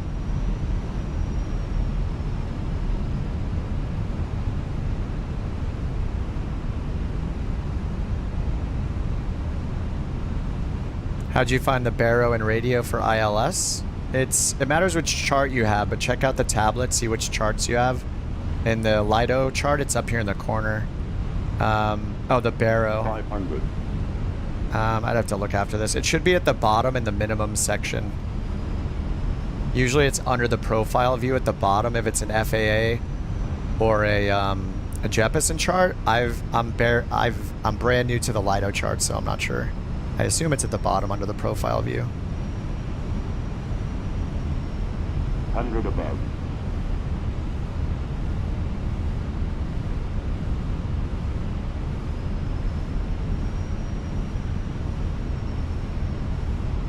Minimum.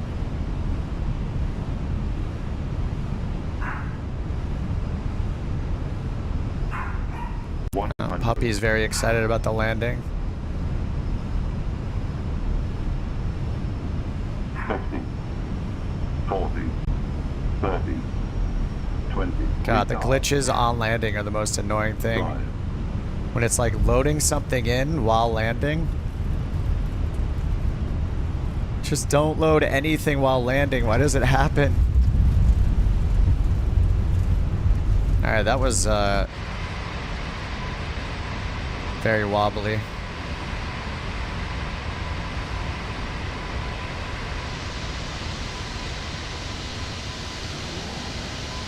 It looks good though. Alright, auto brakes are off.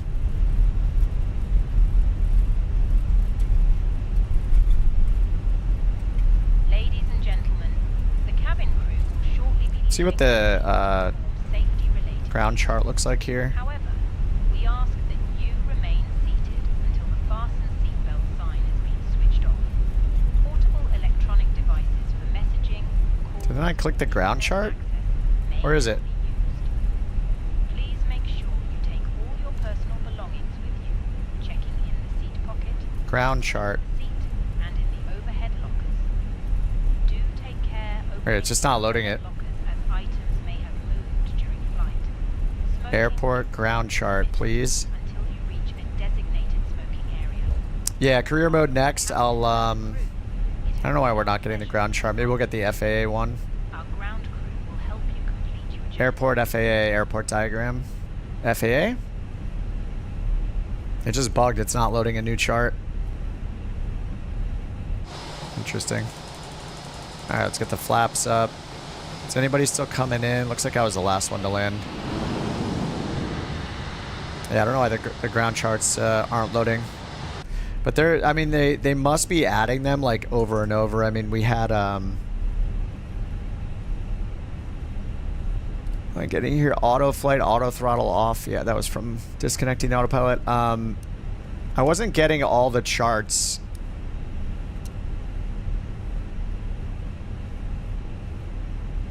So I think they're just adding them over time. So it just seems like more and more are getting added all the time, probably.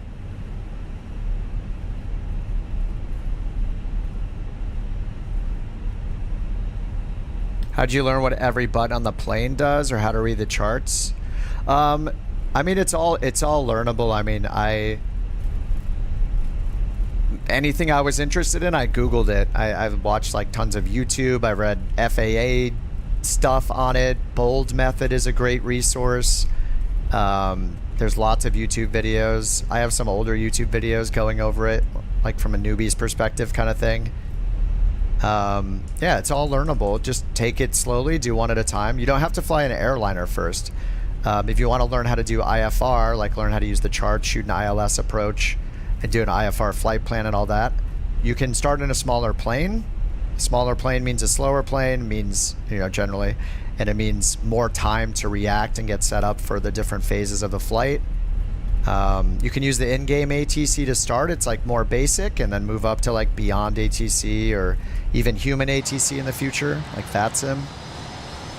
But if you're curious about it, Google is your friend, or, you know, DuckDuckGo, whatever your preferred search engine is, and you know, just look everything up. You're bound to find resources to learn. So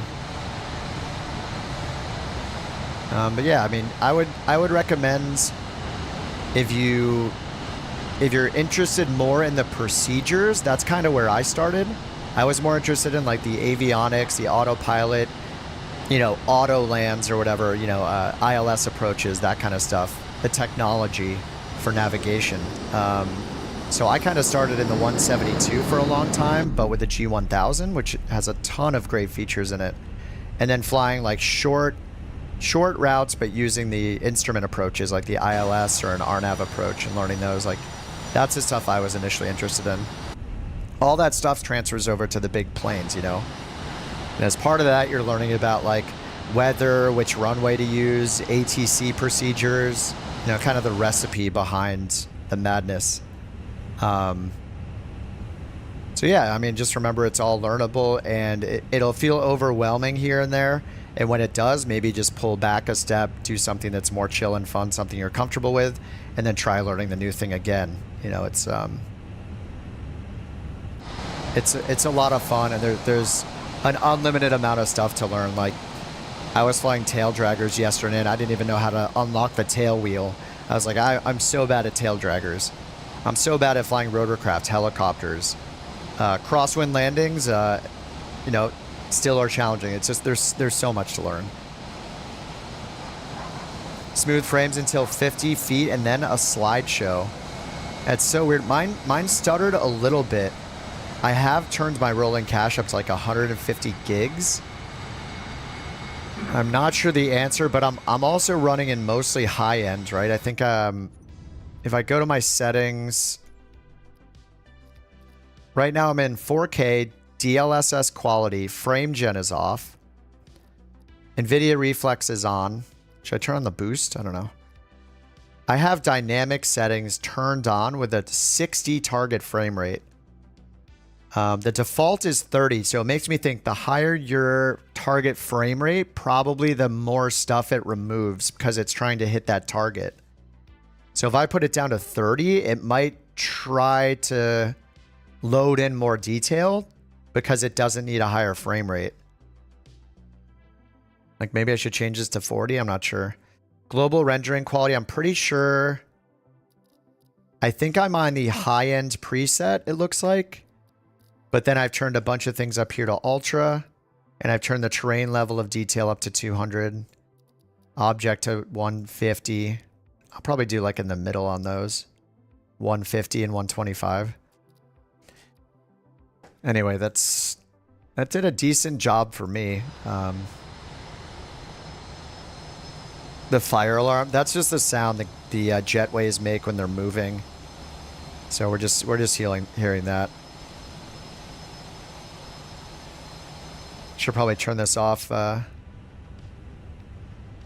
Get out of the plane. Yeah, ultra and high, I don't think there's too much of a visual difference either. But the reason I like the high preset is all the texture and stuff, all the texture settings and stuff like that are much lower, like the texture block size or whatever. There's a bunch of settings with numbers. So I figured it's probably helping there. Let me see what my rating is. 9.63. I'll take it. Did I get my type rating back? No, I did not. How did I not get my type rating? 9.6, 8.1. Should be enough to have a type rating. Oh, it is back. Yes! I knew I just needed one flight because you need one every 30 days to remain current. What's up, Luke? Luke looks just like Chase. Storm's here. Storm is looking kind of buff. Thanks for the escort, Storm.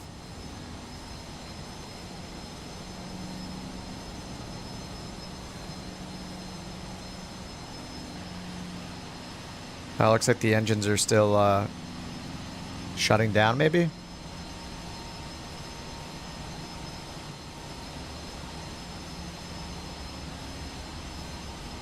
You didn't have a choice, but thanks for flying couch anyway. Yes. Let's take a look at the Super Hornet. Here, the light's coming down from the nose gear. It's pretty neat.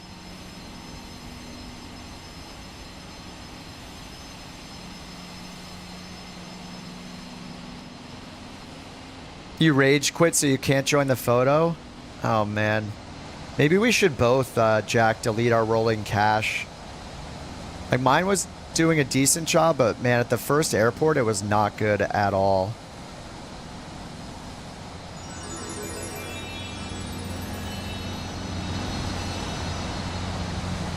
Thanks, Rainbow Loves Coffee. Generally, changing your frame rate from 30 to 60 is better. It results in smoother motion. This is especially noticeable in fast-paced games or videos. Reduced input lag. This makes games feel more responsive. Agreed. Yeah, thanks a lot, Mr. Rainbow Loves Coffee. Appreciate that. I am going to take a little break, probably like 30 minutes. I'm just going to have a snack. I'm going to set up the other stream, just so the stream replays are separate, because this one's all about the Fenix. And yeah, I'm going to continue on with career mode today in the 172. Hopefully earn another plane and not crash into a tree again, which was super embarrassing. So yeah, I'll be on again within the next like 40 minutes or so. So I'll schedule that, and I will see you guys then, hopefully, for more career mode stuff for the rest of the night. Thanks for flying along. Rainbow loves Mr. Rainbow loves coffee. Thanks again, dude, for the super chat. And Jim, thanks for becoming a couch captain. Appreciate that. Another successful light. Yeah, it's incredible that the Fenix is already in the... Wow. Perfect, perfect distance. Pretty amazing the Fenix is available. So yeah, get the Fenix installer, click the update buttons, and you'll be in. Looks like the liveries are working too. Good to see your guys' faces here. What's up, Tuss? Looks like it's not always loading the unique liveries, right? Like, because Chase and Tuss, or Luke and Tuss look exactly like Chase did, so not sure. All right, guys, I'll be out in the next, I don't know, like 40 minutes or so for stream number 2 for the career mode stuff. So hope to see you guys then. And thanks for flying along. Thanks for flying couch. We made it. Nobody knows how, but we're here. And man, Fenix killing it. All right, I'll see you guys in a few minutes. Bye-bye. See you shortly. We'll be back.